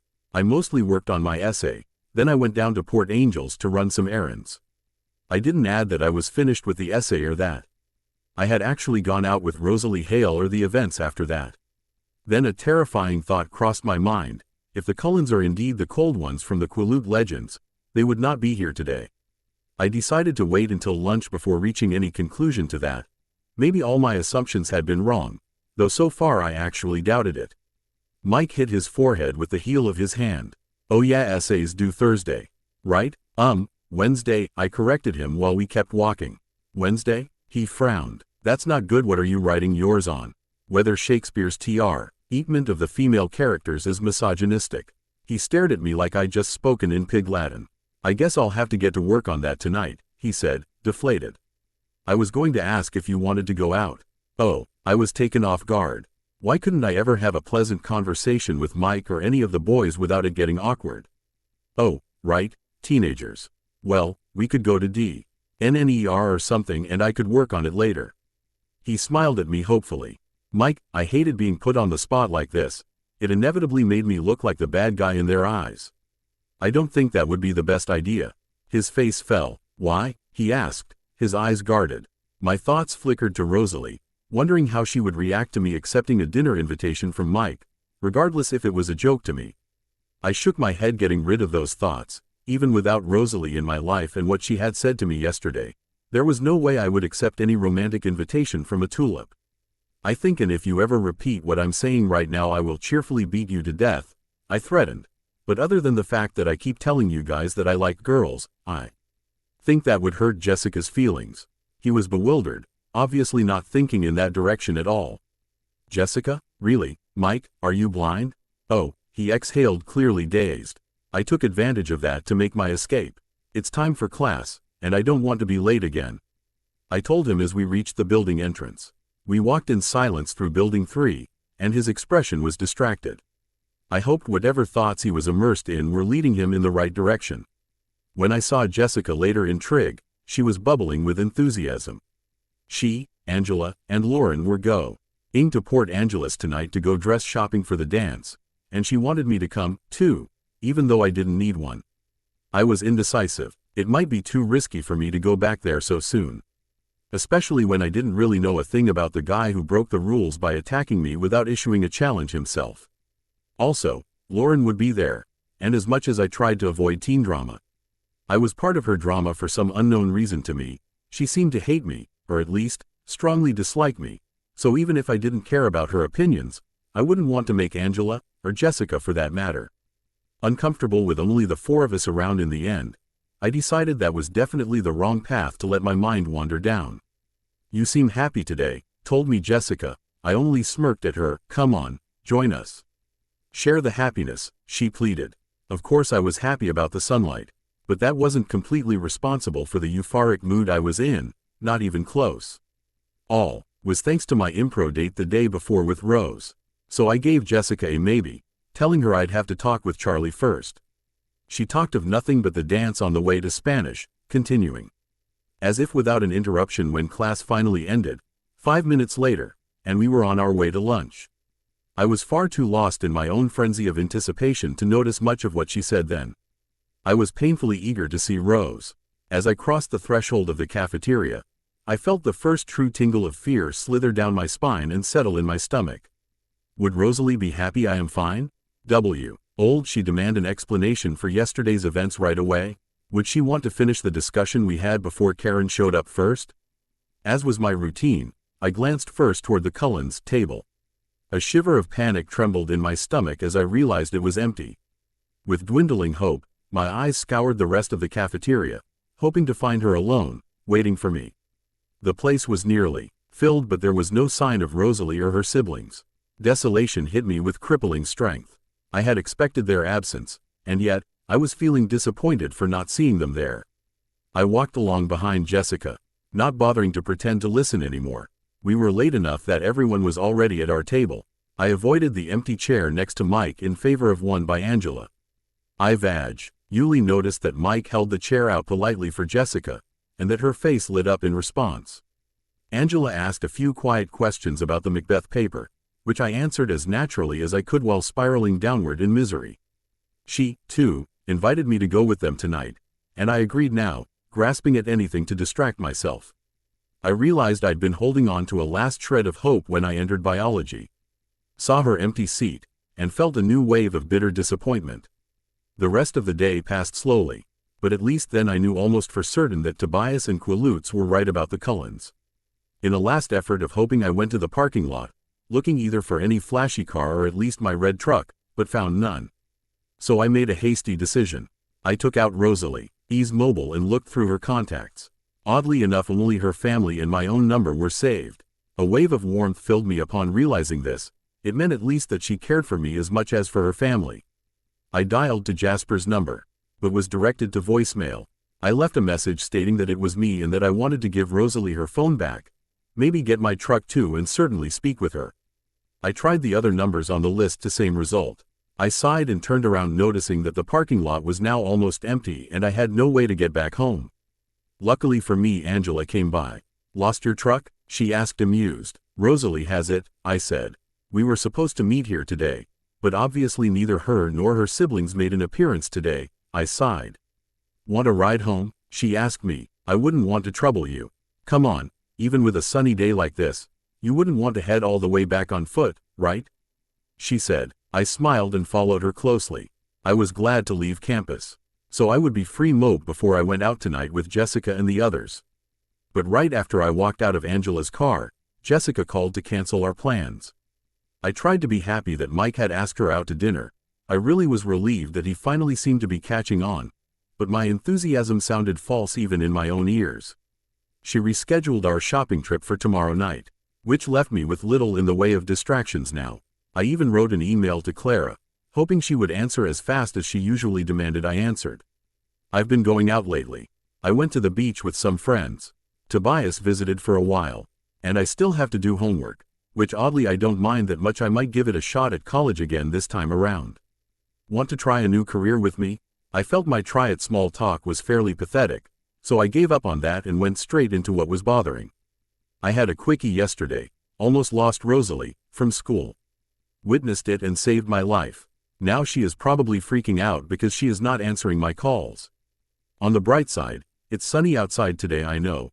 I'm shocked, too, so I'm going to go outside and soak up as much vitamin D as I can. Love you, Bella. Oh, and by the goddamn phone. Will be better to communicate. Stop being stubborn about it. Faster replies from me too if you do get it. I had fish marinating for dinner, with a salad and bread left over from whatever Charlie ordered the night before, so there was nothing to do there. I spent about half hour on homework, but then I was through with that. 2. I checked my email, again, hoping to see at least one from Clara, who had been oddly silent for the last few days. But she hadn't answered to me yet. I decided to try again Jasper's phone. I kept trying, alternating between Jasper's and Alice's, still not knowing if I was being ignored again or if they had just actually gone hiking as the rumors said they did on sunny days, and therefore not having good reception. I decided to kill an hour with non-school related reading. I had a small collection of books that came with me to Forks. I selected my favorite book, La Nuit des Temps, and headed to the backyard, grabbing a ragged old quilt from the linen cupboard at the top of the stairs on my way down.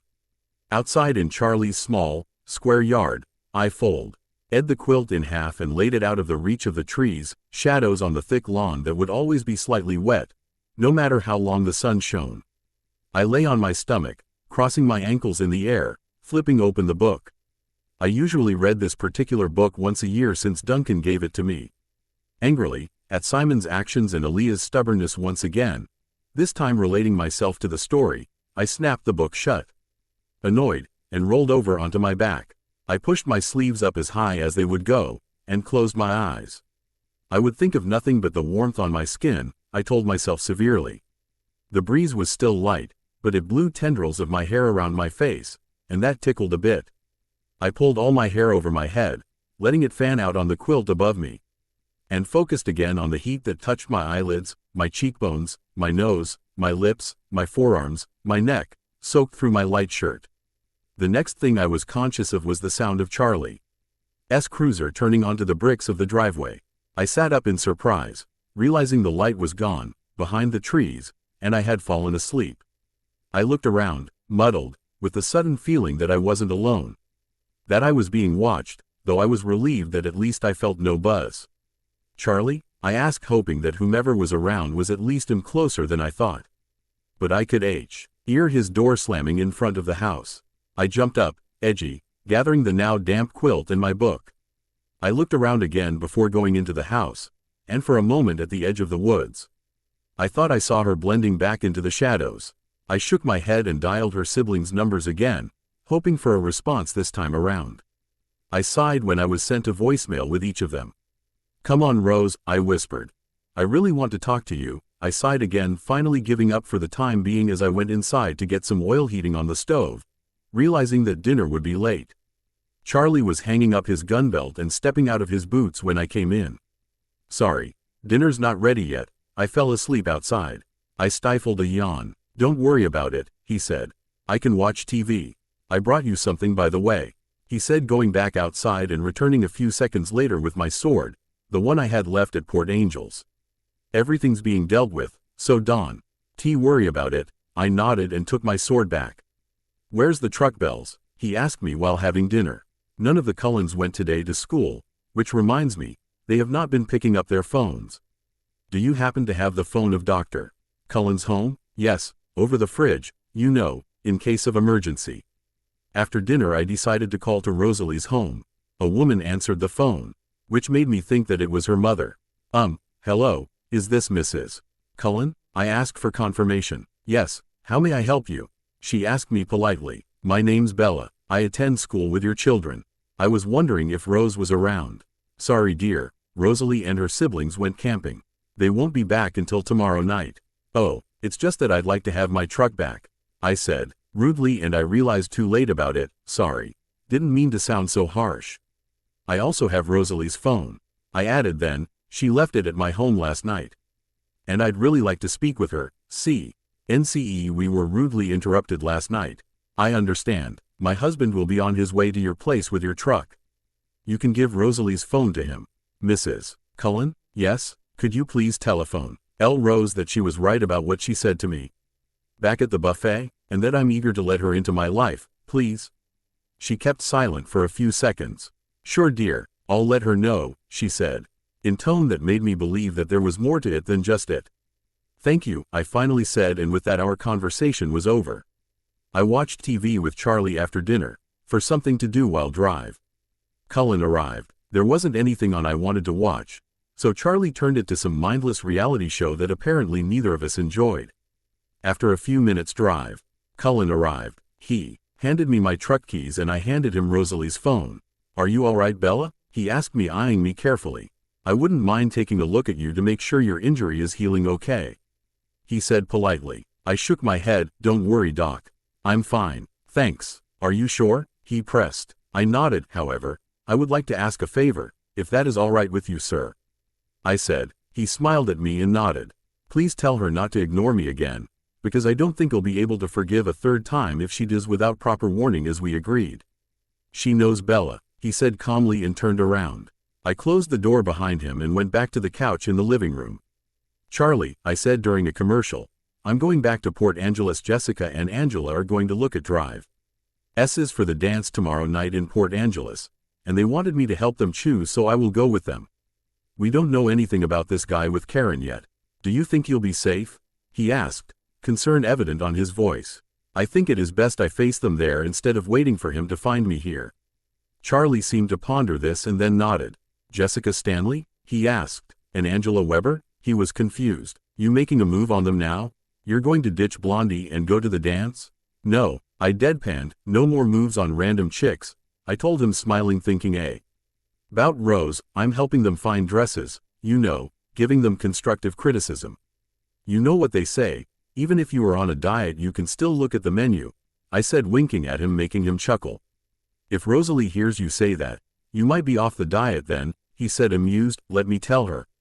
That way Duncan will have a better chance to talk you into moving away until we figure who was that guy, and what is going on." "Not planning to move away anytime soon, Charlie. You're stuck with me." "Fine, I'll cope with your presence in my house a little longer," he said, smiling softly before turning semi-serious. "It's a school night, though. I know you don't care, but won't Jessica's and Angela's parents mind? We'll leave right after school, so we can get back early," I said, shrugging and rolling my eyes. "All right, just be safe and make sure you are not severely injured again. I thought Rosalie was going to have a heart attack when you died last night," he reminded me. "She saved me." He was aiming for my head, not my stomach, I muttered. "She took us both by surprise. Is that why you don't want to leave? You feel you owe her?" "I owe her my life, yes. But it's not the reason I want to stay," I told him, serious. He stared at me, silently waiting for me to elaborate. "I just fell in love with a moody VA." I stopped myself before I could say more. No matter how much you love her, Isabella, or how true that love is, you will eventually need to leave her. What will happen when she is 25, or 30, or 40 and you still look like a teenager? I smirked, thinking that I might not have to worry about it at all. It was sunny again in the morning. I awakened with renewed hope that I grimly tried to suppress. I had planned my arrival at school so that I barely had time to make it to class. With a sinking heart, I circled the full lot looking for a space, while also searching for any of the Cullens' flashy cars, particularly the Volvo that I knew belonged to Rose's sibling Edward, which was clearly not there. I parked in the last row and hurried to English, arriving breathless, but subdued, before the final bell. It was the same as yesterday. I just couldn't keep little sprouts of hope from budding in my mind, only to have them squashed painfully as I searched the lunchroom in vain. I thought I told you that the Cullens go hiking whenever there is good weather, said Angela from my side. I nodded. I was just really hoping to see her today, I said, turning my attention to her. You want a ride home today? I shook my head. No, thank you though. Dr. Cullen brought my truck back last night. That's odd, said Jessica, catching up to our conversation. They usually go all together. Whenever they don't come to school, drive. Cullen does not appear to the hospital. Maybe it is a sibling bonding hiking, I said. They glanced strangely at me. I spoke with Mrs. Cullen last night too. Anyway, what's the deal between the Ice Queen and you? Asked Jessica. Hey, she's not an Ice Queen, I said heatedly. Actually she kinda is, said Angela calmly. She's warming up at you, but still. I sighed. I don't know exactly. At times it seems as we get along fine, and at times it seems that she can't stand me. I sighed again and remembered what she said on the salad buffet on Sunday, which made me smile. What's with the smile? Asked Jessica in a whisper. I was grateful that at St. both Jessica and Angela were trying to keep this conversation as private as it could be at the cafeteria with Mike, Eric and the others sitting at our table. Sunday was perfect. She came to my house on the morning. We spent the day together. I sighed. We almost kissed by the end of our evening. With that I frowned. Maybe she had kissed me. I didn't know. I had died right before our lips touched. What stopped you? Asked Jessica. I passed out on my couch, I said, blushing. Both Angela and Jessica giggled at this. Then the Port Angeles scheme was back on again for tonight and was made a—LL the more attractive by the fact that Lauren had other obligations. I was anxious to get out of town so I could stop glancing over my shoulder, hoping to see her appearing out of the blue the way she always did. I vowed to myself that I would be in a good mood tonight and not ruin Angela's or Jessica's enjoyment in the dress hunting. Maybe aside from looking for the still unknown guy who tried to kill me, I could do a little clothes shopping as well. After school, Jessica followed me home in her old white Mercury so that I could ditch my books and truck. I left a note for Charlie on the table, explaining where to find dinner.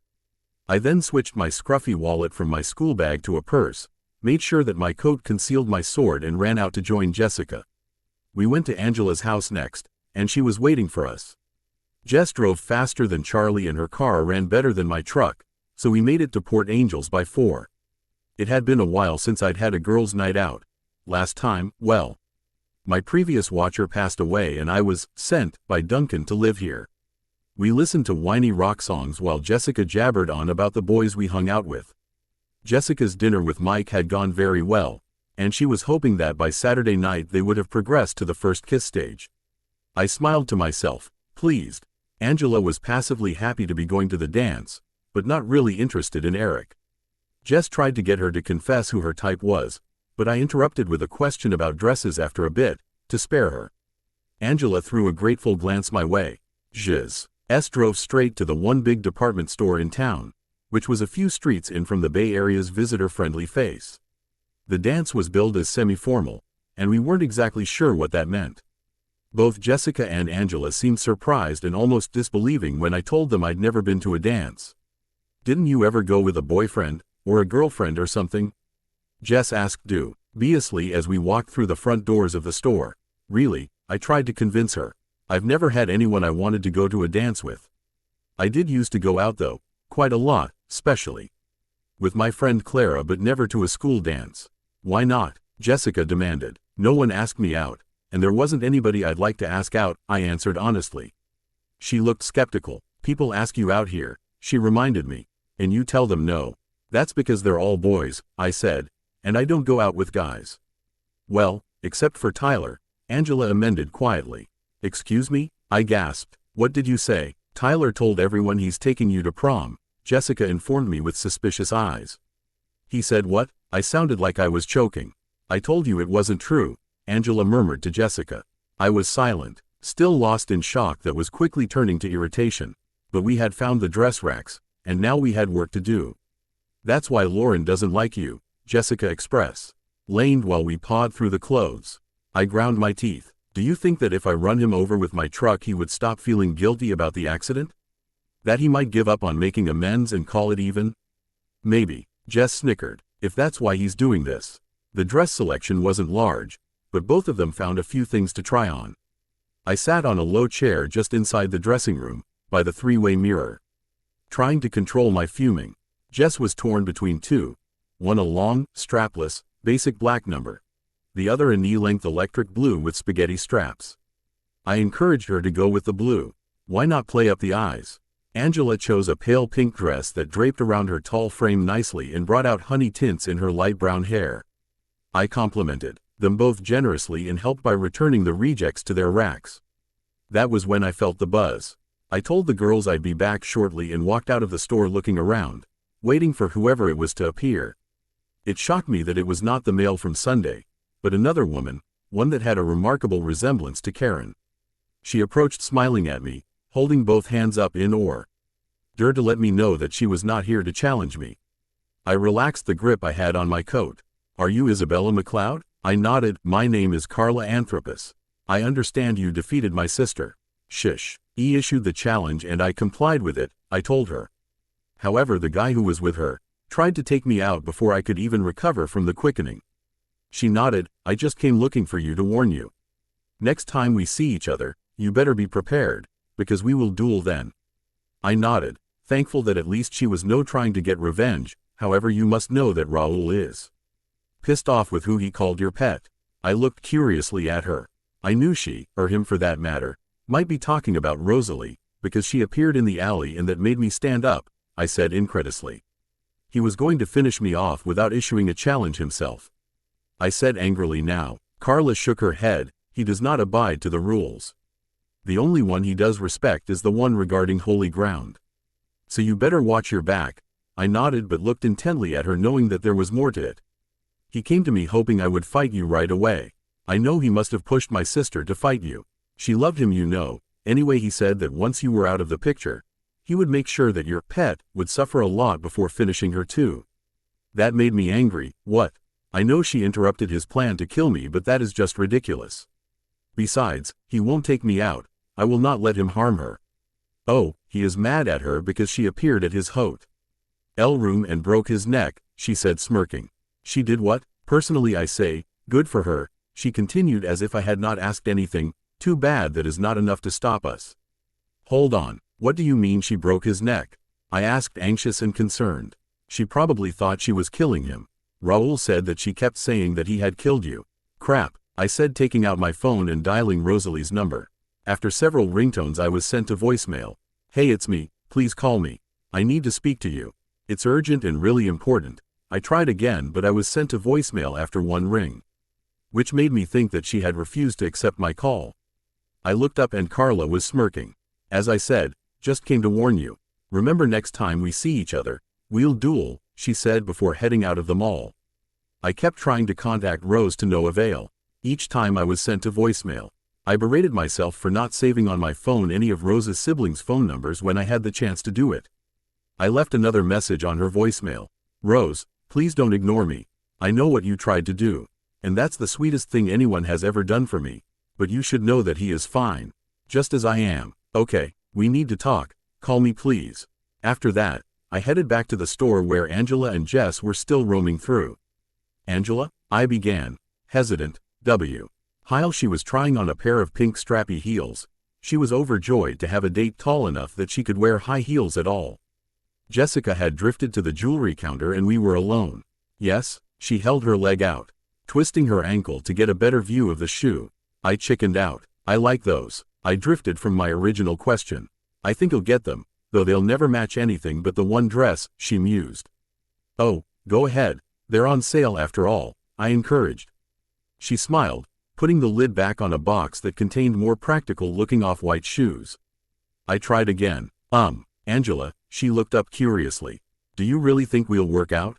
Rosalie and me? I kept my eyes on the shoes. If you agree with Jess and everyone else at school for that matter, that she is, well, not the most sociable person, why encourage me? I failed miserably in my attempt to sound nonchalant. Well, I do think so. She speaks to you, most of the time anyway. She saved you from being crashed by Tyler's van. And you told me she said she wanted more than friendship. And for what we all know, she doesn't mean it to be just temporarily. She told me quietly, examining her shoes, too. She didn't ask one question, let alone the hundreds that Jessica would have unleashed. I really liked Angela. She was like a younger version of Renee, calm and collected and respectful. Oh, I smiled seeing her logic and decided to let the subject drop as Jessica returned to show us the rhinestone jewelry she'd found to match her silver shoes. We planned to go to dinner at a little Italian restaurant on the boardwalk. But the dress shopping hadn't taken as long as originally expected. Jess and Angela were going to take their clothes back to the car and then walk down to the bay. I told them I would meet them at the restaurant in an hour since I wanted to look for a bookstore. They were both willing to come with me, but I encouraged them to go have fun.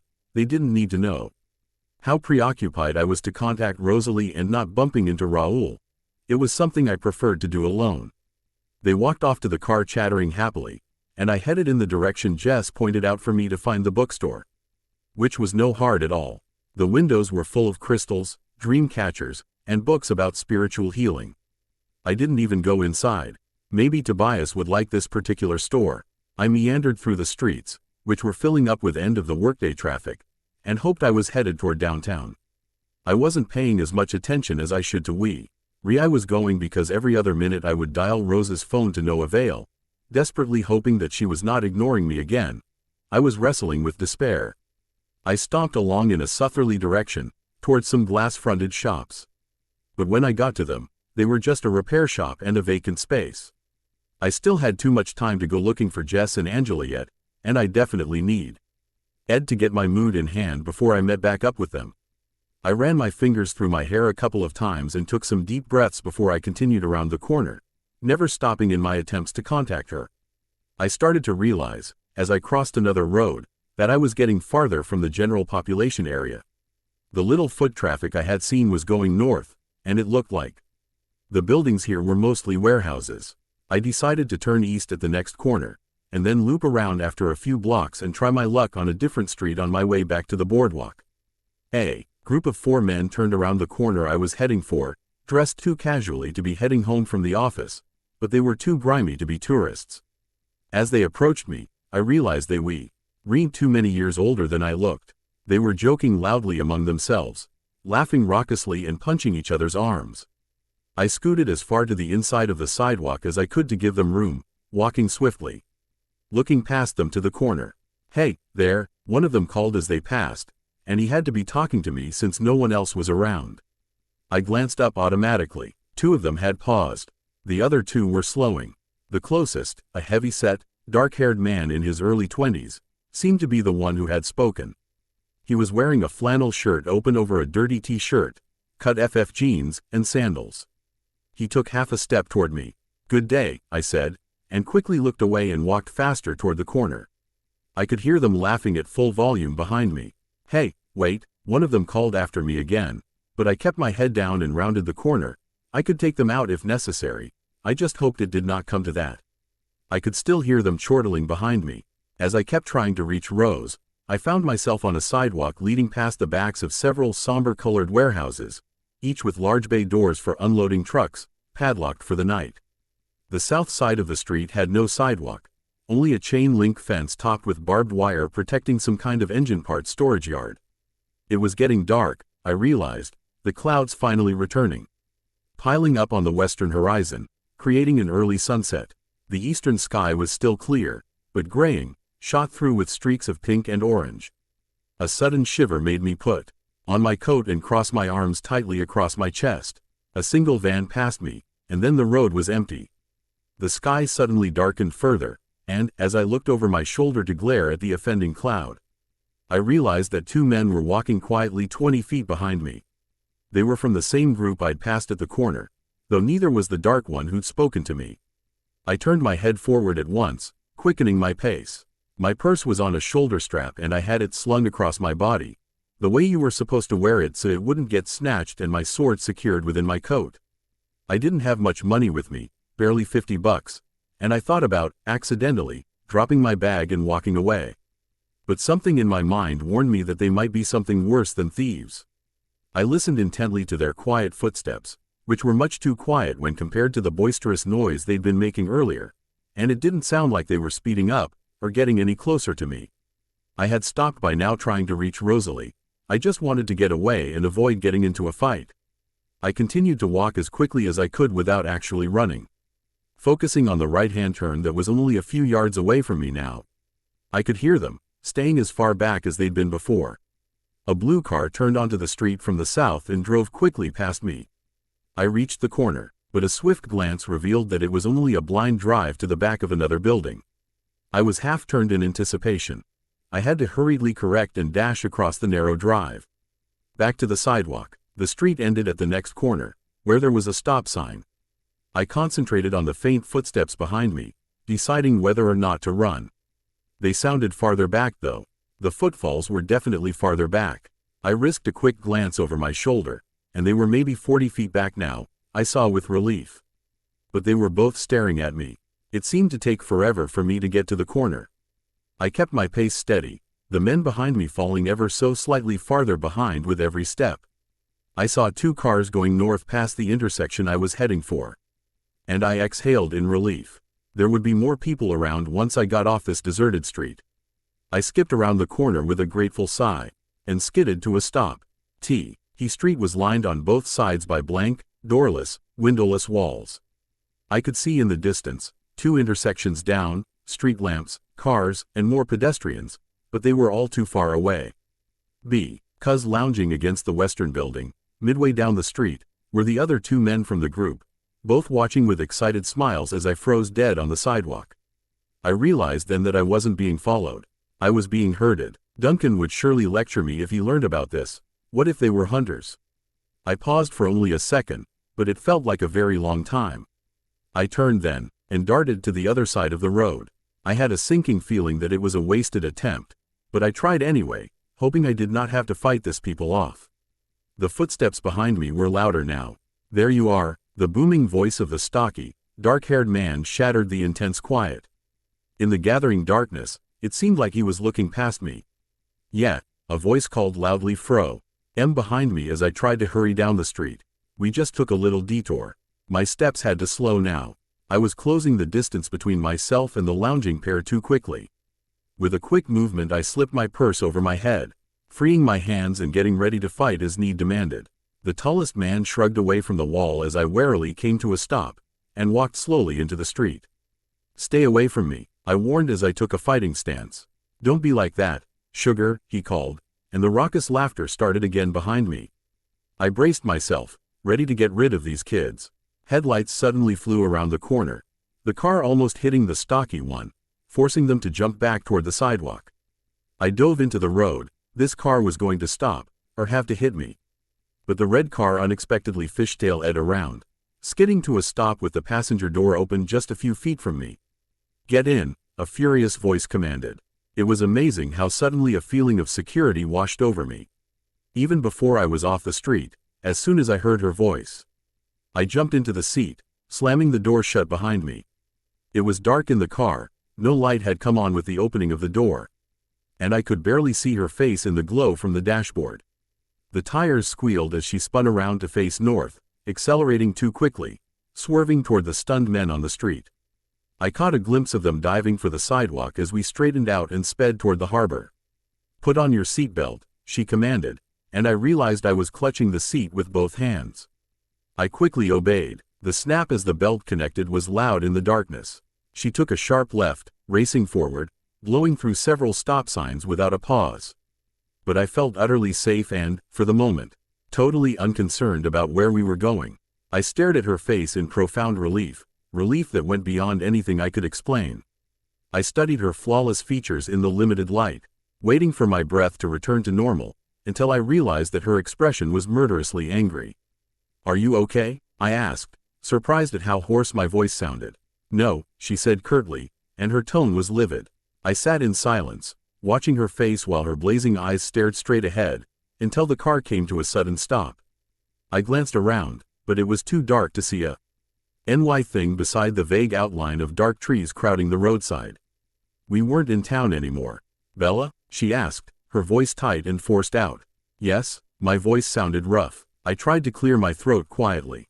"Are you all right?" She still didn't look at me, but the fury was plain on her face.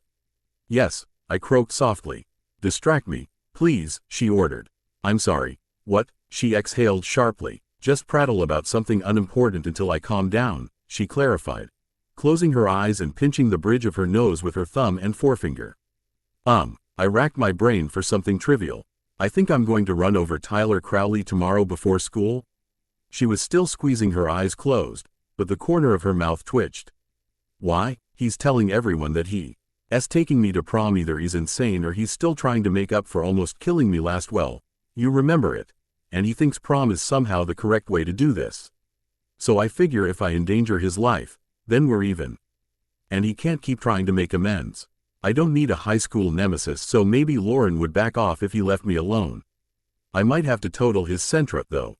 If he doesn't have a ride, he can't take anyone to prom," I babbled on. "I heard about that." She sounded a bit more composed. "You did?" I asked in disbelief. "If he's paralyzed from the neck down, he can't go to the prom, either." I muttered, refining my plan. "Besides, I can't go with him. I have someone else in mind to be my date." She sighed, and finally opened her eyes. "Better?" "Not really." I waited, but she didn't speak again. She leaned her head back against the seat, staring at the ceiling of the car. Her face was rigid. "What's wrong, Rose?" My voice came out in a whisper. "Sometimes I have a problem with my temper, Bella, especially where you are concerned."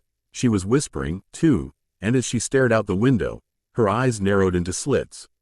"But it wouldn't be helpful for me to turn around and hunt down those." She didn't finish her sentence, looking away, struggling for a moment to control her anger again. "At least," she continued, "that's what I'm trying to convince myself. I did it before and it ended up badly." "Oh," the word seemed inadequate, so I decided to continue. "If you mean by what happened on Sunday, that guy, Raoul, he is fine. We really need to speak about a lot of things."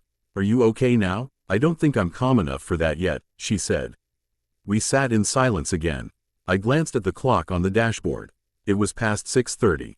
"Jessica and Angela will be worried," I murmured. "I was supposed to meet them." She started the engine without another word, turning around smoothly and speeding back toward town. We were under the streetlights in no time at all, still going too fast, weaving with ease through the cars slowly cruising the boardwalk. When she parked the car, I looked out the window to see the lights of La Bella Italia, and Jess and Angela just leaving, pacing anxiously away from us. "How did you know where?" I began, but then I just shook my head. I heard the door open and turned to see her getting out. "What are you doing?" I asked. "I'm taking you to dinner." She smiled slightly, but her eyes were hard. She stepped out of the car and slammed the door. I fumbled with my seatbelt, and then hurried to get out of the car as well. She was waiting for me on the sidewalk. I then noticed that I had just rode a red and convertible BMW. I wondered if this was actually hers, because it suited her. "Go stop Jessica and Angela before I have to track them down too. I don't think I could restrain myself if I ran into any of your other friends again." I shivered at the threat in her voice. "Jess, Angela," I yelled after them, waving when they turned. They rushed back to me, the pronounced relief on both their faces simultaneously changing to surprise as they saw who I was standing next to. They hesitated a few feet from us. "Where have you been?" Jessica's voice was suspicious. "I got lost," I admitted sheepishly. "And then I ran into Rosalie." I gestured toward her. "Would it be all right if I joined you?" she asked in her silken, irresistible voice. I could see from their staggered expressions that she had never unleashed her talents on them before. Sure," Jessica breathed. Actually, Bella, we already ate while we were waiting." "Sorry," Angela said. "That's fine, I'm not hungry." I shrugged. "I think you should eat something." Rosalie's voice was low, but full of authority. She looked up at Jessica and spoke slightly louder. "Do you mind if I drive Bella home tonight? That way you won't have to wait while she eats." No problem. I guess." Jess bit her lip, trying to figure out from my expression whether that was what I wanted. I winked at her. I wanted nothing more than to be alone with my perpetual savior. There were so many questions that I couldn't bombard her with till we were by ourselves.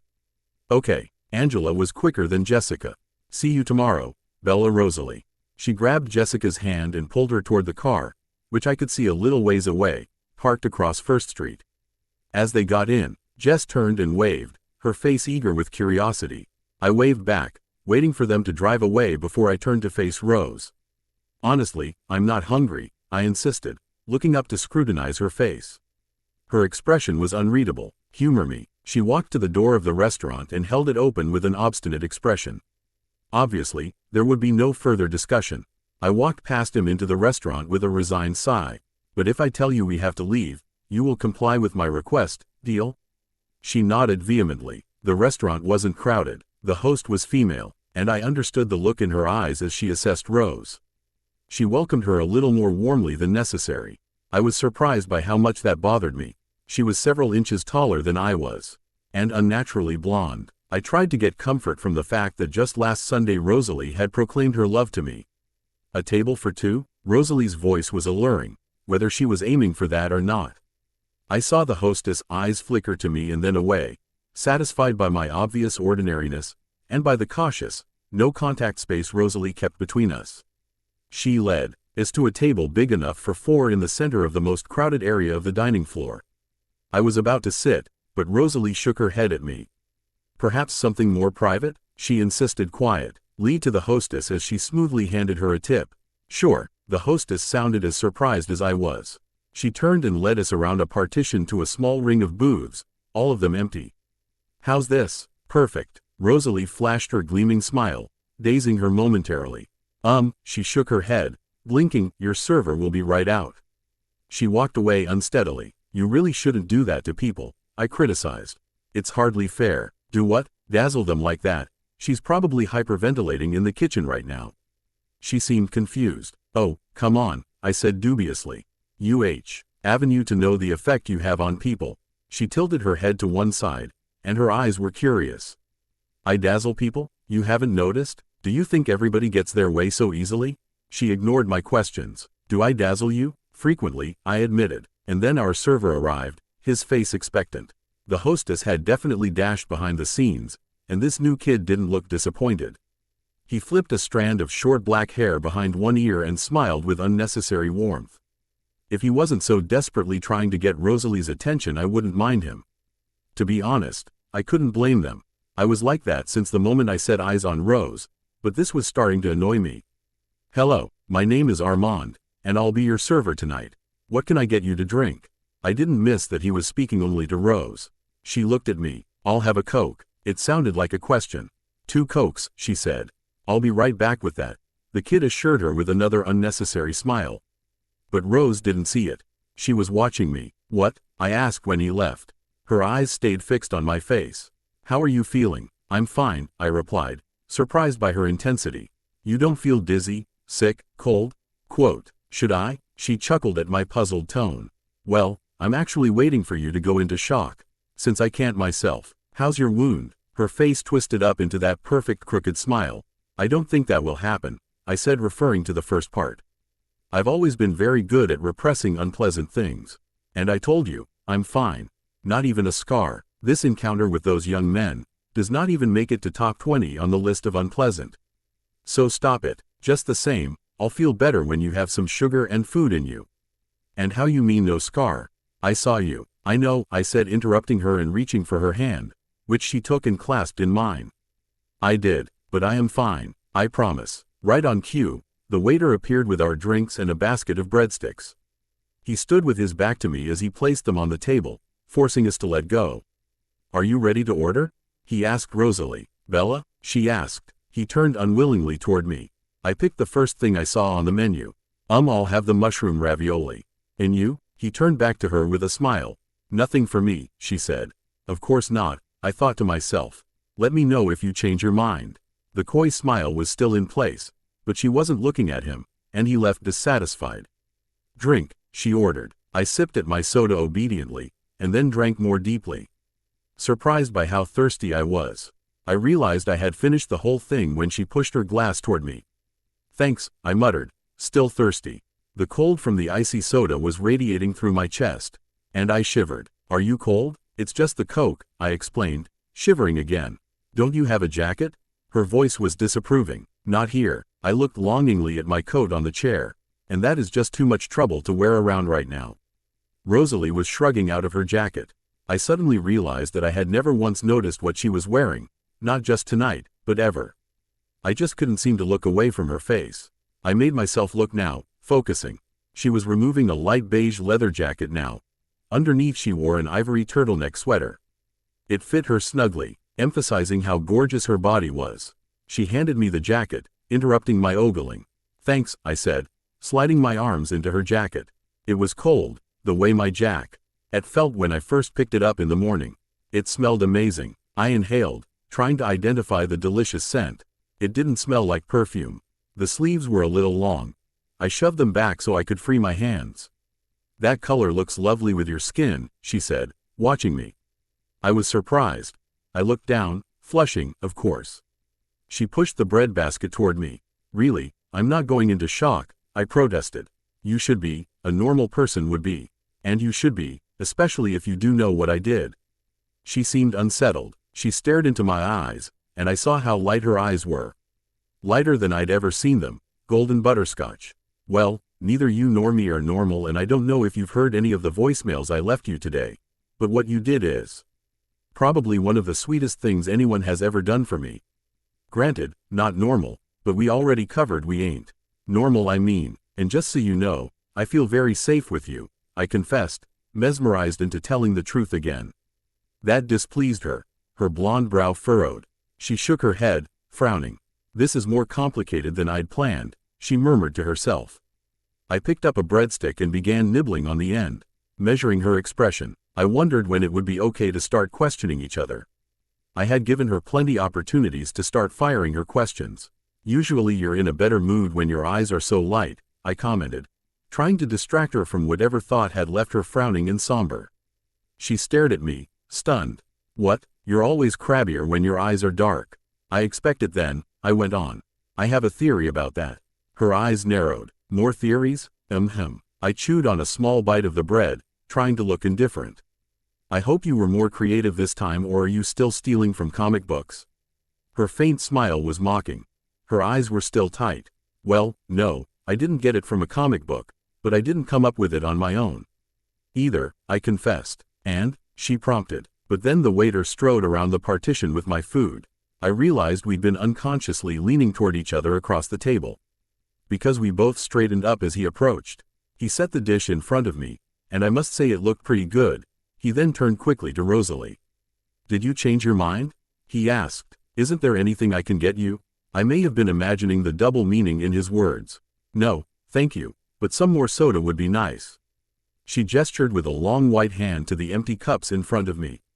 Sure. He removed the empty glasses and walked away. You were saying? She asked. I'll tell you about it later. If I paused.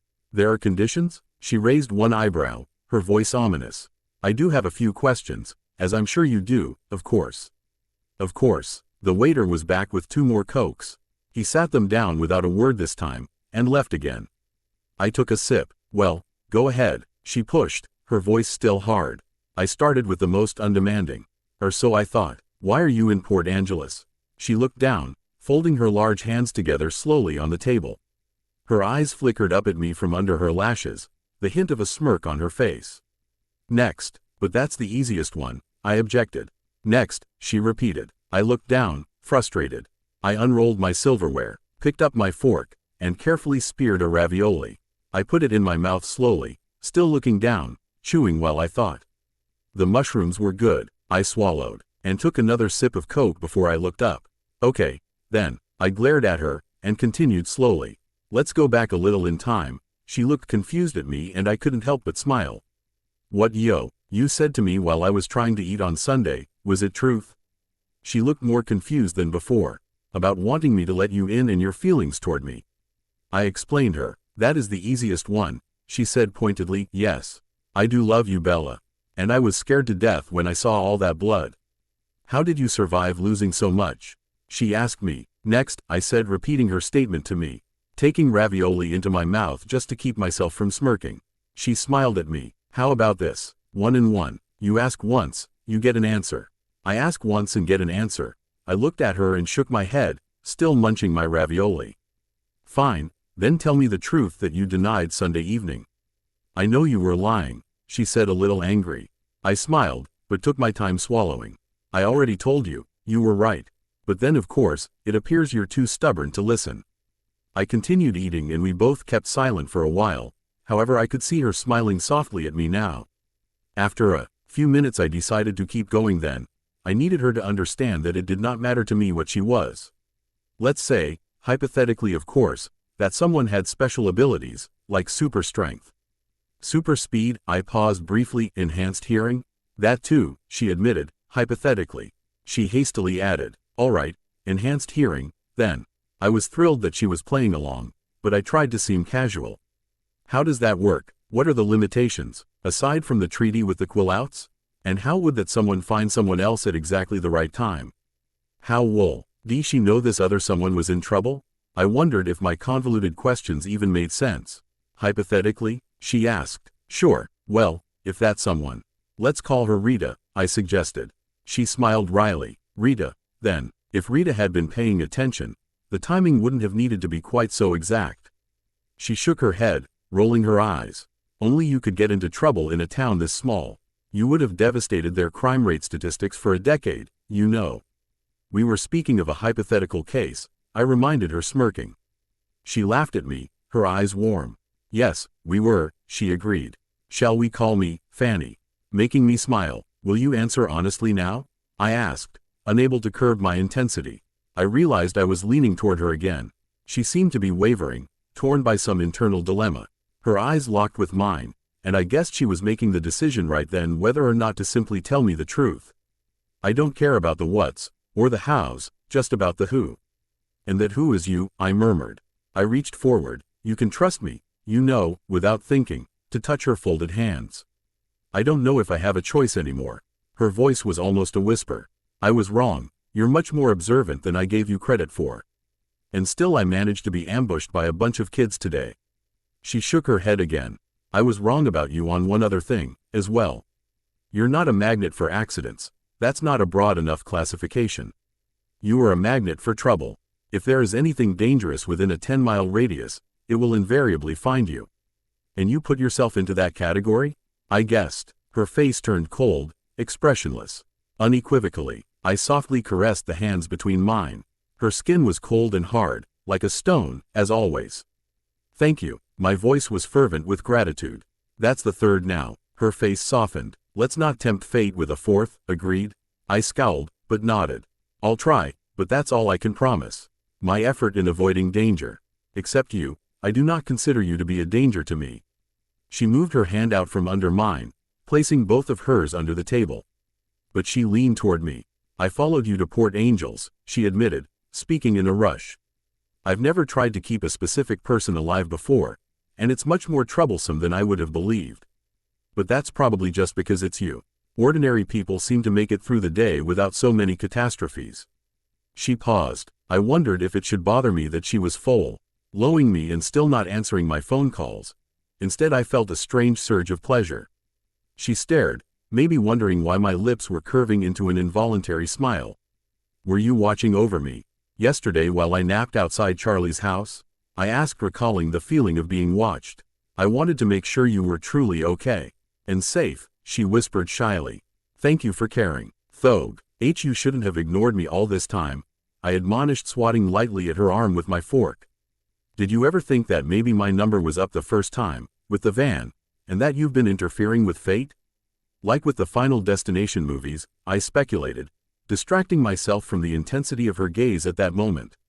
That wasn't the first time, she said, and her voice was hard to hear. I stared at her in amazement, but she was then looking down. Your number was up the first time I met you. I felt a spasm of hurt at her words, and the abrupt memory of her violent act glare that first day, but the overwhelming sense of safety I felt in her presence stifled it. You remember? She asked, her angel's face grave.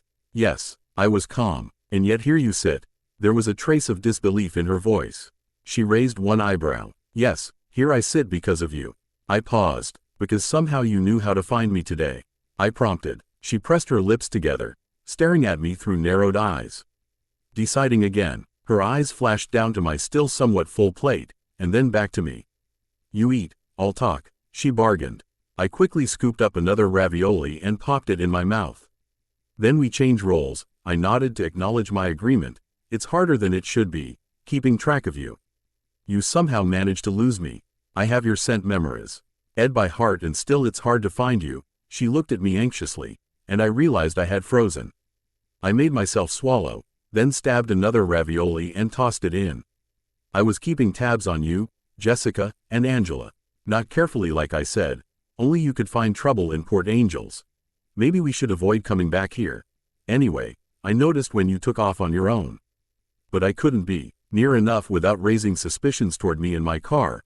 I couldn't get out in plain daylight today. And since I knew you would have to turn around soon, I was just waiting for you, randomly getting your scent through the people on the street and trying not to lose it.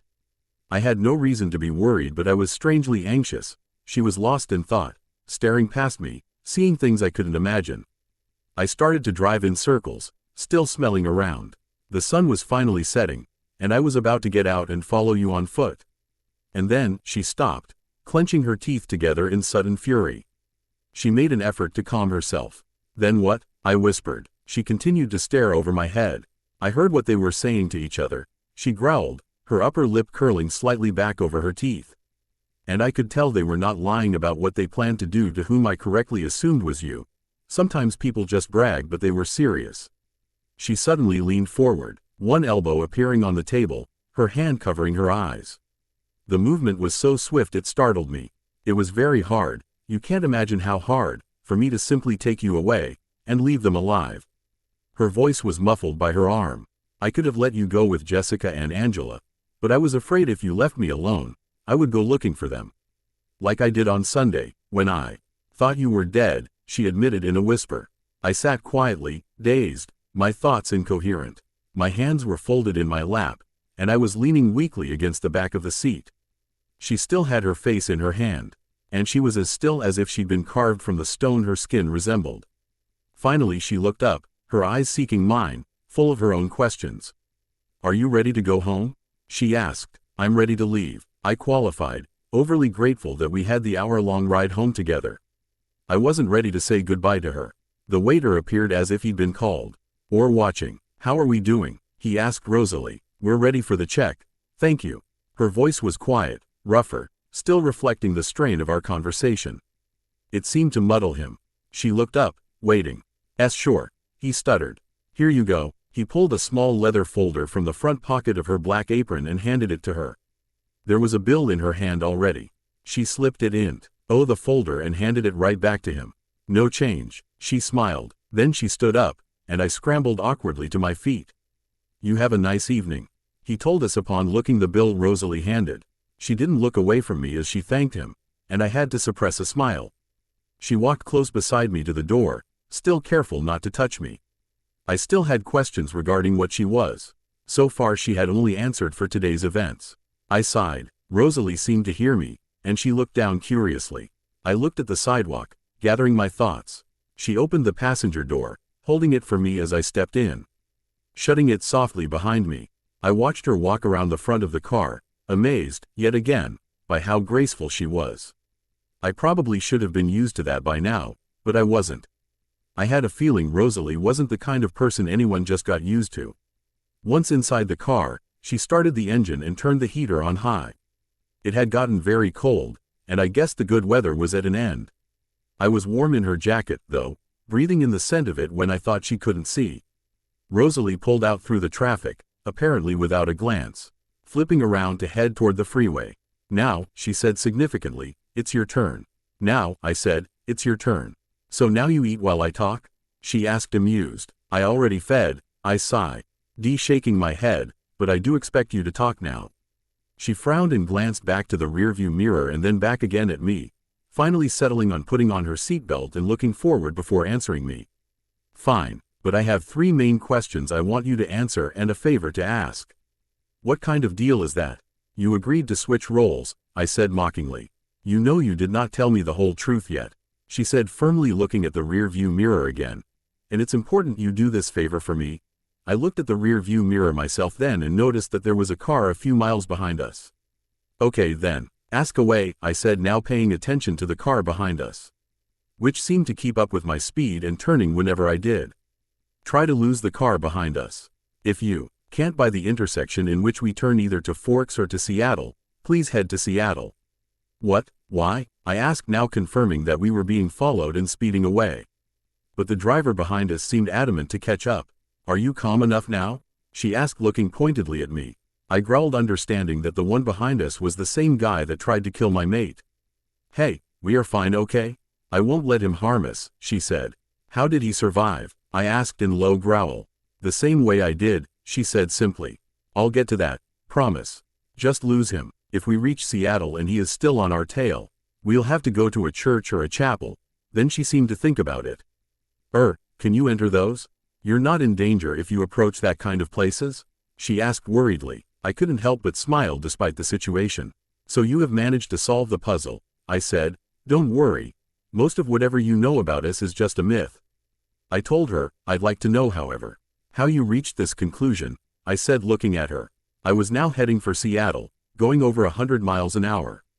Rose, please keep your eyes on the road, said Bella urgently. Relax, Bella. I rolled my eyes, still looking at her. Are you trying to test my endurance? She demanded. We're not going to crash. I tried to modulate my voice, and couldn't help the smirk on my lips. Keep your eyes on the road, she demanded again. I've never been in an accident, Bella. I've never even gotten a ticket. I grinned and tapped my forehead. Well, I have, more times than I'd like to then count, and invariably each time I have to move to another town. She fumed. Besides, if you turn us into a pretzel around a tree trunk, you can probably just walk away. Probably, I agreed with a short, hard laugh. But you can't, she sighed. Depends on the magnitude, but probably it would take me at least a full day to recover. I decided then to humor her and keep my eyes front and at the rear-view mirror. Apparently we had lost our tracker, for which I was grateful. Happy? I asked. Almost. Let's make it to Seattle and then head back to Port Angels through another route, just in case. I'm still waiting for your explanation. You are still being vague, Bella. She bit her lip. I won't laugh or judge, I promised. I'm more afraid that you'll be angry with me. Is it that bad? Pretty much, yeah. I waited. I was looking onto the road, but I kept glancing back at her, so I couldn't see her expression. Go ahead. I don't know how to start, she admitted. Why don't you finish with your questioning? Then we can focus on you. It's only 3 questions, if you answer them truthfully. I will, I promise. She smiled. How can you come out during daytime? I chuckled a little and she frowned. Told you. Myth. Churches, crucifixes, holy water, sunlight, even steaks and coffins, I said, smirking. Then, why don't you or your family make appearances on sunny days? She asked. This does not count as my second question, she added seriously. Well, the sun can't hurt us, but we can't go out in the sunlight, at least, not where anyone can see. Why? I'll show you sometime, I promised. She thought about it for a moment. So, just to make sure I understand, you don't burst into flames, right?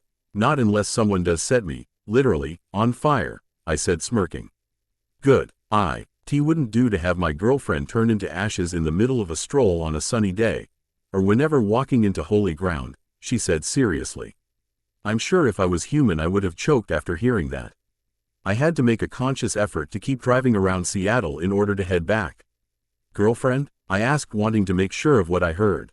Well, yeah, after I came to terms with what you said on Sunday, and what I really think and feel, it only seemed the natural thing, she said, looking intently at me. Am I wrong? She asked, smiling. I shook my head. Just took me by surprise. I confessed. I like it though, I added quickly. She smiled and we kept in silence for a few minutes. So, next question, I prompted her. Right. What is the deal with your eyes? She asked. What do you mean, Bella? Your eyes change color, and you seem to be crankier whenever they are dark. I think you should rephrase your question. I sighed. The easiest way to explain it is to tell you usually they change according to how long it's been that I fed. The darker they are, the hungrier I am, I said simply. So does it mean that you were, hunting this past 2 days? she asked, trying to make sense. Yes, I didn't want to leave, but it was necessary. Because of the sun? I shook my head. No. It's easier to be around you and everyone else for that matter, when we are not thirsty. Why didn't you want to leave then? It makes me anxious to be away from you. Her eyes were gentle but intense when I told her that. Then why didn't you pick up the phone when I called you? Or why didn't you call me? She sounded frustrated, almost angry. I didn't know how to face you after I killed a man. I said softly, I told you Raoul is not dead. I know that. No, though not Sue. How, I said softly, I did break his neck, along with several bones of his. I wanted him to be in as much pain as possible, for taking you away from me, I said. She kept silent for a moment. I didn't like it, not seeing you or hearing from you. It makes me anxious, too, she softly confessed. I glanced up, apprehensive, and saw that her expression was somewhat pained. I'm sorry, I mumbled, not knowing what else to say. I know, she sighed. Why else do your eyes change color? She asked, then intently looking at me. I stayed silent for a moment, deciding whether or not to tell her. I decided to do it. Since she had already stated we were a couple, so she had to be warned about this. They can also get dark when I am angry or aroused. Once again, the darker they are the stronger I feel. Whatever it is I'm feeling at the moment, I said, trying to assess her reaction. Okay, that does make sense, she simply said. That the end of your questioning? I asked a second later, hoping to get answers about herself now. Just one more. How did you know I was lying? She asked. I mean, you said you always knew, but how? That's it? That's your last question? I asked, truly confused. I want to know, she said. You won't ask me what I eat or how old I am, or how dangerous I am when I need to feed. She shook her head. Obviously you feed from blood. I really don't care about your age, I already told you. I've dated older and younger people in my life. As for the danger, I think I made myself clear about that before. I don't think you represent a danger for myself. You certainly are something else, I said, shaking my head. Just to make sure you know though, my family and I don't feed on people, we only feed from animals. That is why our eyes are golden. Vampires who feed from humans have red eyes. Thanks for clarifying to me that you are not dangerous, she said somewhat mockingly. Will you tell me now how you know when I, or someone else, lie? I smiled. I am dangerous. The fact that we are good at controlling our thirst does not mean we can always manage. Rose, if you are trying to scare me, it won't work, she warned me. Some of us have special gifts. I can always tell if someone is telling the truth or if they think they are telling the truth. If someone lies to me and knows it's a lie, I feel a kind of tingling or something, not sure how to explain it, but my body tingles when I hear a lie. Kinda like the buzz, I think, she muttered. Buzz? Yes, I think it's some kind of buzz, I agreed to her statement. So, you said you didn't come up with this on your own? I said, starting my questioning. I did want to get to the fact that both her and that stupid human who hurt her were alive, but I also wanted to know how she discovered the truth about myself. Yeah, I had help. What got you started? A book? A movie? I probed. No, it was Saturday, at the beach. I risked another glance up at her face. Tobias is staying at the reservation for some studies he is making. He is obsessed about wolves, she continued. He was told by one of the older Quileute kids there about the legends. I watched her carefully. Tobias and I went for a walk and he ended up telling those stories to me. He told me one. She hesitated. Go on, I said. One about vampires. She was whispering now. And you immediately thought of me? I asked, still calm. No, your family was mentioned, she said, frowning, staring at the road. I was worried suddenly, worried about her being scared of me. Why? Lauren said something about you. She was trying to provoke me. And the older boy, from the tribe that told him about the legends, said your family didn't come to the reservation. Only it sounded like he meant something different. So I got Tobias to tell me what he had learned, she admitted. Hanging her head and sighing. What did you do then? I asked after a minute. She blushed. I spent the night training and learning some stuff from Tobias. She started, it almost felt like the time we lived together, she added in a whisper. And I thought about you all the while. At one spare time he gave me on his lessons, I searched on the internet about related legends. And did that convince you? I asked through gritted teeth, trying to get away from my mind the fact that she said she had lived with him. No, nothing fit and everything seemed contradictory, even with Tobias' knowledge of magical creatures, as he calls them. But she stopped. What? I snarled. I decided it really didn't matter, she whispered. It didn't matter? I asked, now confused. No, she said softly. It doesn't matter to me what you are. You don't care if I'm a monster? If I'm not human? You're not a monster, she said firmly. And no, I don't care if you're not human. I stayed silent, still not understanding her. Are you human, Bella? I asked, suddenly hit by a strange idea. As far as I know, she said, chuckling. Does it matter? She finally asked me. Not really. I paused. But I am curious. What are you curious about? How is it possible that you are alive? I watched you die. You lost a lot of blood, far more than any human could afford to lose and not have permanent damage. Your heart stopped beating, and you were not breathing. I said with a frown on my face. It's a little tricky to explain. Can you promise me not to discuss this with anyone? Not even with your family? She asked me. I won't, I said. But I remembered my nosy brother, however. Edward has the ability to hear people's thoughts, so I don't think I can keep it from him, I said, frowning even more. If he can hear people's thoughts, he might already know then, she said somberly, crossing her arms over her chest. I shook my head. We don't know why, but his gift doesn't work with you. At all. Is that so? She asked, smirking. I muttered while nodding. But if you wish, I can ask him to keep my thoughts about this to himself, until you decide to share with my family. She smiled at me. Let's just hope he agrees, she said. I smiled back and waited patiently for her to start her explanation. I am an immortal, she finally said. I beg your pardon? I asked, not sure I had heard right. I am an immortal. The only way to actually kill me, or my kind, is to behead us. Behead? I asked, remembering the scene in the alley. You killed that woman, I said, terrified by the fact that someone might try to cut off Bella's head.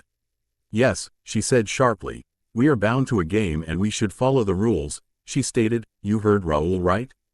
On Sunday, regarding the challenge that was issued, she explained, and I nodded. We immortals are to fight each other for the ultimate prize. Once a challenge is issued, no outside interference is permitted. Prize? It is said that it is ultimate knowledge and power. When only a few of us are left, we will feel an irresistible pull towards a faraway land to fight for the prize, because at the end, there can only be one of us. How do you know that someone else is an immortal like you? You've already seen it, she simply said.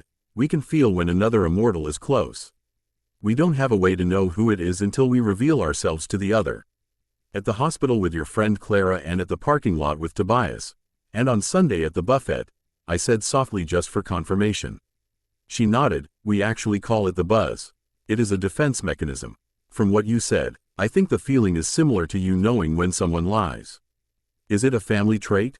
It is a genetic or blood thing, but not always related to your blood relatives. There are very few cases in which siblings or cousins end up having the seed of immortality and becoming immortals too. Since we can't have children of our own, it is still a mystery. Becoming? Were you turned? I asked, worried now. No, she chuckled. Tobias did think he was turned when we first met. She mused. He was my first trainee, you know, and I was what is known as his first teacher. I growled at my stupidity now. All this time I had thought it had been something else what they meant by being each other's firsts. I tried to focus again. If not turned, then what do you mean by becoming immortals? We had already reached Forks, and I slowed down considerably. I did want to understand about this before we reached her home and we had to part ways. Without a violent first dead to trigger immortality, each one of us would age, heal and die as other humans. Violent? How violent? What happened to you? I think I'll tell you about that another time, she said somberly. I desperately wanted to know what had happened to her. Is that why you are here at Forks? I asked, concern evident on my voice. She shook her head. No, I've been in the game for a while now, she said, smiling sadly. What about Charlie and Duncan, your mother? She sighed. Charlie is my watcher. Each immortal is assigned a watcher, whose sole job is to monitor and record their activities. Most mortals are unaware of their watchers though. Duncan, well, he is the closest thing I have to a father actually. He raised me since the moment I was born, and when my immortality was triggered, he officially trained me into the game. Even though I already knew about it, I just was not aware I might be part of it. As for my mother, she died the day I was born.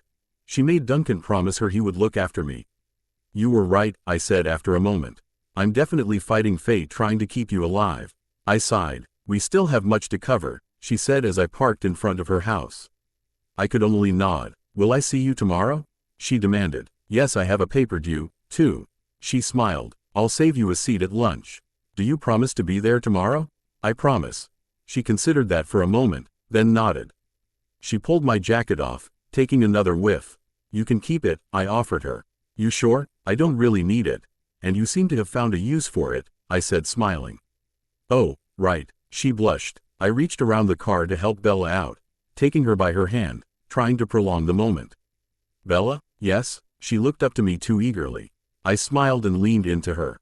I really will commit my life to make you happy, and now to make sure you are safe and sound from everything.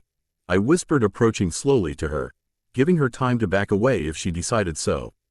Luckily for me she didn't, and finally our lips met in a tender kiss. She oddly tasted to what I associated with vanilla, cinnamon and maple. That made me smile into the kiss. After a minute she gently pulled away, a smirk broad on our faces. I'll see you tomorrow, she sighed. Tomorrow, then, I said, climbing back into the car. Sleep well, she said. I don't sleep, I told her smiling. Ever? She asked, shocked. Not at all. She just stared at me. Sweet dreams, Bella, I said, and she walked into her home, with a tight hold on her coat. Once I saw she opened her front door, I drove away. I went back home, still processing all that Bella had revealed that night and basking in the fact that my mate had accepted me regardless of the fact that I'm not human. I was greeted by Edward by my car as soon as I parked. He had a worried look on his face. Mind coming with me for a brief hunt? He asked. Sure, let's go, I said, smiling to him, not really bothered about his attitude right now. We ran a great distance before he finally stopped running, and as always, it was annoyingly quite the task trying to keep up with him. I'm glad that things seem to be working out with you and your mate, he said sincerely. But I knew he was about to ruin his heartfelt comment. Yes, I am, and I'm sorry, but now more than ever I think that she is a threat to our family, and you cannot ask me not to tell them. You know they deserve to know. Edward, the problem here is that it is not my secret to tell. I really would appreciate if you kept it to yourself. I'll work on talking her into telling. At least Carlisle. I could see that Edward was debating with himself about this matter. Finally he nodded, and with that I knew he would not tell anyone, including Jasper, about what Bella told me. Thank you, I told him, relieved. It was very hard all through the night, arguing with my family about what I was going to do regarding my relationship with Bella. I told them that we had talked about us, and that she knew what we were. Without me telling her, statement which was confirmed by both Edward and Jasper. It's actually insulting. You'd think I would actually flat out tell her, mate or no, I told them, annoyed by their lack of trust.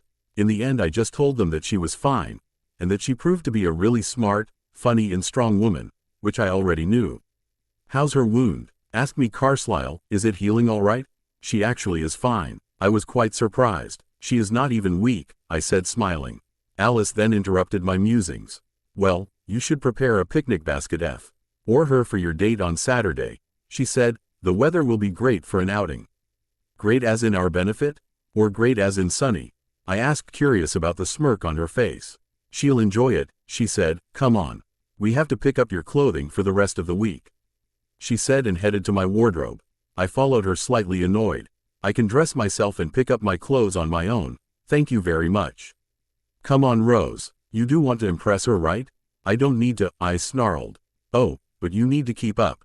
You'll have to at least give her a ride to school now. What? Why? Duh, because it's what people in a relationship do, she said, putting her hands on her hips. And don't even think of telling me that she could give you a ride too. I looked at her, still annoyed, waiting for an explanation. First of all, she does not know yet where we live. Secondly, just picture both you and Bella getting to school on your BMW, I purred, smiling at that. Now picture both of you ing to school on Bella's truck, I snorted. Okay, I get it. But please don't say anything to her about the truck. I actually like it and I know she loves it. It has great potential once I finish adjustments and make it safer. I arrived next morning to Bella's house just as Charlie was leaving. He glanced curiously at me before waving and heading out, and I couldn't help but wonder what had Bella told him last night. Bella's heartbeat stuttered a few minutes later when she realized I was there. I smiled at her sight, and was pleased to see that she was wearing my jacket and her raincoat was secured on her hand. Do you want to ride with me today? I asked, opening the passenger door for her, amused by her expression. Yes, thank you, she said, trying to keep her voice calm. I see you're wearing the jacket. I'm glad. I don't want you to get sick or something. I told her once we were both inside. I'm not quite that delicate, she said. You better not be. After all, you did survive being pierced from side to side with a sword. I said, still concerned about that. Still, I'd rather not see you hurting. Even if you're tougher than I originally thought. We drove through the fog-shrouded streets. Last night all the walls were down, almost all at least. I didn't know if we were still being as open today. I glanced briefly at her, remembering that she did not like when my eyes were off the road while driving. Which reminded me about what she said and once again of her friend Clara. What, no questions today?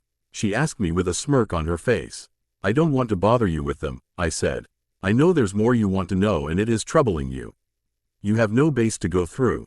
I at least have the myths and all those urban legends of your kind to go through as a baseline. You don't. It troubles me the fact that you don't ask, she said, placing her left hand on my right one. No, that's the problem. I do want to know, but only because I want to know everything about you. Not because it actually matters in making a difference. It matters because you matter, but nothing you tell me will change how I feel for you. I said softly and she frowned. What? I asked. Well, it's just that it's the same with me. I do want to know you better, but I don't think we will accomplish that in just our second day of honesty. A relationship needs time to strengthen. I smirked at that. Good thing time is what we've got the most. Right, she said, smiling now. By the way, where's the rest of your family? She asked. They took Edward's car, as we usually do. I shrugged as I parked next to the Volvo. I met her at the front of the car, staying very close to her side as we walked onto campus. I wanted to close that little distance, to reach out and hold hands, but I was refraining myself. I didn't know exactly where we stood regarding PDAs at school or about how open we would be with our relationship at all. Sure, she said last night that she thought of me as her girlfriend. But none of us had spoken about where we stood when others came. Why do you have cars like that? She asked me, pointing to my convertible. Shouldn't you be looking for privacy? There are very few of us that spend in ostentatious things, precisely because of privacy and paper trails. She added, musing about it. An indulgence, I admitted with an impish smile. We all like to drive fast. Figures, she muttered under her breath. Under the shelter of the cafeteria roof's overhang, Jessica was waiting, her eyes about to bug out of their sockets. Hey, Jessica, greeted Bella when we were a few feet away. Good morning, Jessica, I said politely. Hi, she shifted her curious eyes to me, most likely trying to gather her jumbled thoughts. I guess I'll see you in Trig, she said, giving Bella a meaningful look, and I suppressed a chuckle. Yeah, I'll see you then. She walked away, pausing twice to peek back over her shoulder at us. What are you going to tell her? Hey, I thought Edward was the mind reader. She hissed. He is, I said, startled. Then understanding dawned on me. She was as unsure as I was regarding what we would tell people. However, I don't need to be a mind reader to know she'll be waiting to ambush you in class. I told her playfully. She groaned. So what are you going to tell her? A little help? She pleaded. I shook my head, grinning wickedly. I'll be listening to hear that myself. I turned and walked away. I'll see you at lunch, I called over my shoulder. I guessed that gave her the chance to decide for sure if she really wanted to be with me. The fog had almost dissolved by the end of second period, but the day was still dark with low, oppressing clouds. I smiled up at the sky and finally decided to skip my next class in order to be able to be near Bella's trig class to hear what she had to say. Tell me everything, commanded Jessica as soon as Bella was there. What do you want to know? What happened last night? She bought me dinner, and then she drove me home. I was a little disappointed to hear that. Even when it was not a lie, she made it sound as if it was nothing. Was it a date? Did you tell her to meet you there? Asked Jessica. No, I was very surprised to see her there. Which was truth. But she picked you up for school today? Probed Jessica. Yes, that was a surprise, too, explained Bella. So are you going out again? She offered to drive me to Seattle Saturday because she thinks the truck isn't up to it. Does that count? Yes. Well, then, yes. Wait, interrupted Jessica. Did you finally kiss? You almost did on Sunday, right? Yes, mumbled Bella shyly after a few long seconds. Yes, you kissed her? No, she paused. She kissed me, and I could hear the smirk on her voice. So, you are dating now, right? I claimed her to be my girlfriend and she did not mind. She was surprised but pleased. So yeah, I believe we are dating. Please, Bella, begged Jessica, give me some details. Well, okay, I've got one. You should have seen the hostess and later on the waiter flirting with Rose. It was over the top. But she didn't pay any attention to them at all. Was this before or after your claim? Before. That's a good sign, said Jessica. Was the hostess pretty? I searched for a memory of the hostess and I had to say that she was indeed pretty, but nothing compared to my Bella. Very, answered Bella. Even better. This means Rosalie does like you. I'd like to think so, though I'm aiming for more than like, said Bella sighing. She's so intimidating. I wouldn't know had to say to her if I were in your shoes, said Jessica.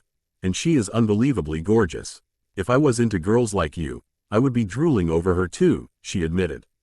There's a lot more to her than just her looks, said Bella with confidence. Really? Like what? Curiously asked Jessica. I can't explain it right, but she's even more unbelievable behind the face, started Bella. You all know the Ice Queen. But she is kind, and funny and sensible and caring. She is an amazing being. You don't just like her. You love her, don't you? Yes, said Bella without hesitation. I do. So much that I can barely contain my feelings whenever she is around, she whispered back. Bella then sighed and decided to change the focus from her to Jessica and Mike.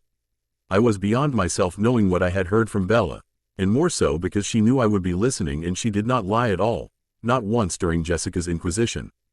So I headed for my next class with a huge grin on my face. When the bell rang for lunch, I was already outside Bella's classroom and I was able to hear Jessica questioning Bella about lunch arrangements. You're not sitting with us today, are you? She guessed. I don't think so, answered Bella, stopping by my side at the door. Jessica took one look, rolled her eyes, and departed. See you later, Bella. Her voice was thick with implications. Hello, I greeted Bella, still with the stupid grin on my face. Hi, she simply said, smiling up to me. Walking with Bella through the crowded lunchtime rush was an interesting experience. Everyone stared as always, but for once, I didn't mind. I was actually glad about it. I wanted everyone to know that Bella was taken and so was I. So I hastily took her hand in mine and I interlaced our fingers together, leading her to the cafeteria, where I had to let go in order to fill a tray with food. What are you doing? She objected. You're not getting all that for me? I shook my head, stepping forward to buy the food. Half is for me, of course. She raised one eyebrow. I smiled to her and led the way to the same place we'd sat that one time before. From the other end of the long table, a group of seniors gazed at us in amazement as we sat across from each other. Take whatever you want, I said, pushing the tray toward Bella. I'm curious, she said as she picked up an apple, turning it around in her hands. What would you do if someone dared you to eat food? You're always curious, I grimaced, shaking my head as I lifted the slice of pizza off the tray, and deliberately bit off a mouthful, chewed quickly, and then swallowed. If someone dared you to eat dirt, you could, couldn't you? I asked her. Actually, I did once on a dare, she admitted. It wasn't so bad. It was actually better than the Whiskas for cats, she added, pulling a face. I laughed. I suppose I'm not surprised. I looked over Bella's shoulder, hearing Jessica filling in Angela on what she had learned today. Jessica's catching Angela up and both are analyzing everything I do. They'll break it down for you later. I pushed the rest of the pizza toward her. Bella put down the apple and took a bite of the pizza, looking away. So the hostess was pretty, was she? I asked casually. You really didn't notice? She asked, amused. No, I wasn't paying attention. I had a lot on my mind.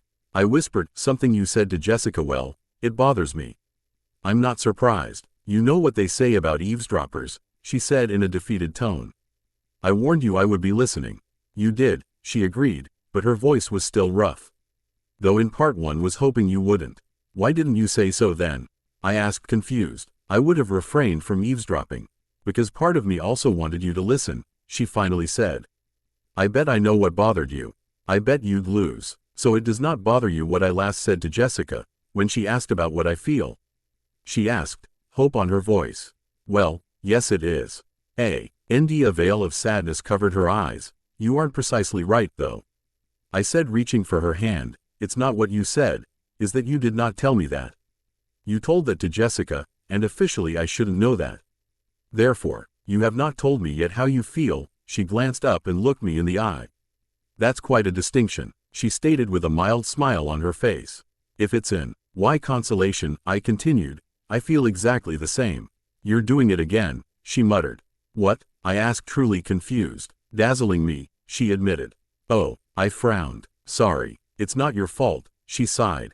I don't think you can help it, she said, tracing soft pattern on the palm of my hand. I have another question for you, I asked, remembering about what Alice told me. Shoot, I know that you going to Seattle this Saturday was just an excuse to get out of saying no to all your admirers, myself included. She made a weird face at that. You know, I haven't forgiven you for the Tyler thing yet, she grunted. It's your fault that he's deluded himself into thinking I'm going to prom with him. Oh, he would have found a chance to ask you without Edward's help at traffic jam. He was trying to be amusing. I, on the other hand, thoroughly enjoyed watching your face when he popped the question. I chuckled. After all, I asked you, and you still turned me down. Oh, so that was only for revenge? Obviously, I smirked, but you never told me. Are you resolved on going to Seattle, or do you mind if we do something different? I'm open to alternatives, she allowed. But I do have a favor to ask. What, can I drive? I frowned. Why? Well, mostly because your driving frightens me. Of all the things about me that could frighten you, you worry about my driving. Well, I am worried about that.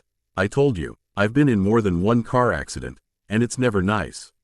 You driving as fast as you do is something that will take time to get used to.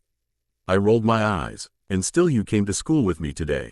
How could I say no to an offer to spend time with you? I shook my head in disbelief. Will you tell your watcher you're spending the day with me? With Charlie, sometimes less is always more, she said, lowering her voice. I kinda hate how observant he is. Plus he already knows too much about my life. Probably even more than Duncan himself.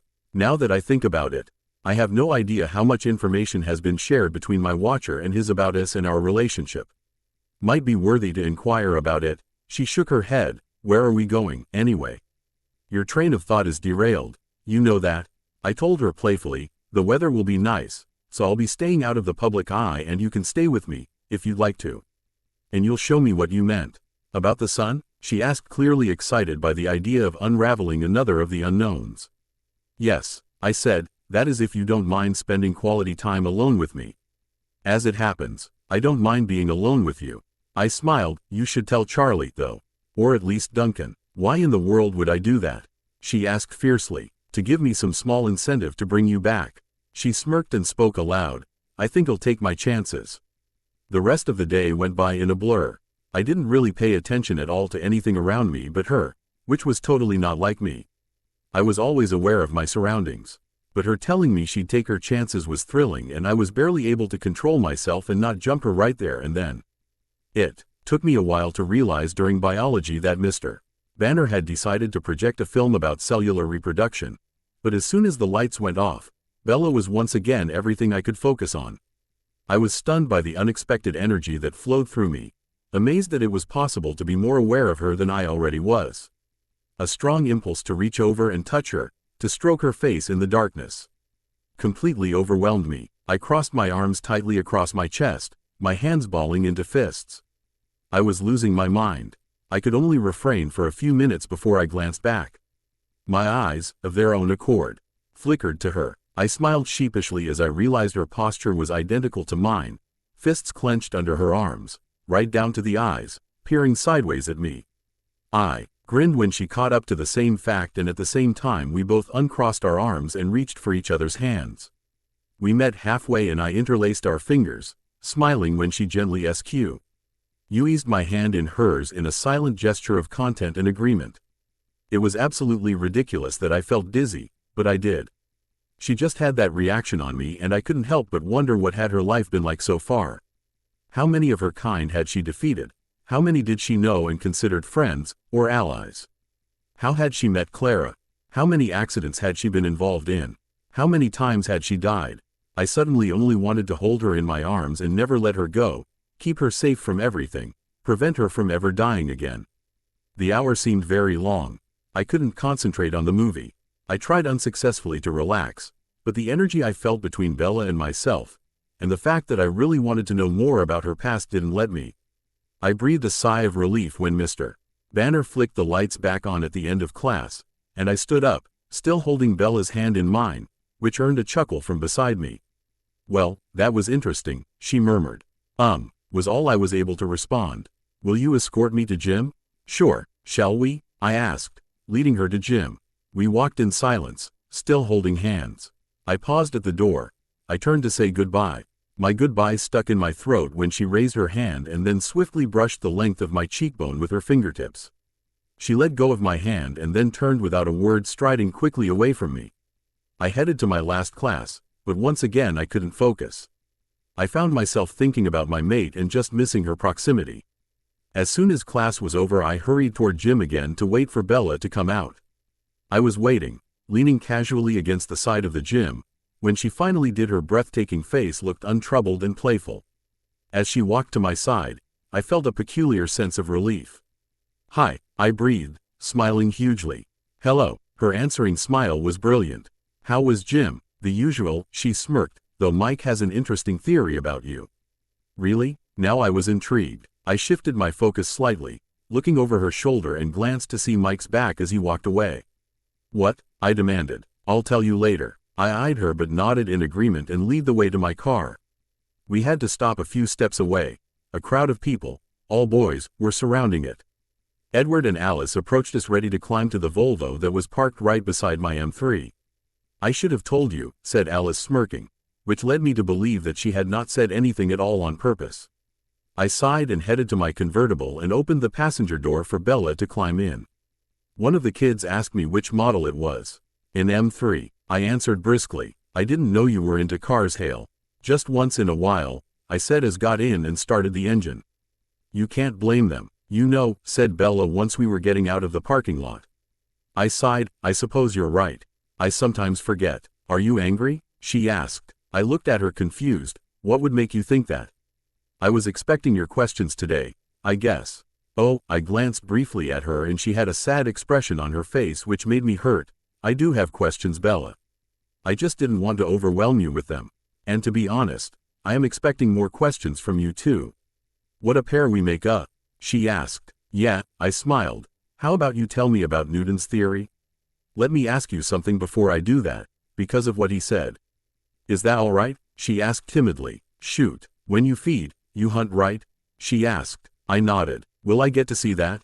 "Absolutely not," I said firmly. "Why?" I didn't answer right away and Bella just looked pointedly at me. "I'm not afraid of you, Rose. I thought we had made that clear," I sighed. "The problem is that I am afraid," I said, defeated.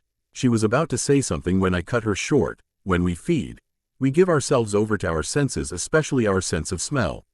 If you were anywhere near me when I lost control that way, I stopped to collect my thoughts. I don't want to hurt you. And with your alluring blood, I'm not sure I could contain myself." "That's a moot point, you know," she said, certain.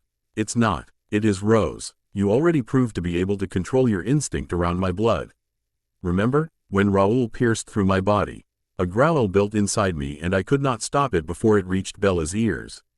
"Cute, but not the point. Point is, you know it as well as I do," she concluded. "I do not find you dying a cute thought," I said, gritting my teeth. "No, I don't either," she said, seriously. "You being angry and growling over something that already passed and will not change is cute," she said, smiling sadly. We kept in silence for a few minutes. I knew deep down she was right about me being able to control myself. My instinct to protect my mate would overpower any other instinct. "Are you angry?" she asked carefully when we reached her home. "Definitely," I sighed. "With me?" "No, with me actually. You are very important to me, Bella. You don't understand how much. And the truth is that even when I could never hurt you on purpose, I'm not ready to let you see the monster I really am." "You're not a monster, but I'll respect your privacy regarding your feeding. Deal? Maybe if you do tell me now what Newton said to make you think of that." "Oh, right, almost forgot about that," she said, smiling. "He doesn't like the fact that we are an item now." "Figures," I growled. "Newton likes you. But if he tries anything, I might forget he is human and picture him as an elk." "No need to do that," Bella said calmly. "He won't hit on me or try anything weird. So don't worry about him. However, what he said when I asked him to mind his own business is what got me thinking." She smiled and got out of the car, heading toward her house. I opened the door and followed her. As soon as we reached the porch, I grabbed her hand and stopped her from opening the front door. "Will you tell me what Newton said?" I pleaded, looking into her eyes. Bella smiled and in a second she was kissing me softly. I smiled into her lips and held her tightly. I had to hold myself from deepening the kiss, because that would certainly lead to something else. When Bella retreated for breath, she was still smiling. "Mike's right," she said, and I looked at her totally confused by that. She turned around and opened the door to her house. I growled and she just smiled broadly. "Don't be like that," she teased me. "He said you look at me as if I were food. As if you were just about to devour me at any moment." I froze at that. I did not think I was being that obvious to human eyes. I looked down, worried that my mate would reconsider our relationship. "Sorry," I muttered. "Don't be," she said, cupping my cheek.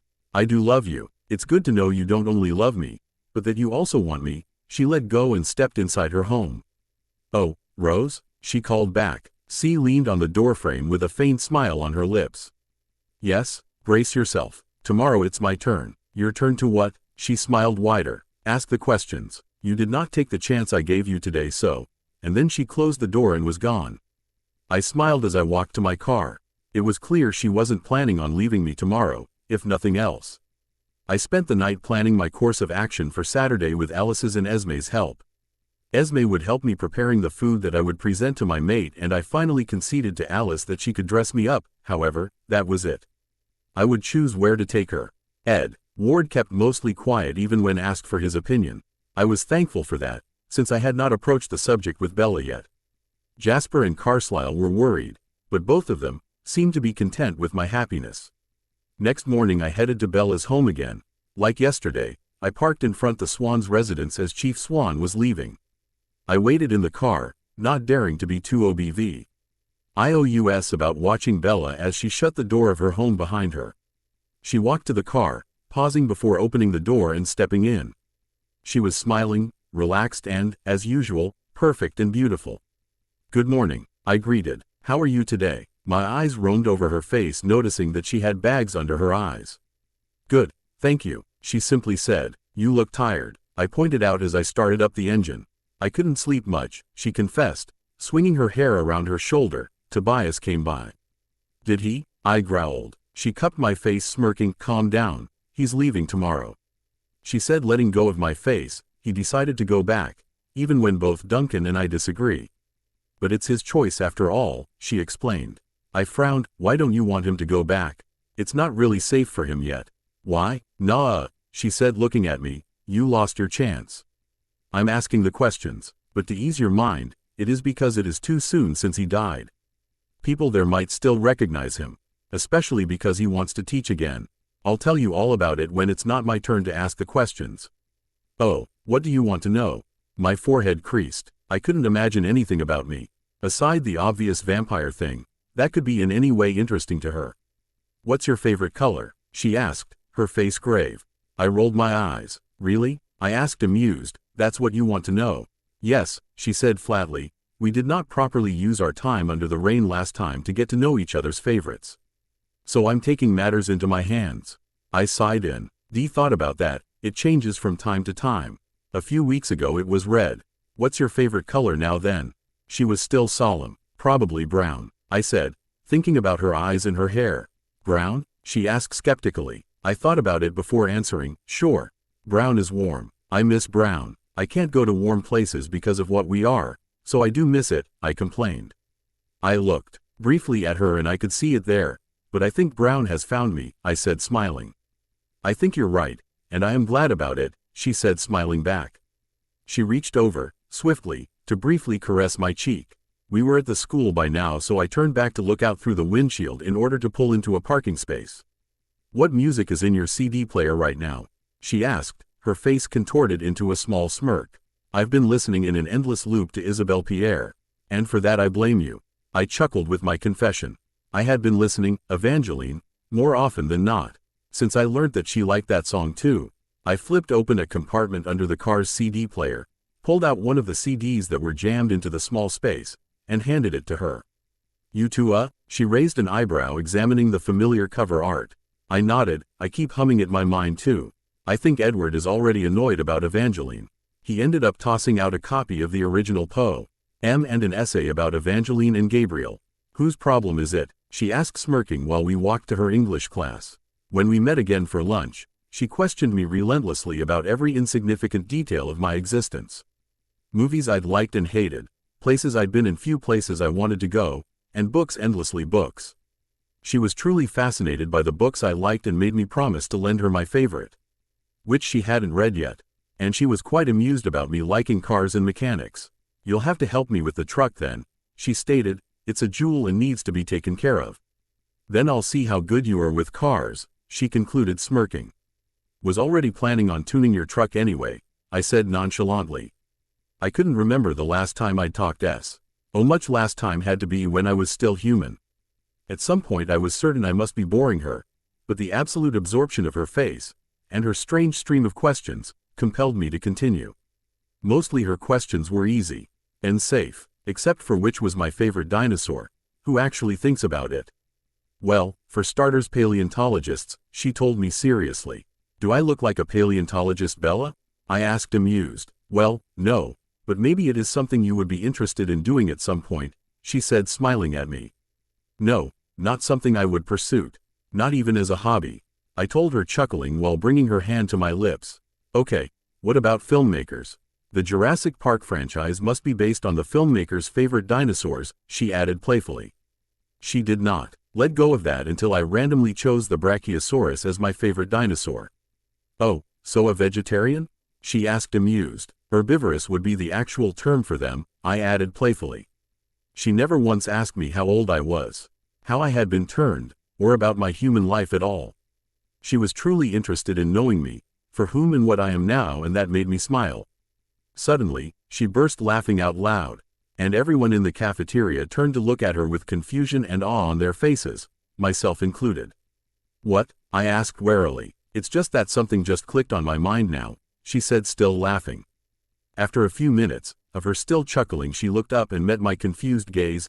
"Emmett, Nintendo new meaning to Mario Bros," she said between laughs, trying to catch her breath. I could hear then Emmett snickering from our usual table, and I glanced up to see my siblings chuckling slightly, surely remembering what Bella now understood about Emmett and his first Nintendo. So I laughed too. "Yup," I finally said. "Definitely a new meaning." We finally stood up and headed to biology. "What kinds of flowers do you prefer?" she fired off. I curiously eyed her. "Like real flowers? Or in the sense of tulips and roses as you do?" I asked, amused. "In that sense, I do believe you are like me, Rose, or else we would not be a couple, right?" she asked, looking intently at my eyes. Bella had continued with her quizzing up until Mr. Banner entered the room, dragging the audio-visual frame again. As the teacher approached the light switch, I leaned forward on the table, resting my chin on my folded arms. I didn't look at the movie though. My focus was once again on her face. She sighed in relief when Mr. Banner turned the lights on, finally glancing at me. I rose in silence and then stood still, waiting for her. We walked toward the gym in silence, like yesterday. And, also like yesterday, she touched my face wordlessly before she turned and walked away. Last hour passed quickly and I headed to gym to wait for Bella to be ready to leave. Eventually she made it out the door, and I felt the same relief when I saw her walking toward me, a wide smile automatically spreading across my face. She smiled too before launching into more examination. Her questions were different now, though, not as easily answered. She wanted to know how my senses worked now, insisting on descriptions of anything she wasn't familiar with. We sat in front of Charlie's house for hours, as the sky darkened and rain plummeted around us in a sudden deluge. I tried to describe impossible things, like the scent of an elk being different to one of a bear, and definitely different than humans. How when it rained it was easier to catch our prey, how accurate our sight was, and generally, what made us what we were. But then again, never did she ask how I was turned, what it takes for that, or when did I become a vampire. I found myself using my hands as I tried to describe everything to her. Her quiet, probing questions kept me talking freely, forgetting, in the dim light of the storm, to be worried about what we both really were.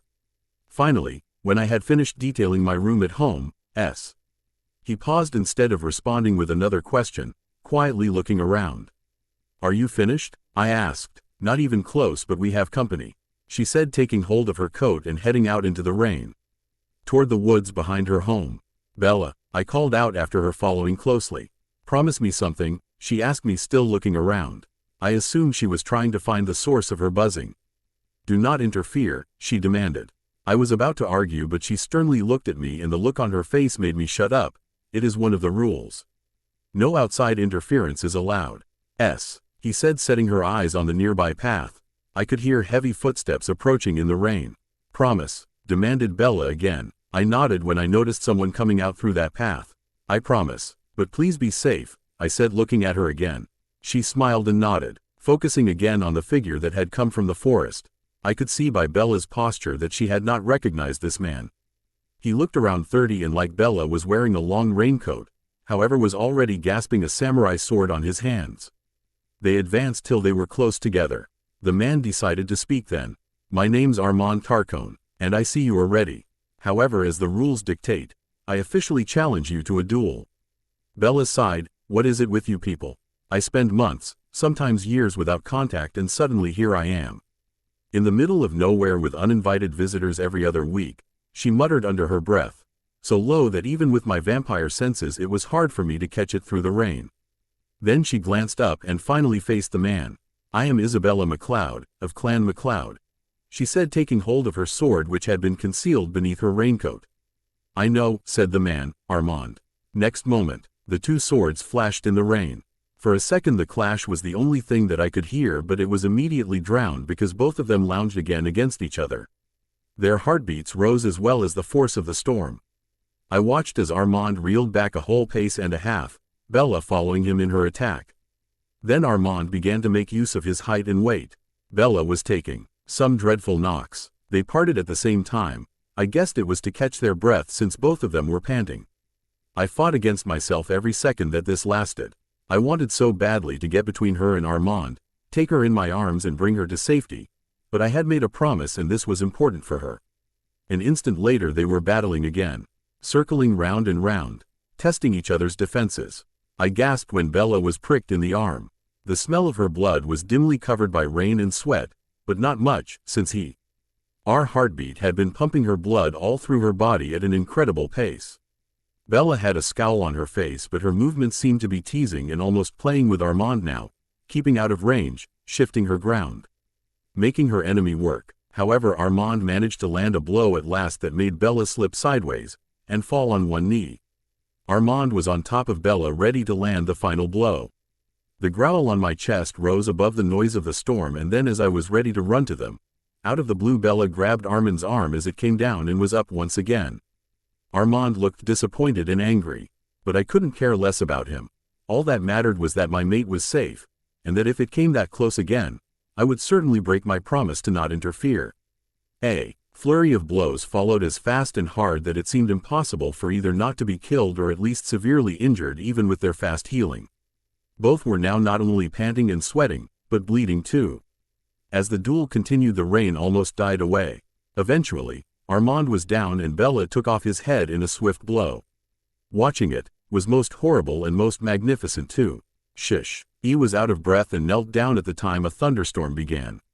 Lightning bolts were hitting Bella hard and I could see her gasping in pain and tightening the hold on her sword. The lightning bolt did not let me come near and reach for her.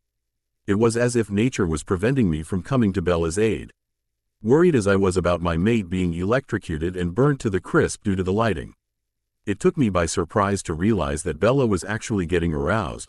I could smell the strong and powerful scent, and then, as the lighting stopped, Bella moaned out in pleasure. I rushed over to her and held her in my arms. She was sweating and shaking, but she smiled bashfully at me. Thanks for not interfering, she gasped, trying to catch her breath. What was that? I asked, concerned, lifting her in my arms and heading toward her house again. You just witnessed a quickie, she said, grinning. Quickie? I asked, remembering the offer that Clara had made to her when I left after dropping by the keys of her truck. When an immortal is beheaded, there is a powerful energy release from their body, she explained when I placed her down in front of her door. That is called a quickening, which is the receiving of all the power and knowledge another immortal has obtained through life. So that happens when you... I glanced toward the woods. She nodded. Charlie will not be pleased. There's a body on the back, she muttered. Does it hurt? I asked, concerned for her but clearly relieved by the fact that she looked better now. The quickie? She asked, looking at me. When I nodded, she mischievously grinned. Well, it is a quickie. I think you already established how it is called, Bella, I said to her while placing a strand of loose hair behind her ear. Just like Tobias, she whispered. I growled again. Did Tobias hurt you? I demanded. What? she asked surprised. No, no, she said after a moment. It's just that when Tobias witnessed for the first time a duel I had and the result, he asked me just the same. She smirked, and just like you, he did not understand. What is there to understand? I growled, trying to calm down. Her grin broadened and she opened the door to our home. Rose, she said, it is like receiving a massive orgasm. And with that, she went inside, leaving the door open behind her, effectively stopping my growling. I smiled and shook my head. I was not about to refuse an invitation like this, right? I stepped into her house and closed the door behind me. So is it my turn to ask the questions then? I asked, following her to the kitchen, where she was pouring herself a glass of milk. I have a lot of them now, I pointed out. Of course not. Her face was teasingly outraged. I told you I wasn't done, didn't I? What more is there? You'll find out, she stated, smirking, while she extended her hand for me to reach. I was about to take her hand in mine when my senses picked up the scent of mutt coming closer. I stiffened and my hand froze mid-air. Not good, I muttered. What is it? She asked, concerned. I glanced at her for a brief second. A complication, maybe, I said glumly. I have to go. I'll see you tomorrow morning though. Then he added to the door and eventually to my car. Bella right behind me. The flash of headlights through the now drizzle rain could be seen as a dark car pulled up to the curb just a few feet away, facing us. Charlie's already around the corner, so you won't have to deal alone with your visitors, I informed her, staring at the other vehicle. I hopped in my car at once, despite Bella's confusion and curiosity. The rain was slowly building up again. You want to come to school tomorrow? I asked her then. She looked at me confused. You said Tobias leaves tomorrow. I am curious to know if you'll come to school or if you'll spend the day with him, I said as nonchalantly as possible. She smiled. He leaves at night, so I'll be waiting for my ride to school. I smiled back. Then I revved the engine, and the tires squealed against the wet pavement. Bella was out of my sight within seconds. I was, however, able to watch one of the Quileute kids from the reservation approaching Bella just as I left and Charlie's cruiser swung around the corner. As I drove back home, I wondered what the mutts might have been up to. I knew that at least for now they didn't know about Bella being immortal, and I really dread to think about what they would do to her if they ever knew, though I confess a small part of me couldn't help but wonder how they would call her. She obviously was not a threat to the tribe or to humans in general. She was not a shapeshifter like the mutts, and she was not as strong as them or us, but she could live as long as we could roam the earth, provided the fact that she could keep her head on her shoulders. The thought of Bella being beheaded and the danger she had faced this evening made my venom boil. That game was stupid, and I certainly wanted to take her away and make sure he never faced another immortal ever again. However, I knew deep down she would not withdraw. If she wanted to do so, or if she even entertained the idea to avoid it, she would be living with nuns or saint. Eyeing with the Quileutes like her friend Tobias. The thought that my mate was recklessly putting her life at risk made a growl leave my lips. When I saw Alice by my side, is when I realized I was already home. Did you fight again? She asked incredulously. No, we didn't, I snarled out. Rosalie, calm down. Why are you so angry? Asked Jasper, looking between Edward and myself. You should tell them, said Edward accusingly. What's this about, sweetie? Asked Esme, concerned about whatever was going on. I tried to calm down, being thankful once again for Jasper's gift, which he was obviously using on the family and particularly on me. I took a few unnecessary breaths in trying to control myself while thinking out to Edward that I couldn't betray her. She was my mate and I would stand by her no matter what. Even if the price for that was my own life. So what now? You rather put our family in danger. He started with such hatred that I had to cut him out. Than her? Yes, Edward, I would rather all of us die in the most painful of ways at the hands of the Volturi than she having a single scratch on her body. I snapped at him, growling in rage again. What happened? Asked Esme. Is Bella's wound not healing properly? She added, concerned. She is fine, I growled at her, turning to leave, feeling guilty the moment I lashed at Esme, who was only worried about me. They were attacked again, saw it, Edward, to my family the moment I was walking away. You have no right to do this, I snarled and launched at him, managing to toss him into the woods. I reached him and grabbed him by his throat. Stay out of this, Eddie. I threatened him in between growls. Rosalie, please let go of my mate, asked me Jasper through gritted teeth, growling himself, clearly fighting all of his instincts at the moment, along with my feelings and his own. Then make sure your nosy mate keeps my thoughts to himself, instead of what he is doing," I snarled out while tossing Edward to the ground, turning around and hopping into my car again. Grateful that Jasper had not reacted in pure instinct, because I knew I would not leave unscathed if he attacked me. I kept driving all through the night, pondering everything that had happened. I cursed Edward. I cursed Clara. I cursed Immortals. I cursed that dreadful game. I even cursed stupid teenage Tyler. And yet I couldn't bring myself to curse Bella. After several hours I remembered she was not at fault. She didn't control the game. She did not control other immortals. She did not control her immortality. And truth was, she also didn't understand how dreadful it was for me to watch her being at risk.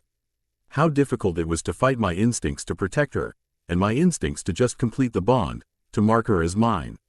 Grudgingly I admitted Edward was right about the fact that I should tell my family. That was the responsible thing to do, but I needed to speak with Bella about this first because I refused to betray the trust she had showed me.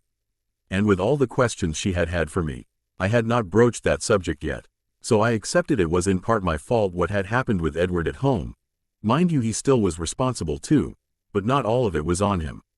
I drove back and arrived a little before dawn. "I'll ask her on our date tomorrow, Edward. Just keep everything to yourself for now, please," I thought while crossing the door. I see. Here my family gathered on the living room.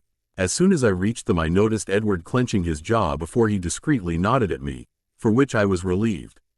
"Care to tell me your side of the story, Rosalie?" asked Carlyle in a stern voice.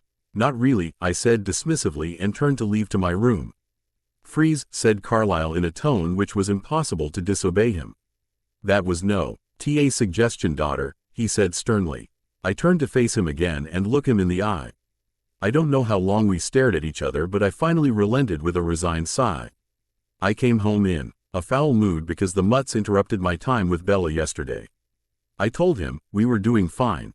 I said to Edward, Billy Black and a kid from the reservation, most likely his son, arrived to Bella's home. "Edward saw you were attacked," was Esme's concerned response. Edward just saw a mess in my head. I couldn't tell heads from tails in the mood I was, much less Eddie, right? I said, looking directly to Edward again. He nodded and I turned to face Carlyle again. "Still, that was no way to treat your brother," continued Esme. "Your mother is right," started Carlyle, "therefore you are grounded." Emmett chuckled, earning a glare from Carlyle and myself and a smack on the head by Alice. "You have got to be kidding me," I said after a second. "I'm serious. Until further notice you can't drive any car unless it's an emergency. Also, I want you on voluntary service at the shelter for a week during the evenings. Every time you hang out with her, including tomorrow, I expect Bella to be at her home before dinner time and—" "What?" exclaimed both Esme and Alice, which surprised me to no end. "My decision is final," said Carlyle firmly. "But we've been planning this for them," pouted Alice. At least he's not making her cancel their date altogether," said Emmett. "Which I should, considering apparently she has not complete control of her emotions regarding Bella yet," said Carlyle, turning back to face me again. "You should go hunting after school," he said and left the room. Esme following close behind him. Well, this could have gone better, I thought to myself, hearing Edward chuckling, while starting to play a tune on the piano. "Guess I'll be walking for a while then," I told Alice. Who smirked at me. "Or you could use Bella's truck. What happened to picture yourself and Bella arriving to school in that? Let's pick out your outfit for the next few days," she simply said. By the time we had to get ready for school, I was ready to run and head to Bella's house, but Carlyle caught up to me as he was leaving too. "Hop in. I'll give you a ride to Chief Swan's house," he said, opening the passenger seat door of his car for me. I smiled at him, accepting his offer. After a few minutes into the road he continued. "We are just worried," he said, looking at me. "Bella was severely injured and we all understand what it's like, the need to protect your mate Rosalie. But you have got to be careful." "I know," I said. "Even when she knows about us, it does not mean she is safe around us, okay?" He said then, "Is this about her or about your coven?" I asked him, not bothering to call our unit a family at the moment. Realizing only a moment later that I did not acknowledge the coven as ours, but his. He flinched at my question. "Both," he finally said. "She won't expose us, and even if she did, you have to understand I will not let anything happen to her. I just can't, no matter who I have to face," I said as we reached Bella's home. I smiled when I climbed down the car because I could instantly hear Bella whistling around the kitchen. As I said, "Rosalie, We understand the mating bond, this instinct that drives you right now," said Carlyle softly. "I am just saying that you can't let your instinct direct all your actions. That is when accidents happen. You all have had years with each other. You can't possibly be telling me you had this conversation with all the family as king them to rein in their instincts when it came to your mates," I said, growling at him. "We are all vampires. Your mate is not," he said sternly. I took a deep breath and walked to the porch, focusing on Bella's and Charlie's conversation. "You're cheerful this morning," he commented. "It's Friday, what's not to be cheerful about?" she replied hurriedly. I rang the bell then and I could hear footsteps approaching. The door opened to reveal Bella in front of me then. "Hi," I said, smiling, immediately soothed by her presence. She smiled at me. "You're earlier today." I tilted my head towards Carlyle, who was still parked at the other side of the road. "Got grounded. Can't drive indefinitely," I confessed sheepishly. "Oh," she said, a glimmer of disappointment on her face. Then worry invaded her. "Are you all right? Were you in an accident?" Quote. I shook my head. I was about to open my mouth when Charlie came out ready to leave for the station. "Morning, Rosalie," he said cheerfully. "What? No fancy car today?" he asked, glancing around and spotting Carlyle parked a few meters ahead. "Something wrong?" he asked, concerned then. I shook my head. "No, Chief. Dad just thought it would be appropriate if Bella got to use her truck once in a while," I said, smiling sweetly to him. "Oh, how nice of him," muttered Charlie, waving to Carlyle, who waved back. "Go hunt after school and then back home right after," said Carlyle in a low tone. That was only meant for me to be heard, as he started the engine and headed off. Charlie following suit on his cruiser. "Well?" Bella asked, turning to me. "What?" I asked, confused at her scowl. "Do you really expect me to give you a ride to school without a proper hello?" she asked, still scowling but with a tinge of humor on her voice, which made me smile. "Sorry," I sighed, leaning down and brushing my lips to hers. "Morning, love," I said when she opened her eyes. "Now that's more like it," she said, turning around and grabbing her raincoat and the keys to her truck. "Want to drive my baby?" she asked, handing me the keys, which I had to refuse. "Told you, grounded." "Really? Rose, you do realize that it's stupid for a vampire to be grounded, right?" she said, climbing to the truck and opening the passenger seat for me. "Well, in a roundabout way, Carlyle is my father. He created me and he has taken care of my well-being since then," I said truthfully while closing the passenger door once I climbed inside. "And how is he going to know you drove?" "My siblings at school, mainly Edward, he's been even more annoying and obnoxious than usual." She shook her head and smiled at me. "Curious this happened now." "Why? Buckle up," she said before starting the engine. I complied with a smile on my face. "Last night Billy Black asked me if there was something wrong with the truck because he heard I had not used it," she said, smirking. "Does your punishment has anything to do with that?" I growled at the mention of the Quileute. She looked at me, confused by my reaction, which I couldn't blame her for. "No, not directly anyway," I finally said, calming down.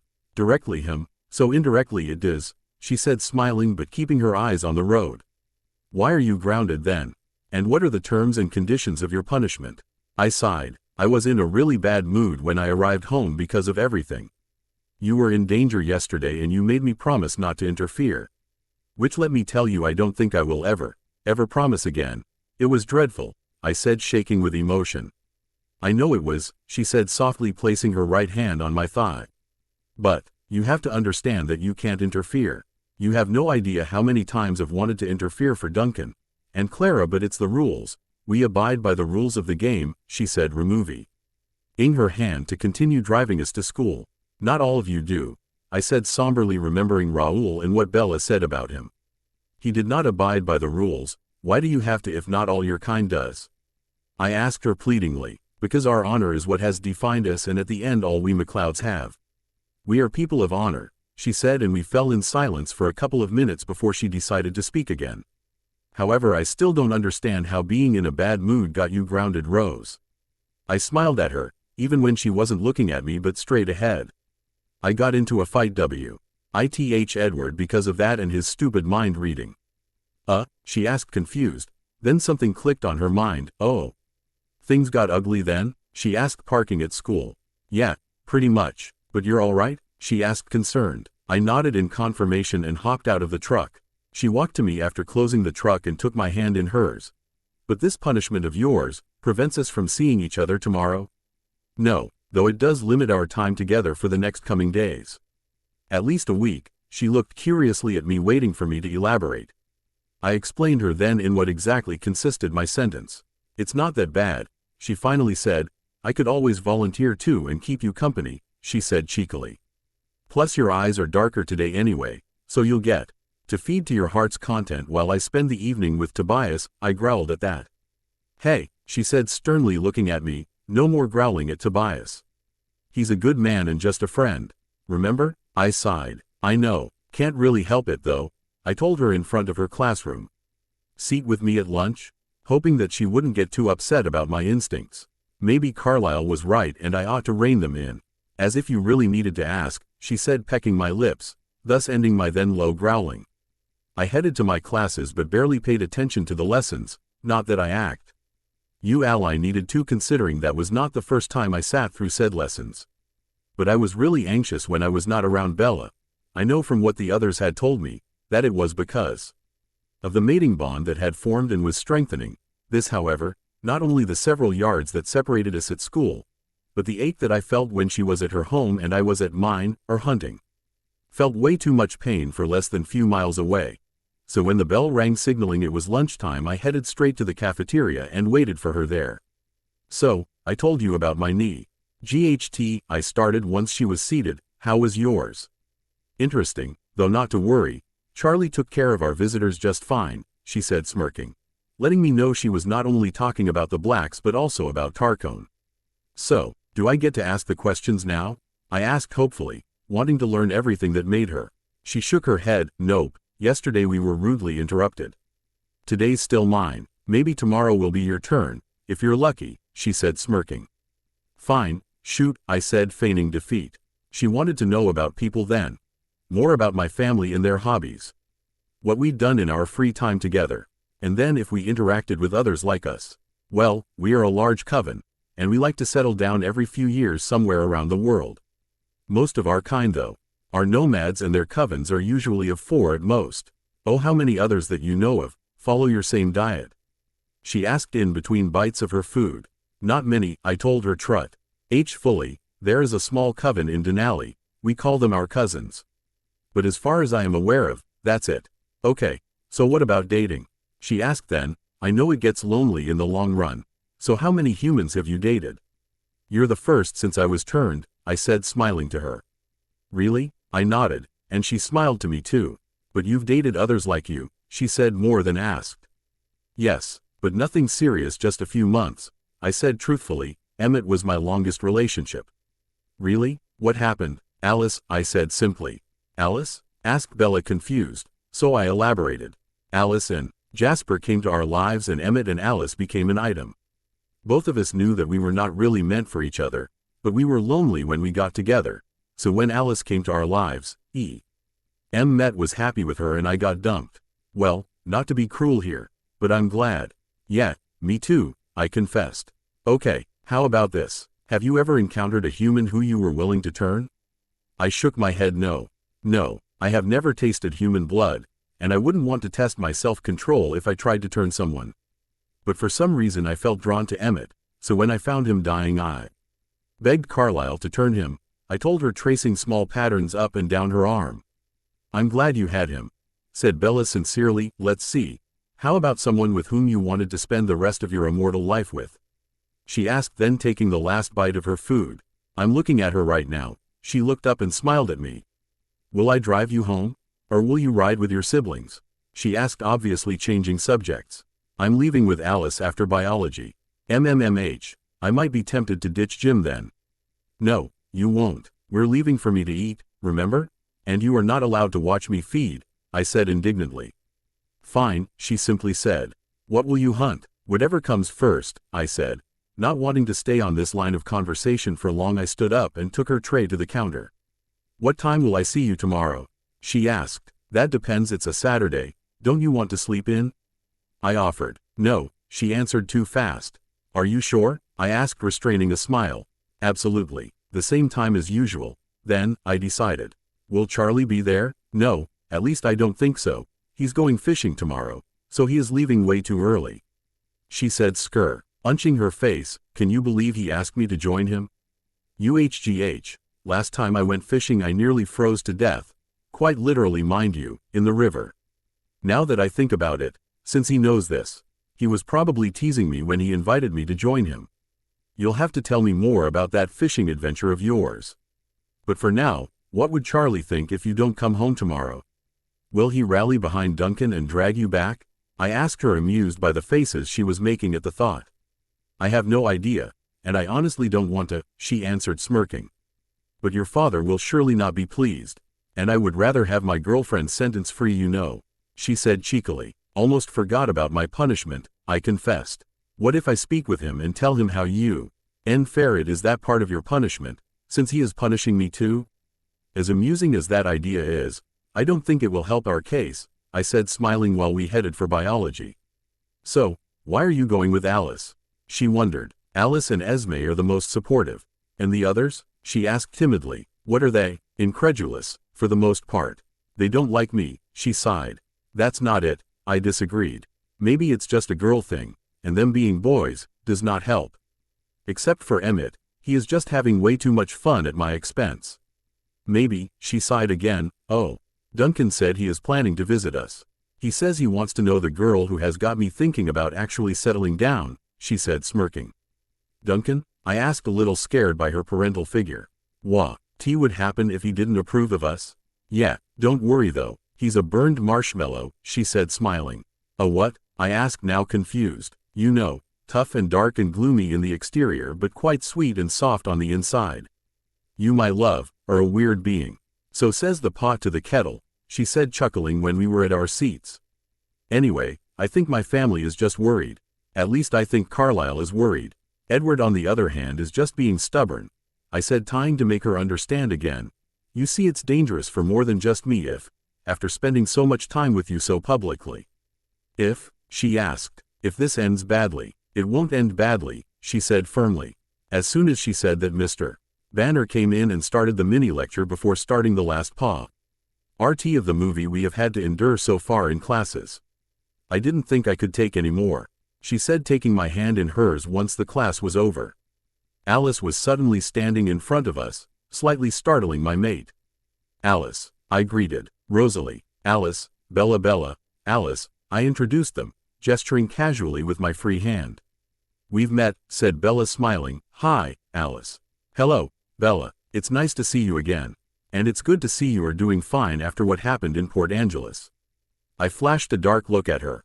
Are you ready? I asked her. Yes, I'll meet you outside. Shush. Left without another word and stopped outside the classroom. Should I say, have fun, or is that the wrong sentiment? Bella asked me, stepping even closer to me. No, have fun works as well as anything. I grinned. Have fun, then, she said politely. I'll try. I grinned, but then I frowned. And you try to be safe, please. I begged her, lifting our linked hands to my lips and kissing her knuckles. Safe in Forks, what a challenge. Quote, for you it is a challenge. My jaw hardened. Promise, I demanded, staring into her eyes. I promise to try to be safe, she recited. I'll do my best, okay? I finally smiled and we both let go in order to gather our things. I'll see you tomorrow, I promised, reaching down to peck her lips. Then I turned and walked away. However, I stood by the door when I noticed Tyler walking in and heading straight for Bella, who was now alone in the classroom. I was about to barge in again when Alice put a hand on my arm to stop me. I looked down at her and she simply smirked, tapping her ear with one hand while dragging me away with the other one. However, at the pace we were going, I was able to hear Bella's full conversation with Tyler. Are you going to the dance with Hale? He asked, suddenly sulky. No, I'm not going to the dance at all. What are you doing, then? He asked, too interested. I'm going out. When I come back I might do laundry, and then I have to study for the trig test or I'm going to fail. I've never really liked math, said Bella. Is Hale helping you study? Rosalie, she emphasized, is not going to help me study. Though maybe I should ask her. I don't think we have covered favorite school subjects yet. However, I think she may be good at math. I mean, mechanics and engineering are based in math, right? She was rambling and I was not sure if I should laugh at how adorable that sounded, or facepalm myself at the absurdity of Bella talking about me liking or not math with Tyler of all people. Oh, yeah, I think. Or I could help you with trig if you want. I am good at it. He perked up. No thanks, she said tiredly. Is that all? About the dance, started Tyler again. What about it? You know, you could come to the dank. With our group anyway, that would be cool. We'd all dance with you, he promised. The mental image of Bella dancing with anyone but me made me growl and try to head back, but Alice didn't let go and kept smirking. I already told you, I'm not going to the dance. Tyler, okay. Snapped Bella. Fine. He sulked again. I was just offering. Well, stop offering, said Bella firmly, and please stop saying I'm going to prom with you. I am definitely not going to prom with you, Tyler. But you said on the parking lot. Tyler, please just stop. Let me make this clear. I do not like boys. And I am dating Rosalie. I couldn't help the purr that escaped my lips then. Alice kept her hold on my arms and stopped me from going back to Bella. As soon as we reached Alice's Porsche, I received a text message from Bella. Tyler tried asking me out again. I tried to go easy on him, but it was impossible. He should lay off now. Anyway, once again, have fun. Love you. I smiled down at my phone and composed a quick response. Love you too. Be safe. I will be. Oh, by the way, are you good in math? Do you even like math? And am I correct in assuming that math is the base for mechanics that you seem to love? Came the next text from her. I chuckled while reading, and with one glance at my sister I burst out laughing. I'll help you with math sometime. I do like it. Now, I am not pushing you away. Just leaving my phone at home while we hunt. See you tomorrow. We got changed as soon as we arrived home. Alice wouldn't let me ruin her precious clothes if we could help it, so we both changed into Someth. Being more comfortable for hunting and hiking, even though those still were designer clothes that Alice insisted on us to buy. Late that night, after we had hunted, Alice made sure that Esme had ready tea. Small basket for my date with Bella tomorrow. It was already in the fridge and everything was bought at Seattle. It was endearing to see both of them helping so fervently with this. I'll make sure it is there by the time you arrive, Rosalie, said Esme. I knew she was sad that Alice had not let her cook for Bella yet. Okay, thanks. Are you sure you don't want music there? Asked Alice, pouting. It would be more romantic. I'm sure, Alice. Thanks for the offer, I said for the 100th time. Fine, but you'll dress as I tell you, she stated. Nothing too flashy or provocative, please, I pleaded once I realized I really had no choice. Early in the morning, Carlisle once again decided to drive me to Bella's home. Just be careful, he said once we reached our destination. This time he did not wait for me to reach the front door before speeding out. I could hear Bella on the second floor by the time I rang the bell. Bella had a little trouble with the doorknob, but she finally yanked the door open, smiling up at me. Remembering yesterday's morning, I directly leaned down and kissed her softly for a few seconds, smiling when she moaned into the kiss. When I broke the kiss, she kept smiling. Then she looked me over and laughed. Good morning, she chuckled. Morning. What is it? I glanced down to make sure Alice had not embarrassed myself with her choice at my clothes. We match. She laughed again. I realized she had light tan sweater on, with a white collar showing underneath, and blue jeans. While I had long tan sweater on, and I knew that my white blouse was visible too. I had dark blue jeans on and a pair of sneakers. I laughed with her. Alice's fault, I said, still chuckling. She looked curiously at me. She sees the future, remember? Yeah, and so? She chose my clothes today. Oh, she said. Then she smirked and kissed me again. Well, remind me to thank her. You look great, she finally said. Thanks, I muttered. Not looking bad yourself. She locked the door to her house and then walked to the truck. I walked to the passenger seat waiting for her to let me in. Grounded, she remembered smugly climbing into the driver's seat and reaching over to unlock my door. Where to? She asked. And put your seatbelt on. I gave her a dirty look as I complied. Where to? She repeated with a sigh. Take the 101 north, I told her. Am I lucky today? I asked her once we were on the road. Do you feel lucky? She asked mockingly. Every day since I met you, I told her without thinking. She smiled and pulled over. Once we were completely halted and her flashlights were on, she looked intently at me. Do you really mean that? Of course I do, I answered. Sure. We did not start on the right foot, but since we locked eyes on the cafeteria on your first day at school, I knew you were the one for me, Bella. She smiled widely at me again and latched herself onto me in a tight hug. I don't know how long we stayed like that, just holding each other, but when she pulled apart I felt it was not enough time. I love you too, she said, starting the engine again. So I guess you are lucky. Shoot away your questions, she finally stated. Were you planning to make it out of Forks before nightfall? Was the first thing that popped to my mind, noticing that she was going considerably slower than when we left her home.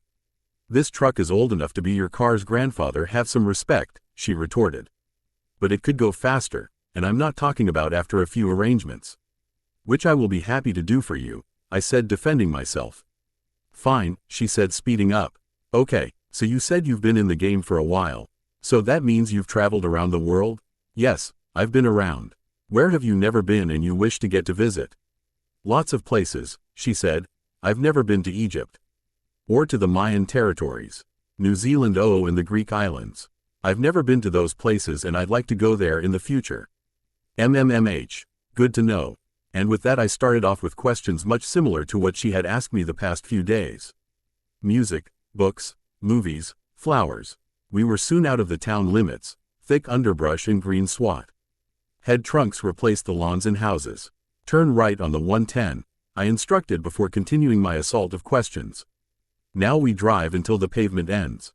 And what's there, at the pavement's end? She wondered. You're not allowed questions today, remember? I told her, but upon seeing her frown I quickly amended my mistake. There's a trail.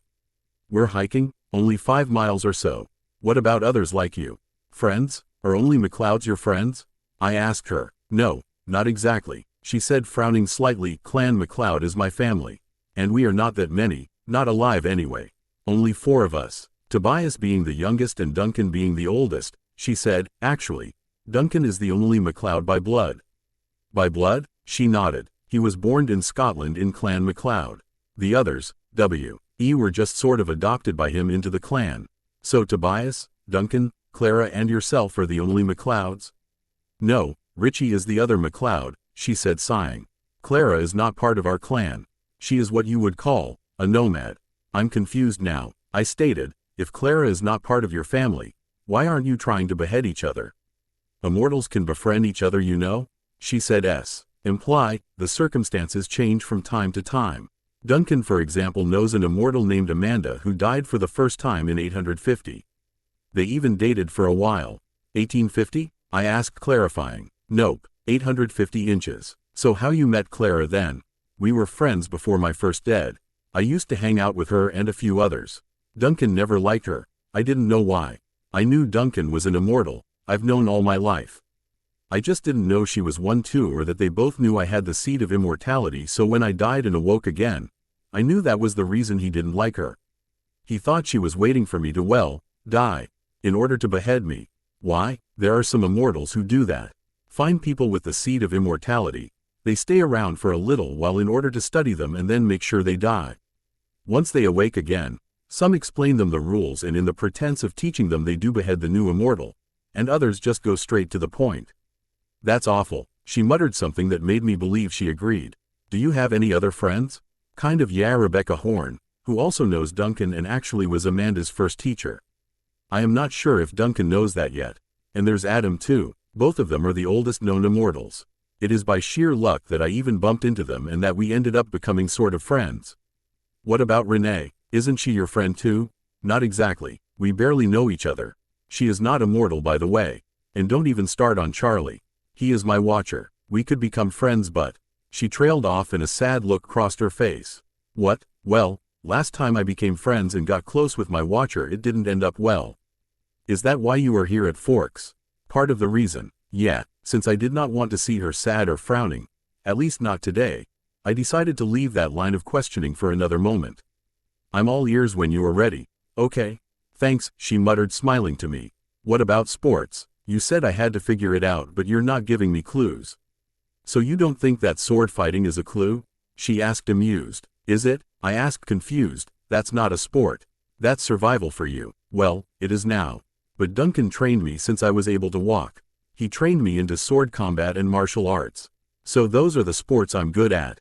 We rove in silence for a while as I contemplated what else to ask her that was not related to her age or accidents or anything that might be hurtful for her.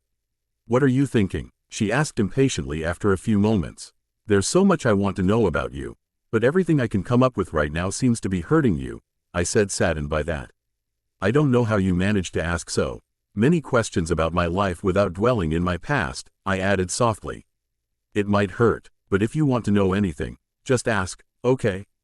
I won't get mad, promise, she said briefly, glancing my way but keeping her eyes on the road. I nodded and gathered up the courage to ask what was bothering me the most. How many times have you died? More than I care to count, she said somberly. This year it has already been 4 times, I gasped. Where we're going anyway? She asked me, trying to divert my attention. I'm sure. It's a place I like to go to clear my mind, I told her and glanced out the windows at the thinning clouds. Alice had been right, as always with her visions. Charlie said it would be warm today, she said, correctly interpreting where my thoughts were at the moment. Did you end up telling Charlie what you were up to? I asked. Nope, I do not really know what we are up to, she said honestly, for which I scowled. But Jessica thinks we're going to Seattle together? No, when? She asked. I told her you canceled Seattle on me, which is true. We are not going to Seattle. No one knows you're with me? I asked, confused. Not exactly. Your family knows, she said sheepishly. That's very helpful, Bella, I said, defeated. You said it might cause trouble for you as being together publicly, she said sheepishly. No, I said, for my family. Not just for me, I assured her. And I don't understand the logic behind that. Aren't you worried about the trouble it might cause to me and my family if you don't come home? She smirked at me. Not in the slightest. You're grounded, remember? To that I couldn't help but chuckle. Didn't you say it was stupid for a vampire to be grounded? It is, she said mockingly. So are you planning on kidnapping me? Keep me all to yourself? Because if that's the case, you must know that I would develop Stockholm Syndrome within the first minute. Heck, I already do, she said brightly. I do want to keep you all to myself, Bella, I confessed. Then keep me, she retorted. We were silent for the rest of the drive. I could see her smirking at her victory, and I couldn't bring myself to care about being bested in our banter because it was her, and I did plan to keep her. Then the road ended, constricting to a thin foot trail with a small wooden marker. She parked on the narrow shoulder as I pointed to it and stepped out of the truck right after I did. It was warm now, probably warmer than it had been in Forks for a while now. I watched her pull off her sweater and knotted it around her waist, noticing she had worn a light, sleeveless shirt. I removed my sweater too and left it inside the truck. As soon as I slammed the door shut, she looked at me. This way, I started while I trailed off into the dark forest. The trail? She asked me, confused, noticing I had not taken that path. I said there was a trail at the end of the road, not that we were taking it. Not taking the trail? That's odd. I thought you wanted to keep me. Now you are trying to lose me in the woods? She asked. I won't let you get lost. I turned then, with a mocking smile, and I heard her stifle a gasp. I smirked at her reaction to my appearance. She was eyeing me quite hungrily. And I would have to actually thank Alice for that. Do you want to go home? I asked quietly. No, she said without doubt and walking forward till she was close beside me. What's wrong? I asked, smirking. I'm not a good hiker when there are distractions all the way, she answered dully. You'll have to be very patient. I can be patient if I make a great effort. I smiled, holding her glance. I scrutinized her face. I'll take you home, I promised. I am home, she smiled, hugging me tightly again. You are my home. I hugged her back while softly stroking her back. You are my world, you know? I said, looking down at her. But seeing as I am a grounded vampire and you are an immortal living with her watcher, maybe we should abide by their rules, at least for now. Or we could elope. Just leave and get a house of our own, she said softly. I'd love that, I said in a whisper, smiling at her. Let's do it then, soon. High school first, again, she said, sighing and tightening her hold on me. I kinda want you to tutor me in math. Would you be open to wearing glasses? She asked, smiling dreamily, apparently lost on a fantasy. She cleared her throat and shook her head when I chuckled. However, she didn't let go right away. She just hugged me impossibly closer to her. You are an amazing distraction. Why don't I go front and you just tell me if I should keep walking straight ahead or turn? She said when she let go. I kept chuckling but nodded my agreement. I ended up giving her directions and asking about the places she had visited through her life. Birthday. Which you celebrate? When you were actually born or when you woke up after your first dead? I asked her suddenly. Both, actually. I have my birthday and my rebirthday. You? I sighed. We don't get to celebrate either. It's complicated. Most of us don't remember our actual birthdays, and we hardly want to celebrate the day we died. I guess it makes sense, but isn't it sad? Not anymore, I said, smiling at her concern. What about pets? Ooh, that's interesting. I had a cobra once. Tobias almost decided to behead me then, she said, giggling. I had forgotten he had died because a huge snake had attacked him, she said somberly then. After a second she composed herself and continued on listing the pets she had had. I must tell, she surprised me. A tank of piragnas, a red-tailed hawk, a ferret, 2 tarantulas. A parrot that apparently the only word he learned to repeat was quickie, an iguana that grew as long as tall she herself was, and a raccoon. As I said, you are a weird being. What about normal pets? I asked, amused. Define normal, considering both of us are weird beings. Cats, canaries, hamsters, dogs? Nope, though I almost brought a panther back to Duncan's once. How do you feel about wolves? I asked her. If you are planning on getting me a puppy or something, please don't. Especially of the canine type, unless it's a fox, they are awesome. You don't like dogs? I asked, slightly surprised. Most people did like dogs and wolves, even if they didn't plan on interacting with them in general. She shook her head in response, so no wolves either. She shook her head again. Any particular reason for that, my love? She shrugged before answering. Duncan said wolves killed my mother, so I never liked them, or dogs or coyotes or anything similar. And then Tobias told me that once when he was a kid, he was attacked by a big, semi-sentient wolf. So no doggies for me. Thanks. I couldn't help but smirk at that. Though it worried me that her mother had been killed by wolves, it could just be a strange coincidence. But that seemed highly unlikely. Are we there yet? She asked. Nearly. Do you see the brightness ahead? I watched her peer into the thick forest. Should I? She asked. Maybe it's a bit soon for your eyes. Too bad a visit to the optometrist would solve nothing now, she muttered. And at that my smirk grew more pronounced. Or would you also like to see me wearing glasses? She asked me, turning around to face me. Who else wants to see you wearing glasses? I asked, confused by that question. No one that I know of, she said, taking my hand when I ched her, but I'd really like to see you with glasses. I bet you'd look ravishing, she added, kissing me in the corner of my mouth before stepping away and starting to walk ahead again. I love you, I told her loud enough to be heard by her when I recovered from her comment. We will explore that at some point though. I love you too, she said, chuckling, and eagerly waiting that then. But then she lightly picked up the pace with me following noiselessly behind her. She reached the edge of the pool of light and stepped through the last fringe of ferns into the meadow Edward once found while looking for me. The meadow was small, perfectly round, and filled with wildflowers, violet, yellow, and soft white. There was a stream nearby, to where we would head for her lunch. The very same stream where I was when Edward discovered this place. The sun was directly overhead, filling the circle with a haze of buttery sunshine. She walked slowly, awestruck, through the soft grass, swaying flowers, and warm, gilded air. Watching her being so carefree was amazing. She spun around, searching for me with sudden alarm when she didn't see me right behind her. Finally she seemed to spot. We will continue in next part.